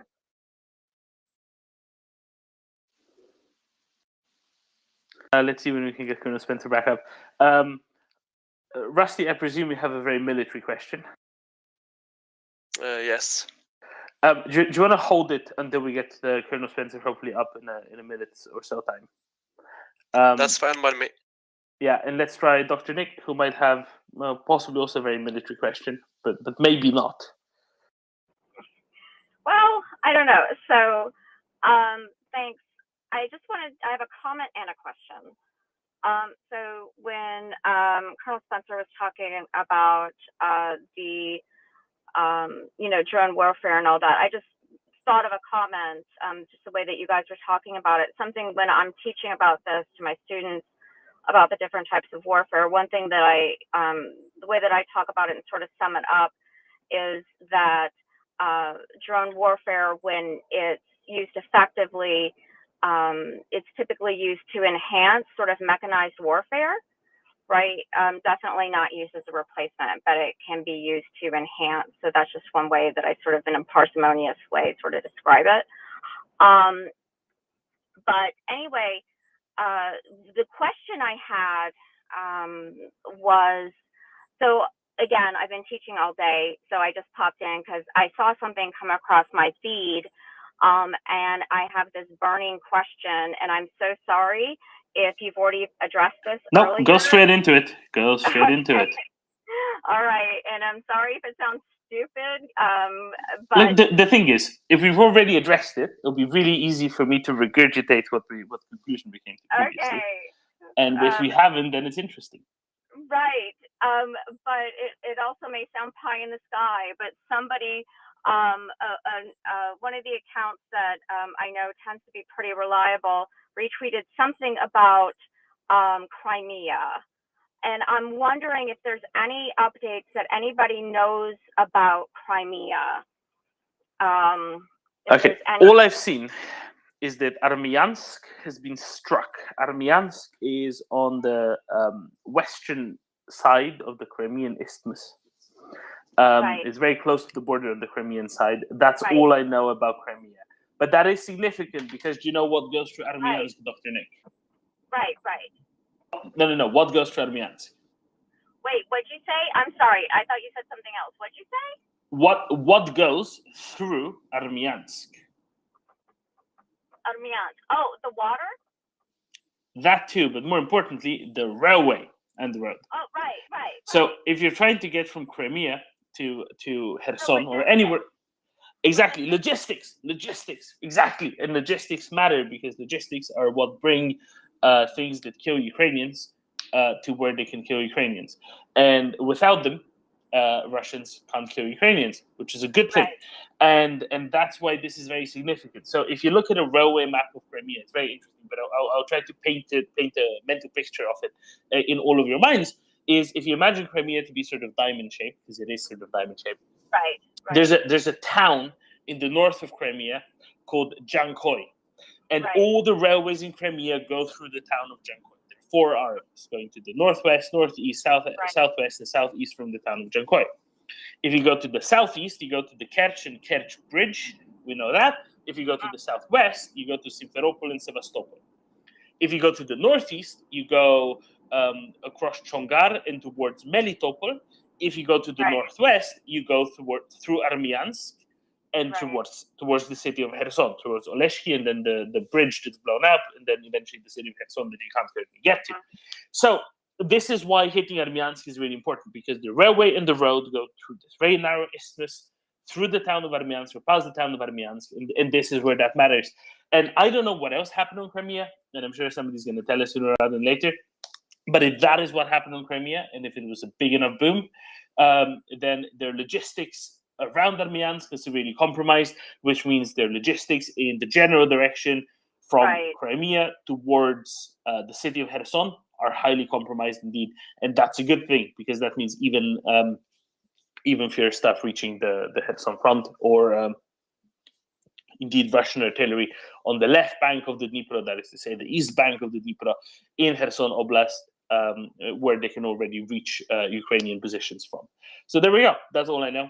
But I'd love to tell you more, but sadly I can't because I don't know. Ben, do you know more about what happened on Crimea tonight? I'm guessing you're in a similar position than me. No, I have no clue. We can talk about Crimea in the 5th century BC if you want to, but tonight I'm all fresh out of the information. Well, that's just how it is, isn't it? I'm sorry, Dr. Nick.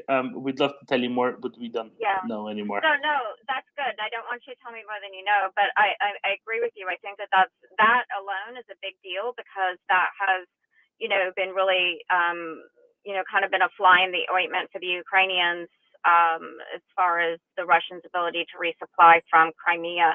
So that is that alone, even if it's nothing else right now, is a big victory, and it'll help them, in offensives in the south, related to Hezbollah and wherever else. So I think that alone is really good, and it's an excellent start. I want to see more, of course, but I love it. I want to see more, and I'm, biding my days for the Kerch Bridge to be blown up, and all the Russians to go packing first and get across that bridge, and then that bridge to be blown up behind them. So, but yeah. Anyway, so thanks.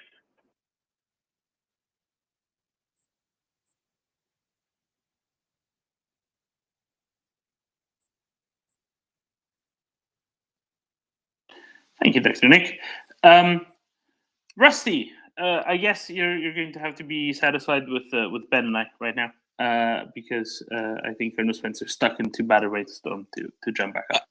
I actually have something very interesting to say about drones. Okay, excellent. Norway is about the. Yeah, so Norway is actually contributing the newest mini drone in the world to Ukraine. That's the little helicopter, right? It's called Black Hornet Nano. Yeah, but it looks like a little helicopter. It's tinier. Yeah, it looks like a helicopter. It's so tiny that you can fit it between. It's kind of like it's 2.5 centimeters wide. It's 16 centimeters long, and it weighs 18 grams. And it can fly for 20 to 25 minutes and can cross 2 kilometers. And it can fly with a top speed of 21 kilometers an hour or 13 miles per hour. So my question here, so I know that Norway has them and Britain has them as well, right? And they were kind of designed to look around corners in urban combat, in urban warfare. And yeah, that's why it's not so. I was waiting for the urban combat expert, because he probably wants to try them out or have tried them out. No, exactly, and this is why we really need to stress that this is something primarily intended and used for urban combat, urban warfare. Okay, we've said it enough times. We have Colonel Spencer with us. Did somebody say urban? Yeah, I just talked about urban because I wanted you to hear what I said about the Black Hornet, a nano drone. So I heard, I did catch that. So look, I'm not a drone hater. I just don't think of the things that should excite us. This little thing that can fly for, like you said, 20 minutes doesn't excite me that much. I just gave a full day presentation on urban warfare at one of our units here in the United States, and one of the guys showed me the image that came from his Black Hornet. I detest the Ravens. If we hear of anybody giving Ukrainians Ravens, we should be angry. The Black Hornet, it's a cool little device. Again, it gives you 20 minutes. I wouldn't say they're necessarily made for urban warfare because there's lots of they weren't. Let me be honest. They weren't experimented with fully in high intensity urban combat. But like I said, I am pro 100% give Ukraine anything and everything. And if that's what I forget who you said, Gabe, that's great. It will help save lives. Yes. If I can put anything in front of my formation that I can see where the enemy is that I want to kill, great. But look at the limitations on that thing. 2 kilometers, solo flying camera that you can put up for like 20 minutes. It costs a lot. So, I mean, if you gave me that or a DJI, I'd rather have a DJI personally. But so the funny thing about it, though, is that the Norwegian government and the Kongsberg group that's making them portrayed it as the future in house clearing, so that you would send the drone in through windows or. Right? No.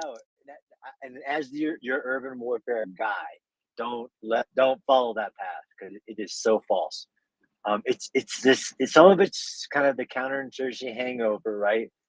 More SWAT tactics of being able to identify where, what's inside that building. And this is high intensity urban warfare. This isn't about room clearing, seeing into a building and knowing where the enemy is. So let me give you an example. I was on a very big experiment of urban warfare, and that was the idea was literally to train with all the tech to see how it would empower you, but the context of the battle was all wrong. It was more of this counterterrorism, counterinsurgency thinking where there's what's surrounding you is not a threat. There's just a couple buildings where there's some enemy in. I'd as an urban warfare guy, that I would put that so far down on my list of priorities of stuff that I would want in Ukraine that it's not even funny. So the funny thing, though, for me, though, is that the Norwegian government is very proud that they can contribute this mini drone. I think they're sending around 1,000 of them, and they really feel that it's gonna change the close combat in houses. That's just silly. Look, I am all for Norwegian gift, and those will help. Will they have a marked advantage? No. Do Ukrainians need vehicles more than they need a drone that can fly, in front of them and see? Let the Ukrainian formations or the guys that we bring on here tell you which would they rather have. Would they rather have an armored personnel carrier or a drone that flies for maybe 20 minutes? And I'm getting that they don't even do that long. But I have another drone idea that they came with as well that I would like to tell you, and that's, you probably know the anti-tank M72. I think that's the name, right? No, is that a drone? An M72 drone? No, anti-tank. The RPG almost. That's Norwegian made. I think it's M72, or do I need to check it up?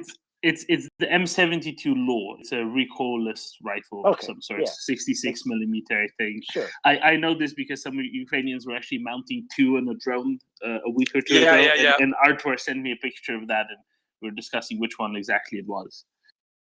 Yeah, so the Norwegian government just made a whole shebang about the idea to mount the M72s on drones, and they tried to get it to Ukraine.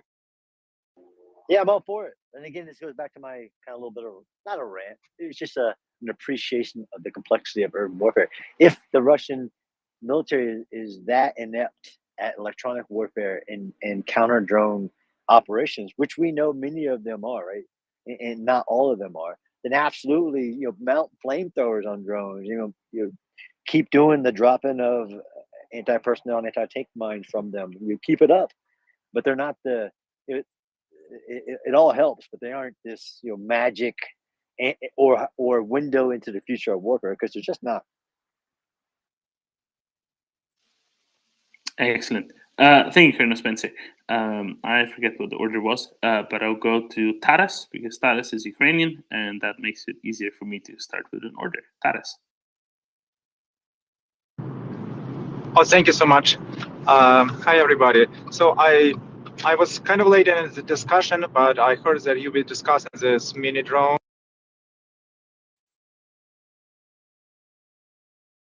The absence of anything better is would have it used, but definitely it's not going to be like a game changer. It's just a piece in a puzzle.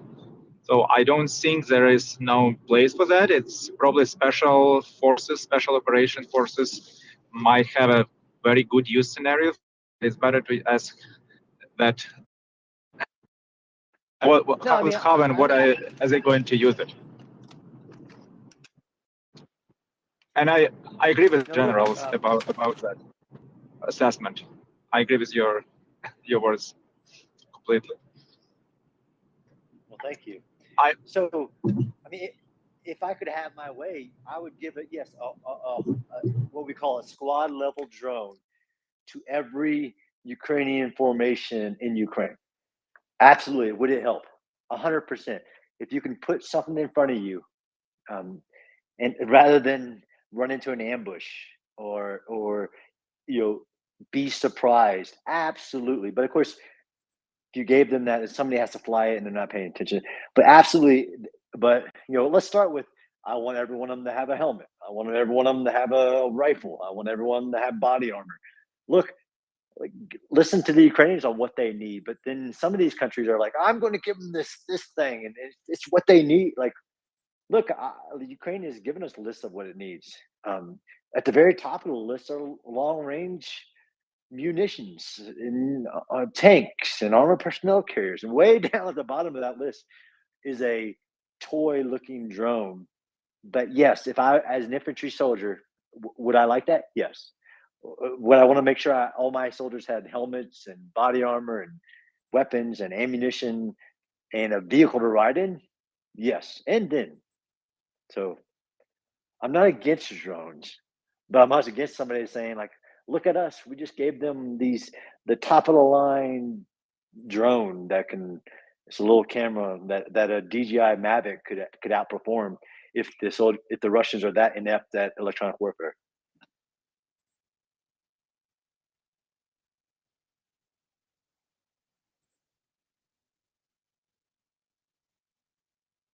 Thank you, Colonel.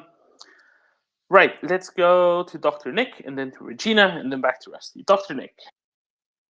I kind of agree with Colonel Spencer here about the drones. I mean, like I said before, I think drones are good to, for the purposes, like I tell my students, to enhance mechanized warfare, in certain circumstances, right?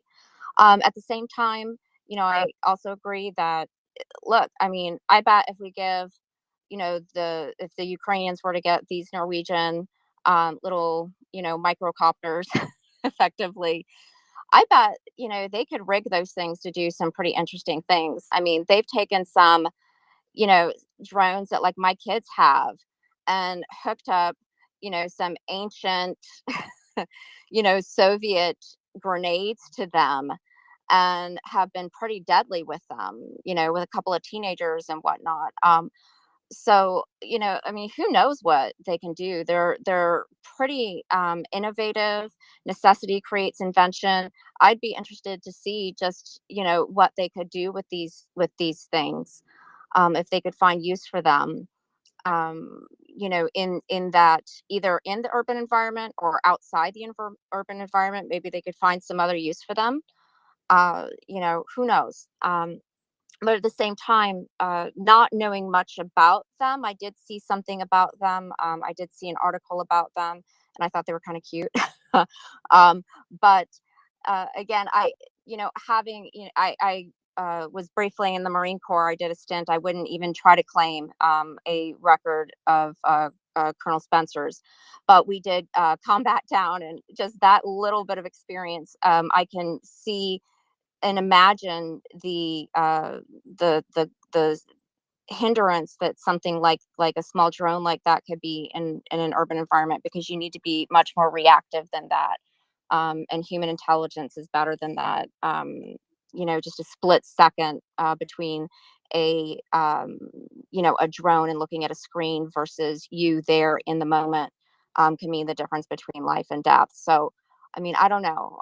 They can be good for deciding whether to go in, to, have to call in a drop, from air or whatever. But I don't know about just, urban combat, but that's just my feeling. Anyway, that's all I wanted to say. Thank you, Dr. Nick. Colonel Spencer, what kind of best use scenario would you see for these things? These sort of smaller drones that are kind of optimized for an urban environment, where distances aren't that large, but danger can be around any corner. So I'll take out that word optimized for urban combat. Yeah. So I wrote this article about the 8 rules of urban warfare. really the 8 rules of attacking a city, and in those are these inherent rules about not knowing where the enemy is. The enemy gets to choose all of that. So yes, if I was in, give me a scenario like retaking Harrison, and I didn't have some other asset, and I'm on the front line getting closer and closer to where I believe the enemy is. Absolutely, if I have anything I can put in front of me to narrow it down, to know where to focus my resources at hand, whether it's indirect fires. I think that's the most powerful use of drones that we've seen in Ukraine, is as acting as the forward observer, seeing on the other side of that building, which is the challenge, right? In 3-dimensional urban combat, is not just seeing around the building, but seeing 2 buildings over. And if you can do that and then have the ability to then call in indirect fire, again, anything you can do, any capability that prevents you from having to go face to face with a defending person in urban terrain or inside of a house, that can focus your either firepower or resources, then that is a game changer, because it takes away that ultimate challenge of the physical terrain of urban environments, which degrade other capabilities. I can't see around the corner. Absolutely. I mean, some militaries have gone down the road of like a weapon that unfolds so you can see it around the corner of a building. That's the nature of close combat in urban terrain. But again, if I had all these priorities, would that is on the list of priorities? Sure. And if I could give one, if they have the 1,000 they want to send it. And would that help if I was a company commander attacking an urban terrain or defending, and I can put this thing out in front of me? That of course is an advantage. Is it a game changer? Absolutely not. And these things aren't even an adaptable drone. They're literally fitting the palm of your hand. They're literally just a camera on wings that can fly around for 20 minutes. Yeah. So would that help somebody? Sure. I'd want them to be disposable. So don't get me started on drones that are sensitive items, in which if I lose one, it's a big deal, right? So that's why I would never put the Raven up in fights that I was in. I mean, that dang thing goes down, it's a crisis. Like, that's ridiculous. I want disposable drones, personally. So hopefully that answers the question. It would be helpful. Yes, they are helpful. So do you know what that reminded me of when you said devices to see around corner? That really reminds me of a World War I museum that I went to at some point, and they had periscopes that were basically a cardboard tube with a couple of mirrors in them, and that's. I mean, it really sounds very much like that. A little bit more advanced, not made of cardboard with a couple of mirrors in them, but basically the same thing, right? Right, but I think a periscope is more useful. Like, how many buildings I'm going to have to see around in large scale combat operations in urban terrain? Am I going to have to see around 1 building, 2 buildings? I'm going to have to see around a lot of buildings. That's why this drone to me is like meh. It flies for 20 minutes. How many? This is not going to be 20-minute battles. These are large scale combat operations. That thing is a holdover of believing in urban warfare is only time sensitive, intelligence driven raids, where I've narrowed down to the building that they're in, and I need something to fly to reduce my risk as the attacker. It's not made for this type of combat, and I'm pretty adamant where a periscope would almost be more useful to my squad in a large scale combat operation. But again, anything that puts an eye forward and reduces the risk to my soldiers, of course, is an advantage. And if the Ukrainians have them, the Russians don't, add advantage to them, even if it's small, that's a great thing. Thank you, Colonel. Okay, let's do a lightning round. So everybody, please have a question ready and go straight to the question, because there's a lot of people with their hands up, because Colonel Spencer is, rightly so, very popular. Regina. So are we going to see Russia again changed their narrative. Like I was questioning earlier a couple of days ago, is the fact that first it was all of Ukraine, then it was just west to Kiev, then it was just the far eastern side of Ukraine, and now it seems like they're repositioning down to the south, and it looks like they're trying to at least fortify their positions. The Russians are down to the south to kind of get something out of this. Is there any reality base to that? Is seeing what they're doing and what their troop movements are being executed now, given their butts have been spanked on the eastern side? Does this make any sense?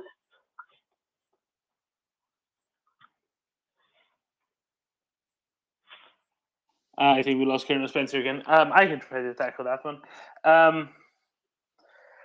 Who knows what they're going to do? Whatever they are going to do will never make any sense anyway. Let's dispense with that, because that's not a very good assumption to be having in the first place, because thus far what made sense. There will be further gestures of goodwill, such as the one from of their retreat from Snake Island, moderated by superior firepower. There will be further orderly, organized, highly planned retreats, such as the one from Kharkiv Oblast, mediated by superior tactics, logistics, and organization. And there will be further decisions that, oh no, something was just a feint, when they just find the situation untenable, such as they did in areas around Kyiv, Chernihiv, and Sumy. Why? Because Russia went into this war with many wrong assumptions. Those assumptions are still wrong. They will never pan out because they're so fundamentally wrong. That's really it. What will happen next? Who knows? What we can know is that they will sell it somehow to their domestic audience, one way or another, because their domestic propaganda is very strong. I hope that covers it. That literally covers it the best I can in this very high level of a question. But there you go. All right, thank you, Regina. Let's go to Rusty. Okay, thank you. So I'm actually gonna. Is Urban coming back? Colonel Spencer is undoubtedly coming back soon. I think he's having technical difficulties with the whole storm thing, and so if you want to hold it, that's fine. Yeah, I'm gonna hold. Very good, Shylock. Thank you. My question was originally for Colonel Spencer, but I'll pitch it out anyways. Going into the winter, what is this war going to look like? Is it going to revert back to an attrition and an artillery scenario? And do either side, either the Russians or the Ukrainians, have the capability to launch some kind of a winter offensive? So this is the thing. The question is, what is the situation going to be going into the winter in the first place? Before we can discuss how the winter warfare is going to look like. Look, Ukraine just took back 10,000 square kilometers over the course of the past week. Now, that isn't all of it, of course. That isn't most of it, of course. But it is, 8%, give or take. That's a lot. Right? Let's say it was about 1/12 of the territory that Russia previously occupied. That's a whole lot. Let's say Ukraine can do 3 times as much, 4 times as much over the coming weeks before winter starts hitting in earnest over the next 6 weeks, for example. Let's just say hypothetically. I don't know anything about anything. Let's cast that out of the way. But let's just say that happens, right? The front lines are going to look very different, and depending on how the front lines look like, or where the front lines will end up being, that matters a lot with how the winter warfare will look like. Because if the front lines are somewhere where the front lines never really were before, that's going to spell trouble for at least one side, because they will not have been dug in at that point. And that will, of course, greatly affect the nature of winter warfare. Secondly, you can take into account the different parts of Ukraine have a very different experience of winter. Now, all of Ukraine gets pretty cold in winter. Now, the deep south, let's say Kherson area and Crimea, they get a lot less cold than much more continental places that are much farther away from the coast, or the Sea of Azov doesn't really count to the same degree as the Black Sea proper does. But the weather conditions are quite different. And some places also get quite a lot wetter in the intervening period before the winter comes. as well, and that makes quite a bit of a difference as well. So there's a lot of factors that go into it. Preparedness for winter, when it comes to clothing, when it comes to other equipment, will make a lot of a difference. There's already a concerted effort among Western allies in the broadest possible sense to properly equip Ukrainians for winter warfare at a large scale.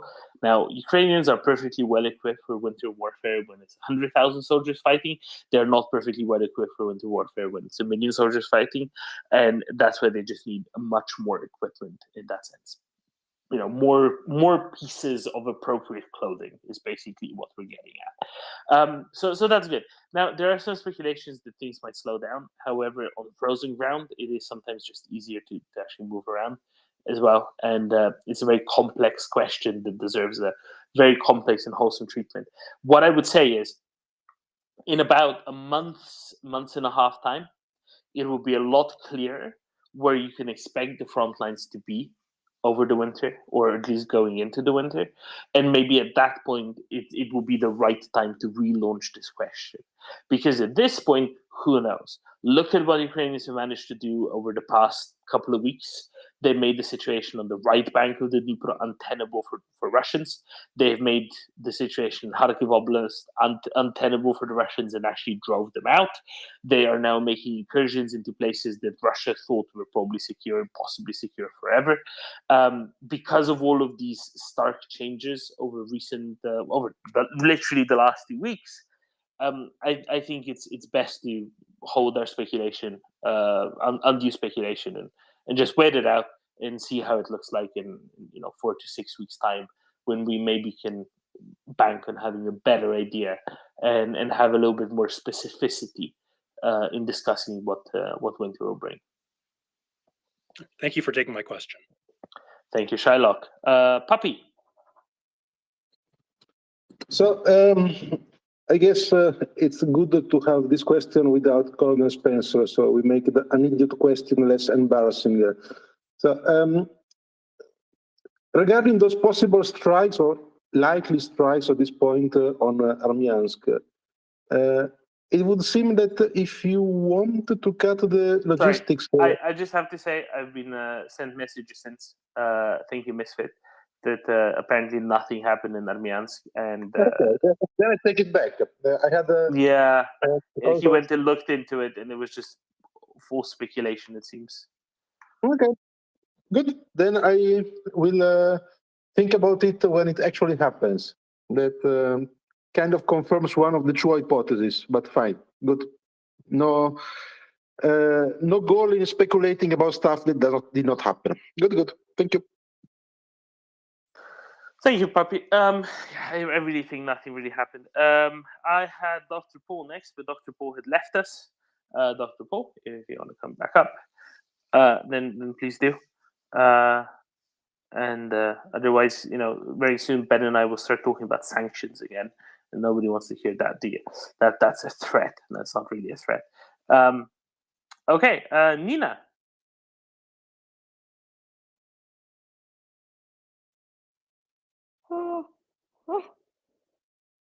Yes.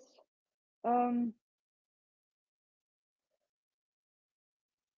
really hear your Nina? listener. Yes. You hear me?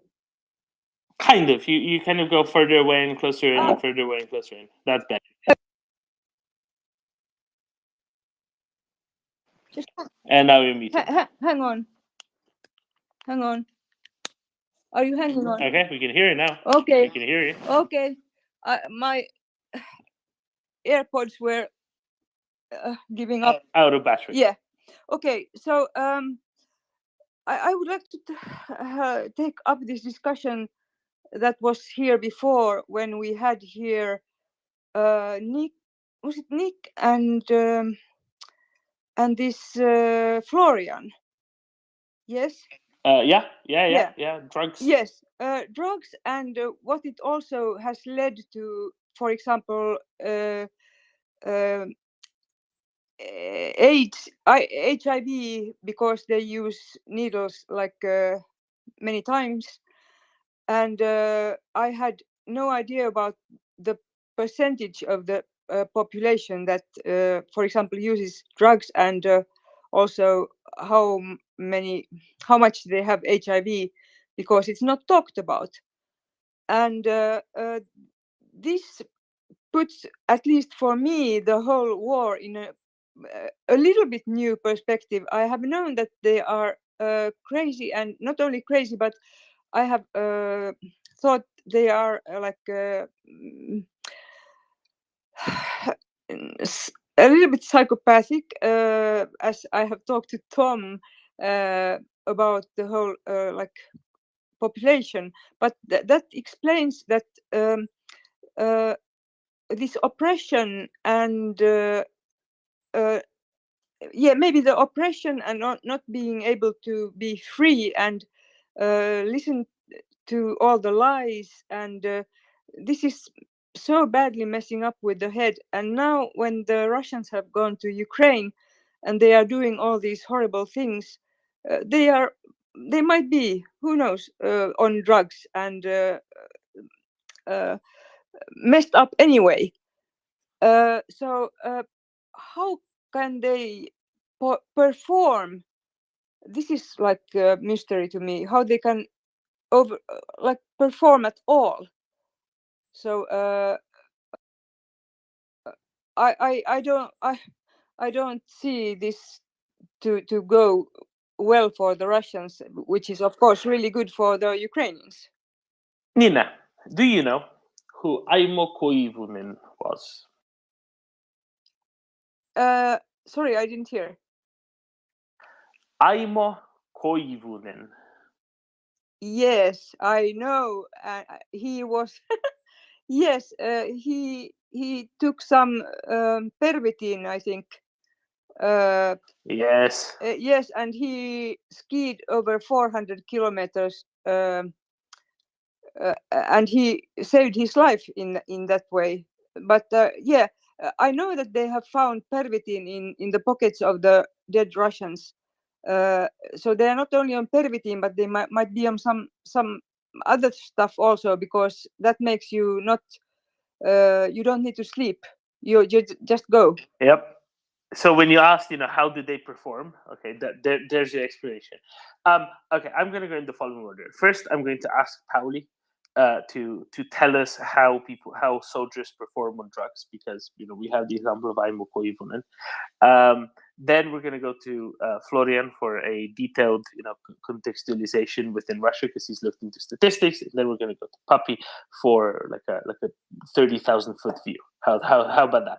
Pauli, you get to start. All right, Domin, thank you. Yeah, I would say in general, there's no use for drugs, but for certain ranger and LARP forces that do long reconnaissance behind the enemy lines, they might have these amphetamine-based drugs in their kit if they have well, that's their last resort usually, so they can push for 24 or 48 hours straight, and then maybe survive back home. But doing a week on drugs, not gonna recommend that. Using amphetamine and trying to make good tactics and perform. So in general, I think only like LARP forces, long reconnaissance, and then maybe some pilots, long distance pilots could use it, but other than that, there's no general use, in my opinion. Thank you, Pauli. Florian, what's the situation in Russia on a statistical basis, population statistic? I mean, just repeating, it's the mortality on drugs is around 10 point something, and I will also write Nick where I found the statistics from. There's a study called the global burden of I think health, which goes back to the ICD-10 classification on mortality of the World Health Organization. But on this comment yesterday, there was a movie or a video clip shown of the guy who has founded Wagner. Forgot his name. Putin's chef. Prigozhin, I think. Yes. And he was making a pitch in a penal colony, and it was just a penal colony of drug abusers. That's Yeah, where he was pitching his soldiers. And I think there's the connection also. I asked you this question 2 weeks ago, Dorman. Why is Russian society in such a state? And you argued long why it is. And I think these lower ranks of the society tend to be more the drug abusers. They tend to also end up in the army. And that's why you get these people and this problem of Russian soldiers taking a lot of drugs, because it's the same lower strata of society that takes drugs and ends up in the military as work, or comes from penal colonies. I think that's sort of the loop or feedback loop that closes. I think that's a good point there, Florian. And with these levels, right? I think it makes it pretty clear what the reasons are, and then of course what the ramifications of that are as well. Thank you, Florian. Puppy.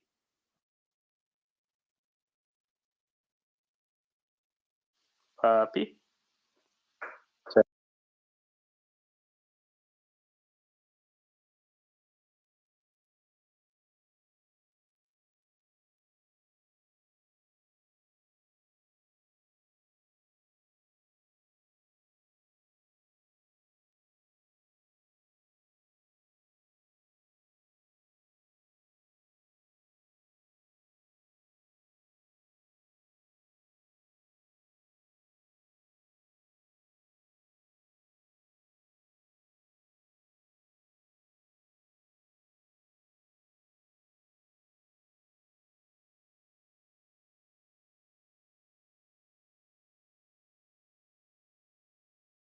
Points, but I guess I will have to choose. So I will go for a question to Florian.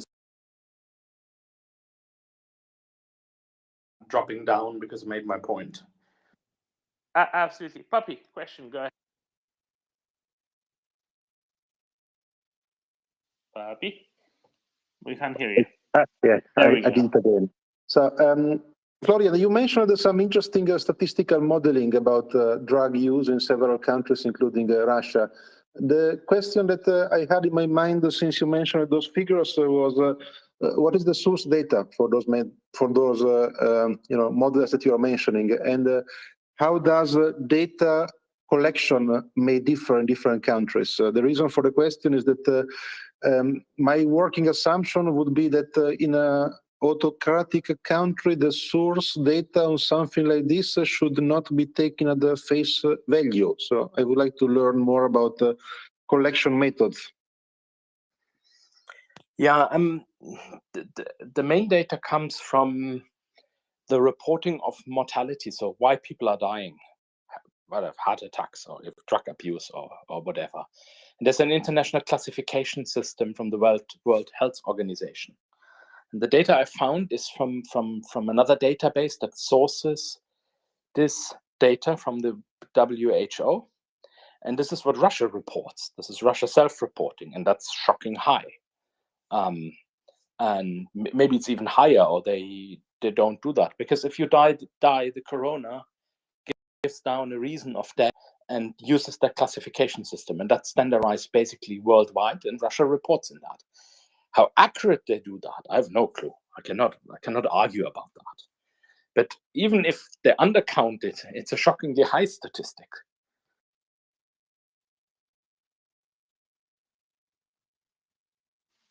I agree. It sounds like, if anything, you would see more reasons to see those figures undercounted rather than overcounted. So, there might be. Yes. Yeah. Okay. Yes. Yeah. But this is the latest statistics, 2017, 18, 16. You find it also in the easier to read in the World in Data. You can Google World in Data and drug abuse by countries, and there you find it too. It relates back to, how's this called, the IHME GDP results. There's another database that sources this data, and from this you can get that. But it's an international standardization, and all, I don't know, Italy or Germany or Switzerland or the US report cause of mortality. And from this, for example, if more people are dying from heart diseases and so on, and the media talks about why we are dying, what happens to COVID, what are the causes. And it's based on this standardization that there's a worldwide standard. But how Yeah. good the Russian coronas are doing this, no clue. I am aware that the WHO aggregates data that should be normalized, but the collection itself is not done by the WHO. It's done by local. Yes, it's yeah, a Russian so authority that report that. exactly. One At or this two point, delays. okay, gentlemen, at this point, I want Rosalie to jump in because I think she's been looking at similar stuff. Hi, thanks, Domin. The thing I wanted to say about Russia's reporting is that when I was working on a COVID data project, it became very apparent that Russia was concealing deaths from COVID. And there were probably, somewhere a little under 1 million deaths from COVID that they coded some other Yes. way. Yes, So, I agree. yeah.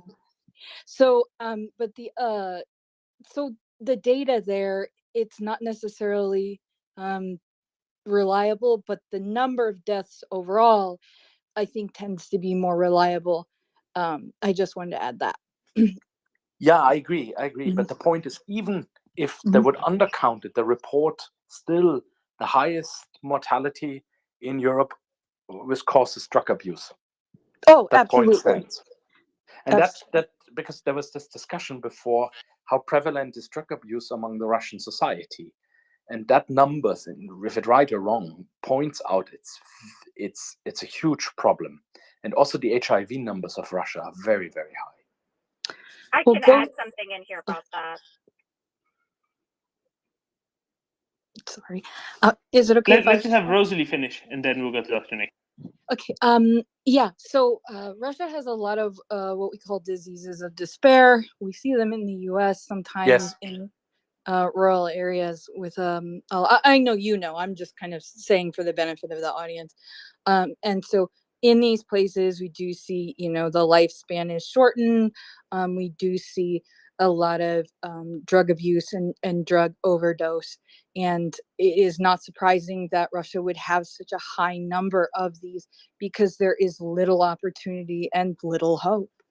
I'll let Dr. I can't see her name, but I'll let her go next. All right. Yeah. So that's you're hitting right on that, Rosalie, and this is a good segue into exactly what I was going to say. And I think this really illuminates not only the Russian population but the soldiers themselves, right? So this has been an ongoing problem since the fall of the Soviet Union. In particular, the things that you see as problems in any country, why people use income inequality, lack of opportunity,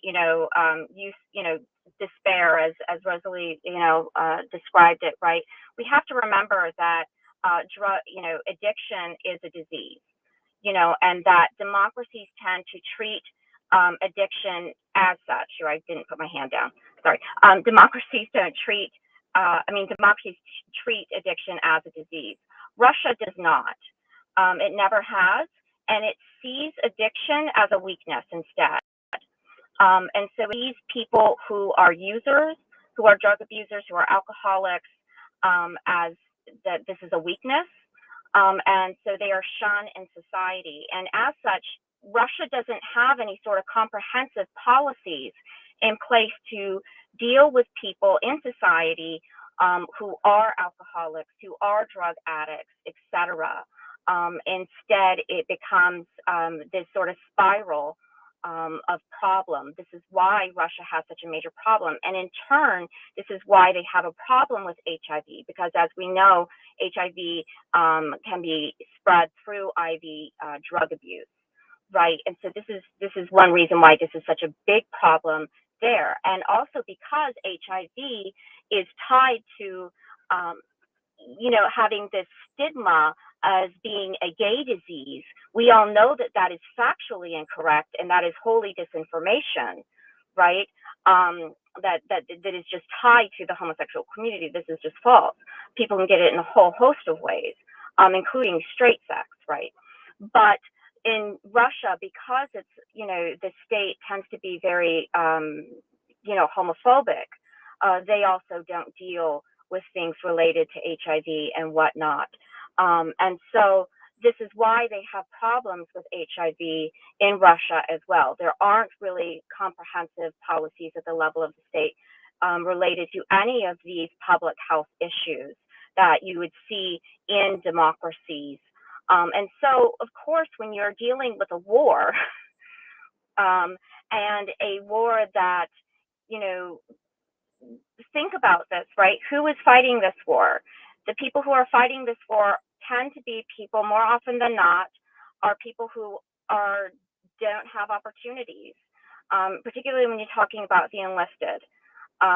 These are people oftentimes from the ethnic republics who maybe they started out as conscripts because, the conscripts you're compelled. Everybody has to do it for the 2 years. They tend to not be the people who can buy their way out of it.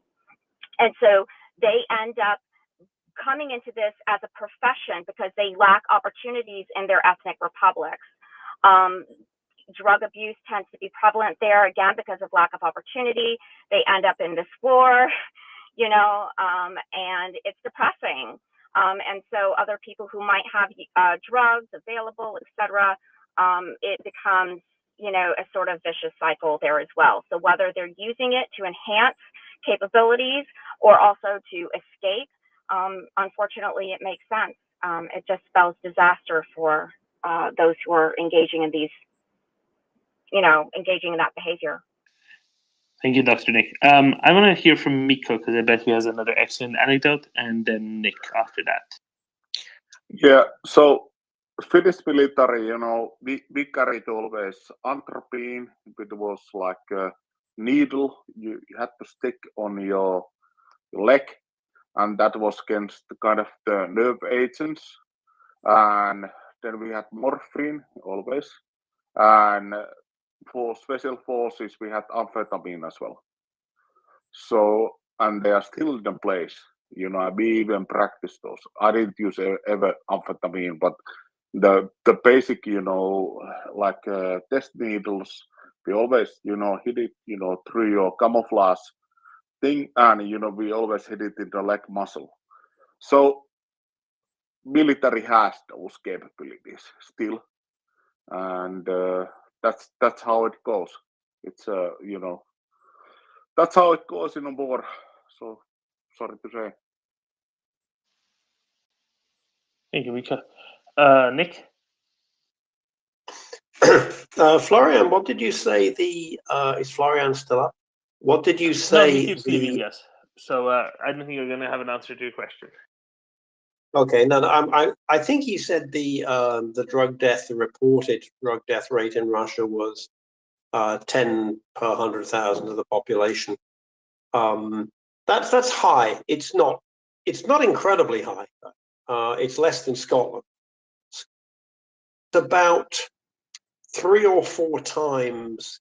Just to put it in context, because many people, those of us who don't read epidemiology papers for fun, 10 per 100,000 per year is about 3 or 4 times a Western country's death rate from automobile accidents. Just to give you an idea of that. The UK's drug death rate is about 5 or 6. So Russia with 10, if that was true, if that was the actual number, would already have, a worse problem than many countries that don't treat drugs very well. The UK certainly doesn't. The UK numbers are biased by Scotland, which has a figure something like 25. But certainly this is not a country that can go around saying, "Oh, we better make sure no drugs come in because then we'd have a problem." They clearly have quite a substantial problem.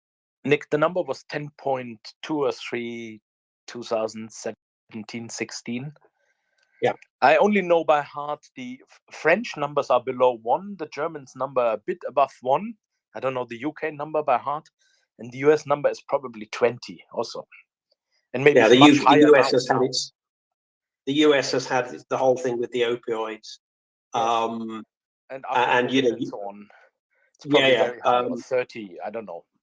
But so yeah, but people like you and me sort of go, oh, 10 per 100,000, that's a problem. And people go, well, hold on, 10, and how many is 100,000 again? So three or four is about the death rate in a Western country from road Yeah, deaths. that's a good point. Just to give people a kind of number to put a hand on. Yeah, that's a good comparison, because otherwise the number is just a number. Yeah, I sent you tomorrow more links, Nick. Thanks. Thank you.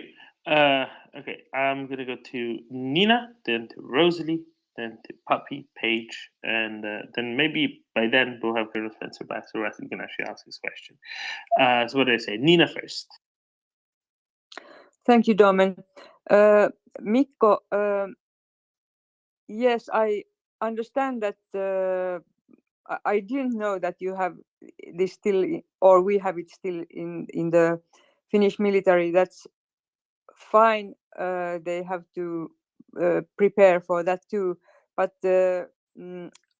we have alcoholism and also drug use in Finland, but I don't think it's that kind of big number that Russia has. So it's like a different thing, and so as who was it that said that those, was it Nick, Dr. Nick? I think you said about the people, those who are like unfortunate people and minorities in Russia who lack opportunities. They take the opportunity to go to the war, and yeah. So that's another thing. But the numbers are really high. What I heard. Yeah, that was a comment. Thank you. Thank you, Nina. Rosalie. I just sort of wanted to reiterate, because I know there was some debate on the number, the rate per 100,000. I really think that Russia's reported amount is probably higher. It might even be much, much higher. So you just have to keep that in mind, and with how much time we spend on it, because it may not be accurate. It may be accurate. We just don't know. I'm working with a group of people who are looking at about a dozen countries that faked their COVID statistics and how we can detect that through statistical techniques. And Russia is very definitely on that list. We just need to spend the time to get the write-up. Unfortunately, the war has taken COVID a little bit off the front pages. But yeah, Russia is clearly faking at least the death numbers. Perhaps not the case numbers. Some countries also fake the case numbers.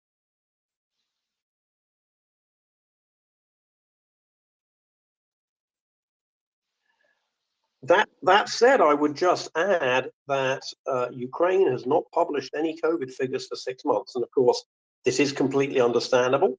There is a war on, but it would have been nice if we don't know to what extent the war is interfering with Ukraine's ability to treat COVID, and I think COVID has been a little bit underreported in the context of the war, because it really has had an effect. Neither country has a particularly good vaccination rate, and Ukraine on 24th of February just stopped reporting COVID statistics. Now, there's a legitimate reason for that if you can't report them reliably, but Ukraine does will at some point, I'm confident, the public health authorities, when they've calmed down a little bit from all the other horrific demands that are being placed on them, hopefully they will come back on that. But just so people know, in case anyone's wondering what the COVID situation is in Ukraine, in terms of official statistics, we don't know because they're not published. So at this point, I would just say we're not going to talk about this, because this is an endless well of things that nobody can talk about for reasons that Nick just outlined, because there are no actual statistics. But what I will say anecdotally from Ukrainians, that nobody cares right now, because being killed from artillery shells is a lot more present than being killed from the virus. But also, I would note that changes in patterns of behavior, such as moving around a lot less and talking to a lot less people, and meeting a lot fewer people, tends to drive things down a lot. Because there's simply fewer contacts through which it could be spread, which is important. Which is probably why it's not as big a deal as has been suggested previously. But if anybody says anything to do with COVID from now on, I will just mute them and move on. Just fair warning. Rusty. Okay, so I just found a RAND article about the Soviet army and drug use. So if you want to move on, we can do that. But I just found No, that, this is fine. Carry on. So I found a RAND article that says the interview objects told them about drug use and alcohol use in the Soviet army in Afghanistan, and the soldiers said that drug use had, or the conclusion from what the soldiers said, written by the RAND maker of this article, says drug use has become widespread. More than 50% of Soviet personnel are said to be regular users. Apart from its direct impact on military performance, drug abuse is likely to have a negative long-term effect on Soviet society. And they also write that they think that a spike in fragging incidents in the Soviet army could also be connected to the use of drugs. What year was that? Okay, I'm gonna scroll up. I'm a bit in it now.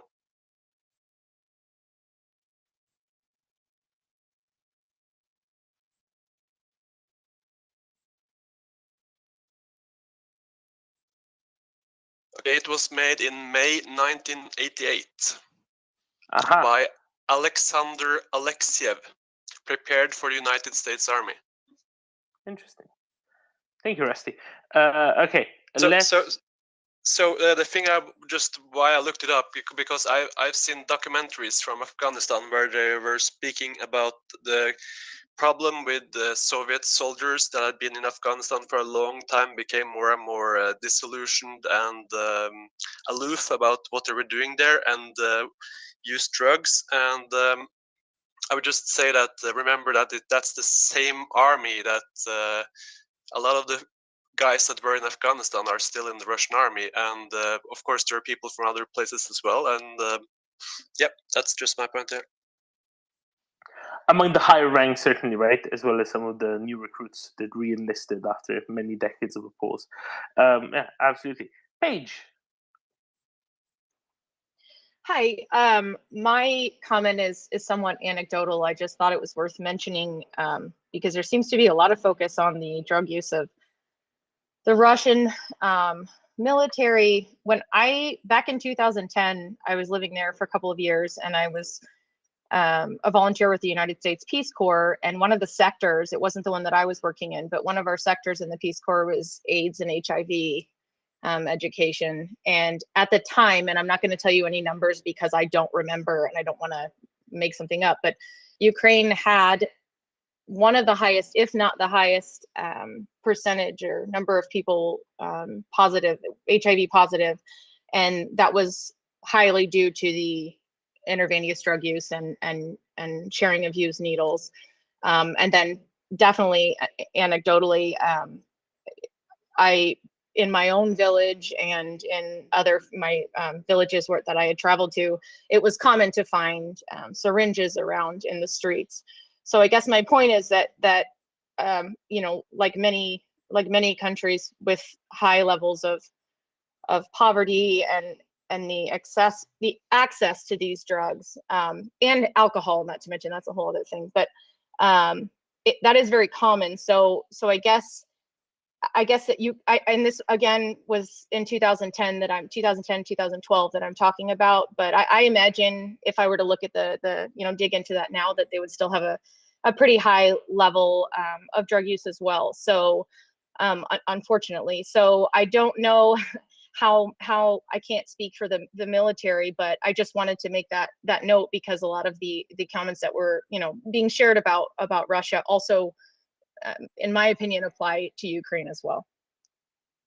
I'm sure that in the meantime, Nick has managed to look up some statistics. I hope so.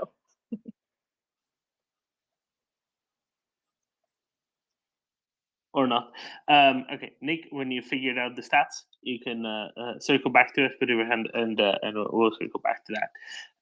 But if my memory is correct, it was about 2/3 of the rate that it was in Russia, but I might be off on that. Anyway, I'm going to go to Mika, and then Papi, and Nina, and then Kafteli, and then we'll see onwards. Mika.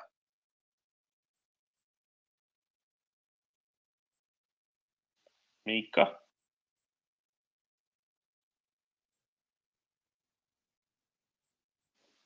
Okay, if Mika's not available, Papi. Well, I was just going to ask if the data set that is being mentioned by Florian and others, if it includes some type of regional or demographics breakdown, because that would be extremely helpful in settling some of the questions that were asked in the last half an hour. If Florian is still listening, maybe he can Florian jumping up and down. I would say like a yo-yo, but it's not like a yo-yo because he does it on his own, and I didn't even have to do anything. Oh, there's Florian. Give me a second.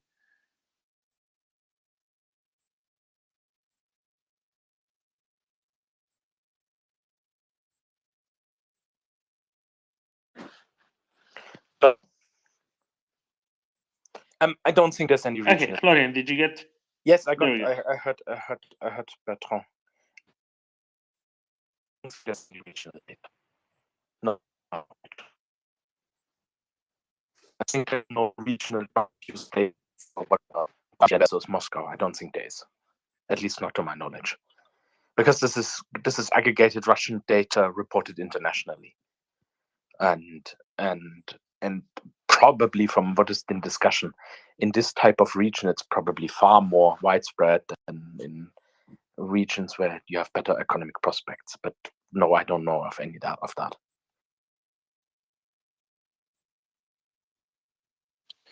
I think, Florian, you had a little bit of a connection issue. I don't know if it is from my side. He says no, he doesn't have regional data. Okay, good, understood. Thank you. Okay, thank you. Mika, let's try again. Okay, now here. Perfect. Yeah, a little bit missed the point. I just wanted to mention that even the Western militaries, we do carry trucks, and this is pretty much the survival of your mission. So, and like I mentioned, we do carry amphetamine, we do have morphine, and then we have our underpins and against the chemical weapons. So I think sort of the discussion is a little bit out of the hands right now. Just my comment. Understood, Mika. Thank you. Yeah, it's a different kind of purpose and use. Castelli. Yeah, just wanted to mention that those stats and those publications will need to read them with a grain of salt, because like Soviet Union in Afghanistan in 1988, I can tell you it was isolated country. It was drugs were not like, you would have heard drugs mostly on movies. Afghanistan is also it's a country where smoking pot is part of culture. It's as widespread as drinking wine in other countries. So no wonder those numbers are high, but they were probably mostly high because of smoking. Again, the smoking is you can see it in a lot of places. In Canada, it's even legal. You can do it in public. I know in US, in many states, it's also in some states it's legal. And anyway, it's nothing. You wouldn't surprise anybody by smoking cannabis. So yeah, it's unless that stats include cannabis. I do not see how drug abuse would be such a widespread thing in Soviet army in Afghanistan. Not that this is not to say good things about Soviet army in Afghanistan. It's just let's take this with grain of salt and put the context behind. It was isolated country. Again, you wouldn't see drugs. It was very hard to even get them, which is very different probably these days. But I still expect those numbers to be lower than in, say, Colombia or other places. And I reckon no, those stats might be very interesting because they were out of questions, so to speak, and that's it. Anyway, it was interviews of people at the time, which were probably hard to get by, rather than easy to get by. Anna. Thank you very much. I've got a serious question because as we are talking about the drug addiction and the alcoholic problem, I don't want to speak about the Baltic states, but I will speak about Poland because I'm a Pole. So in the early 90s, we had a huge problem with the drug addiction and the alcoholics, and we've managed somehow. Of course, it's a process, so it's not like a cure for a one instant moment.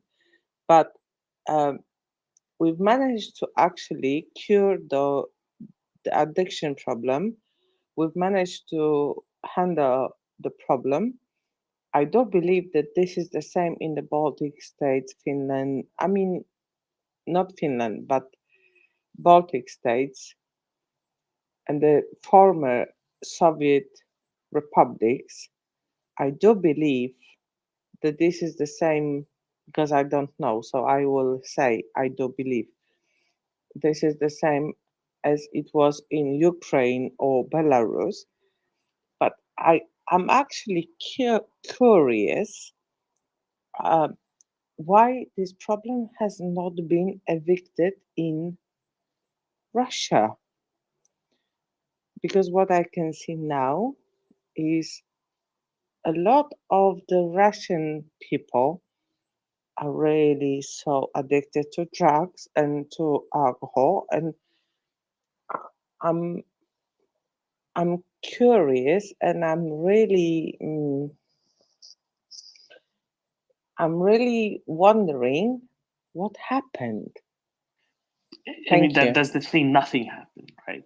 If you think, Anna, if you think to Poland, what had to be done is a lot of work, a lot of effort had to be put into it, a lot of dedication, a lot of financing, and what was done in Russia was not that. It was nothing. It was left to fester, and that's the difference. If you don't treat the wounds, Yeah, it will fester and it will get worse. My question is why they didn't do that. Well, and this one I can quote a favorite participant in the space, favorite moderator, and tell you that everything is downstream from culture. And as a Pole, you will understand it very well. That there's a big gap between the culture of nations everywhere to the west of Russia and Russia itself, and there's a difference in personal responsibility. There's a difference in social responsibility, societal responsibility, and that's why nothing was done in one case as opposed to lots was done in the other. I really think it goes to that. Dr. Nick, do you agree with that, or do you think that there's something big I'm missing? I probably agree with you, but I didn't quite hear her question because it. Oh, the question was why could Poland get rid of the epidemic of alcoholism in the 1990s, and why did Russia not?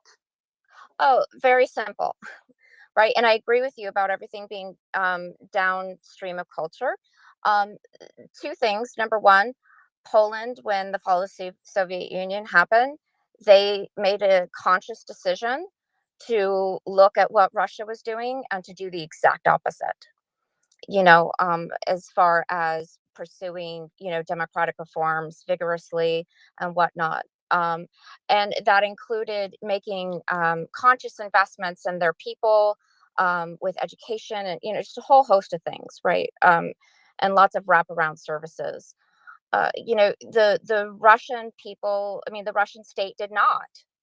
A lot of in this does go to culture, right? So if you look at Poland, and this is just me stating facts, Solidarity, when they took over, they were very tied up, just like PIS is, but in a completely different way, with their Catholic identity. And from that comes this notion, the way that Solidarity looked at that was from the speaking to this topic specifically, comes with the idea of like social justice and various things related to that and wraparound services for people. So they took that much more seriously, say, than did Russia, who looks at all of these things as, things that don't need to be dealt with, because drinking is so part of the culture, because smoking is so part of the culture. All of these things are so wrapped up in it, and that healthcare, all of these things, it's just irrelevant. They didn't make the investments in policy and drugs because drug abuse is seen as a defect. Excessive to the point of alcoholism to where it causes, some sort of illness is seen as a defect. HIV is seen as a homosexual gay disease, which we understand in Russia, wrongly is seen as a defect. And they would rather these people just die. To be quite honest with you, the Russian state perceives it that way, and they don't really have any interest in allocating resources towards these people. They don't see the people as, an asset in that way, as something their responsibility to take care of. Russia never really, a brief time on a few things under Yeltsin, they pursued some free speech and some trappings of democracy. But when it comes to investments of their people, that was never really too much of a pursuit. And this was doubly the truth under Putin, who the notion of statecraft and state building was not really a priority for him. It was really just entrenching his regime and his own personal power. So, of course, the people are way down on the bottom of that barrel, as far as that's concerned. The only thing that he's concerned about in relation to the people is making more of them and getting more of them. That's all he cares about. That's it, and promoting Russian ethno-nationalism. But I want to just mention briefly the thing about Ukraine and the comment that was made about Ukraine. That would make sense around the year of 2010 and some things that were going on. Look, Ukraine was, went through a lot of difficulties because it was, fighting a barrage of Russian influence within its government. They would go through periods where they would have leaders that were pro-Ukraine, then they would have, leaders that were pro-Russia. And, there was a lot of back and forth in that regard. They also, as a result of this, and the Russian oligarchs and the Russian state consistently interfering, and, other issues related to that, there was corruption, there was, the economy wasn't doing so well. So we can understand that there were some of those problems. However, today, or at least the last in 2020, the last statistics that I see, Ukraine was starting to, even with the war going on, right? Because even though a lot of people seem to perceive this current invasion that occurred on February 24th of this year as some new thing, remember, this war has been going on since 2014. So even with that going on, they've been making strides towards improving the conditions for their people around some of these issues. What we've been seeing is a consistent And I want to pull up these numbers because I knew that this was the case, but I didn't want to say any kind of numbers.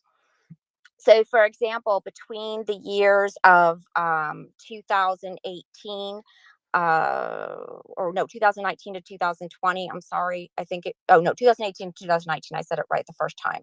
They had 15,000 cases of HIV, and in the year of 2019, it was 8,000. Okay, and so you're seeing that these numbers are going down. Tuberculosis 4,900, and it goes down the following year by 500. Hepatitis B, 2,500, and it goes down by 600, and then I think we might be getting too granular at this yeah, point. yeah. You see my point, right? So It's a downward trend. Right, it's a downward trend on all of these things, and it's the same related to drug use and alcoholism, and all these various things, tuberculosis, etc. They're trying to address these issues. Whereas with Russia, that's really it's not a policy priority.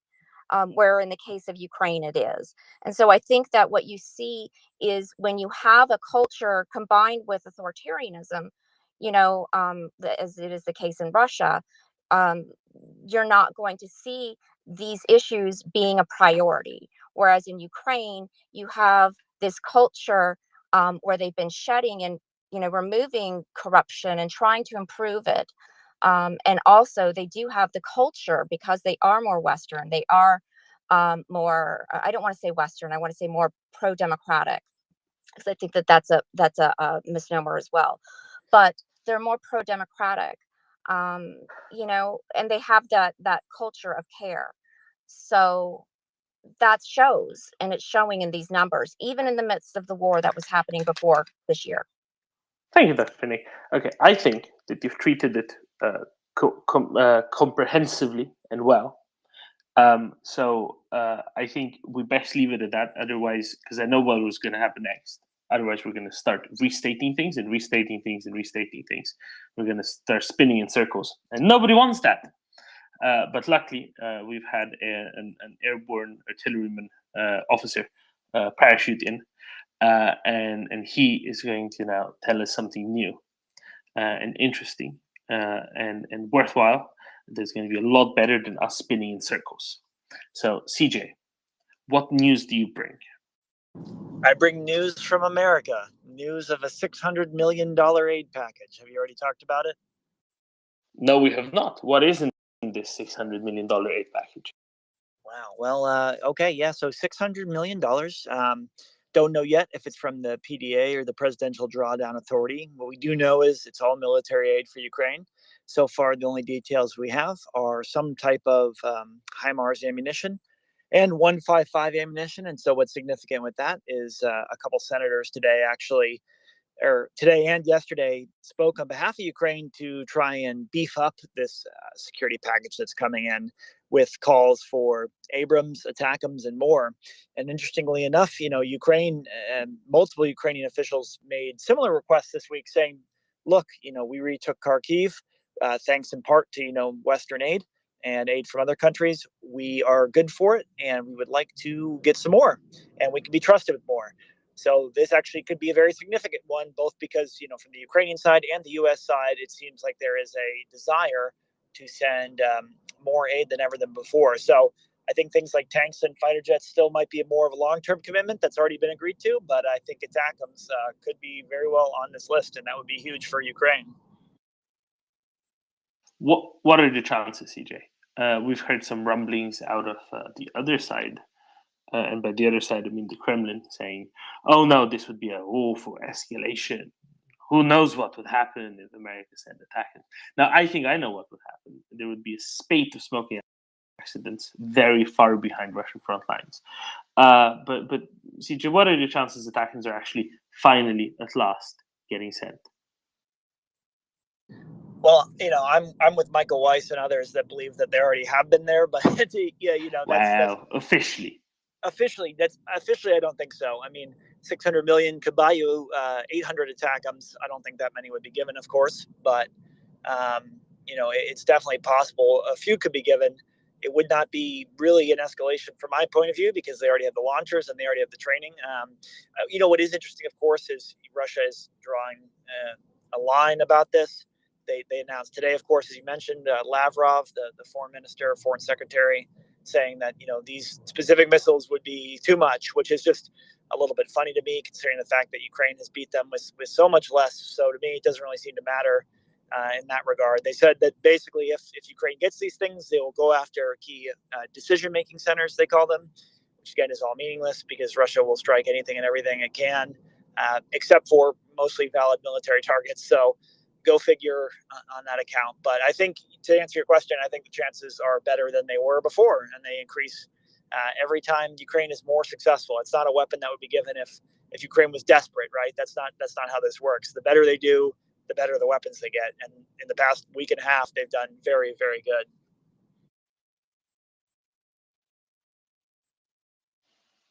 Thank you, CJ. Ben.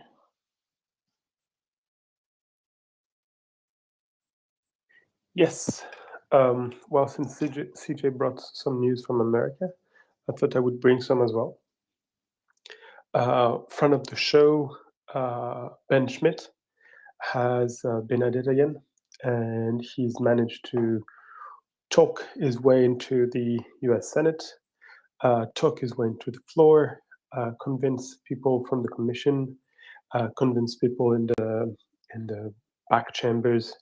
And the US are about to pass a law, apparently bipartisan, which will ban former top civil servants from ever entering the employ of authoritarian regimes, which are designated namely such as China, Russia, Syria, Cuba, and a few others. So that's it for the most obvious way of influence that has been used over the past 20 years, at least, by those authoritarian regimes to access information and potentially influence US politics. And Ben Schmidt has done it. So applause, a lot of applause. And then there's the sanctions, but maybe we want to take a breather before that because it's a long one. Yeah, maybe we should. I reckon Vyshnikovsky and Lunchtime probably have some questions for Mr. Artilleryman over there. Vyshnikovsky. Yeah, I wanted to ask, how does an airborne artilleryman work? Do they drop an M109 out of an airplane and No, it's very simple, on top? Vyshnikovsky. It's very simple. Look, you don't even need a plane. What you do is you strap yourself the cannonball, you drop it down an artillery tube, and then it fires, and then you fly with it. That's it's much easier than airplanes. It does follow ballistic trajectory, though roughly. Count Right, me in CJ? for that. That's how it works. I'm seeing if this goes to the nest. But there was a clip today of actually a Ukrainian officer who was an artilleryman who was a commander of the same type of gun that I was a commander for a couple of years back. Basically the 119, which is a 105 millimeter gun. Now Ukraine isn't airdropping in any of these howitzers, but their airborne troops are the ones that are maneuvering with them in the situation. There we go. It's now in the nest. They are using these light guns in Kherson to great effect. With basically the Russians reporting that, hey, I think it's NATO troops, Ukrainians can't be this good, which of course is demeaning, but also I would say a big compliment because the rate of fire they're doing is about 4 to 6 rounds a minute of 105 shells. And, there's clearly a lot of them there. So these were given by the Brits and then now by the Americans and even New Zealand helped train. So definitely an important gun to have out there. And, we have to also go back and look at the reports from Ukraine, of course, in Kherson recently, which is that Ukraine has taken out 150 artillery pieces and I think more than 100 tanks. So Kherson has been somewhat of a death trap for Russians in the last 2 or 3 weeks, despite Ukraine not making the same sort of gigantic movements like they did in Kharkiv. It doesn't really matter because it's, as many people said, a force-focused fight, right? the point of the battle in Kherson is to take out the Russians, whereas in Kharkiv it wasn't about killing or capturing as many Russians as possible. It was about getting as much territory. So it's always going to be different depending on what kind of battlefield you're on. That sounds good. And that was towards my entry and fun question. I have a serious question for you too, CJ, which is you said that ATACMS would be in the package. I thought that today, reading in the news, that the Biden administration, the White House, said that ATACMS, like anything long range, is not yet an option for them because that what Ukraine has is entirely sufficient. So I will go after this session in the space. I will go and check back again because I believe it was CNN.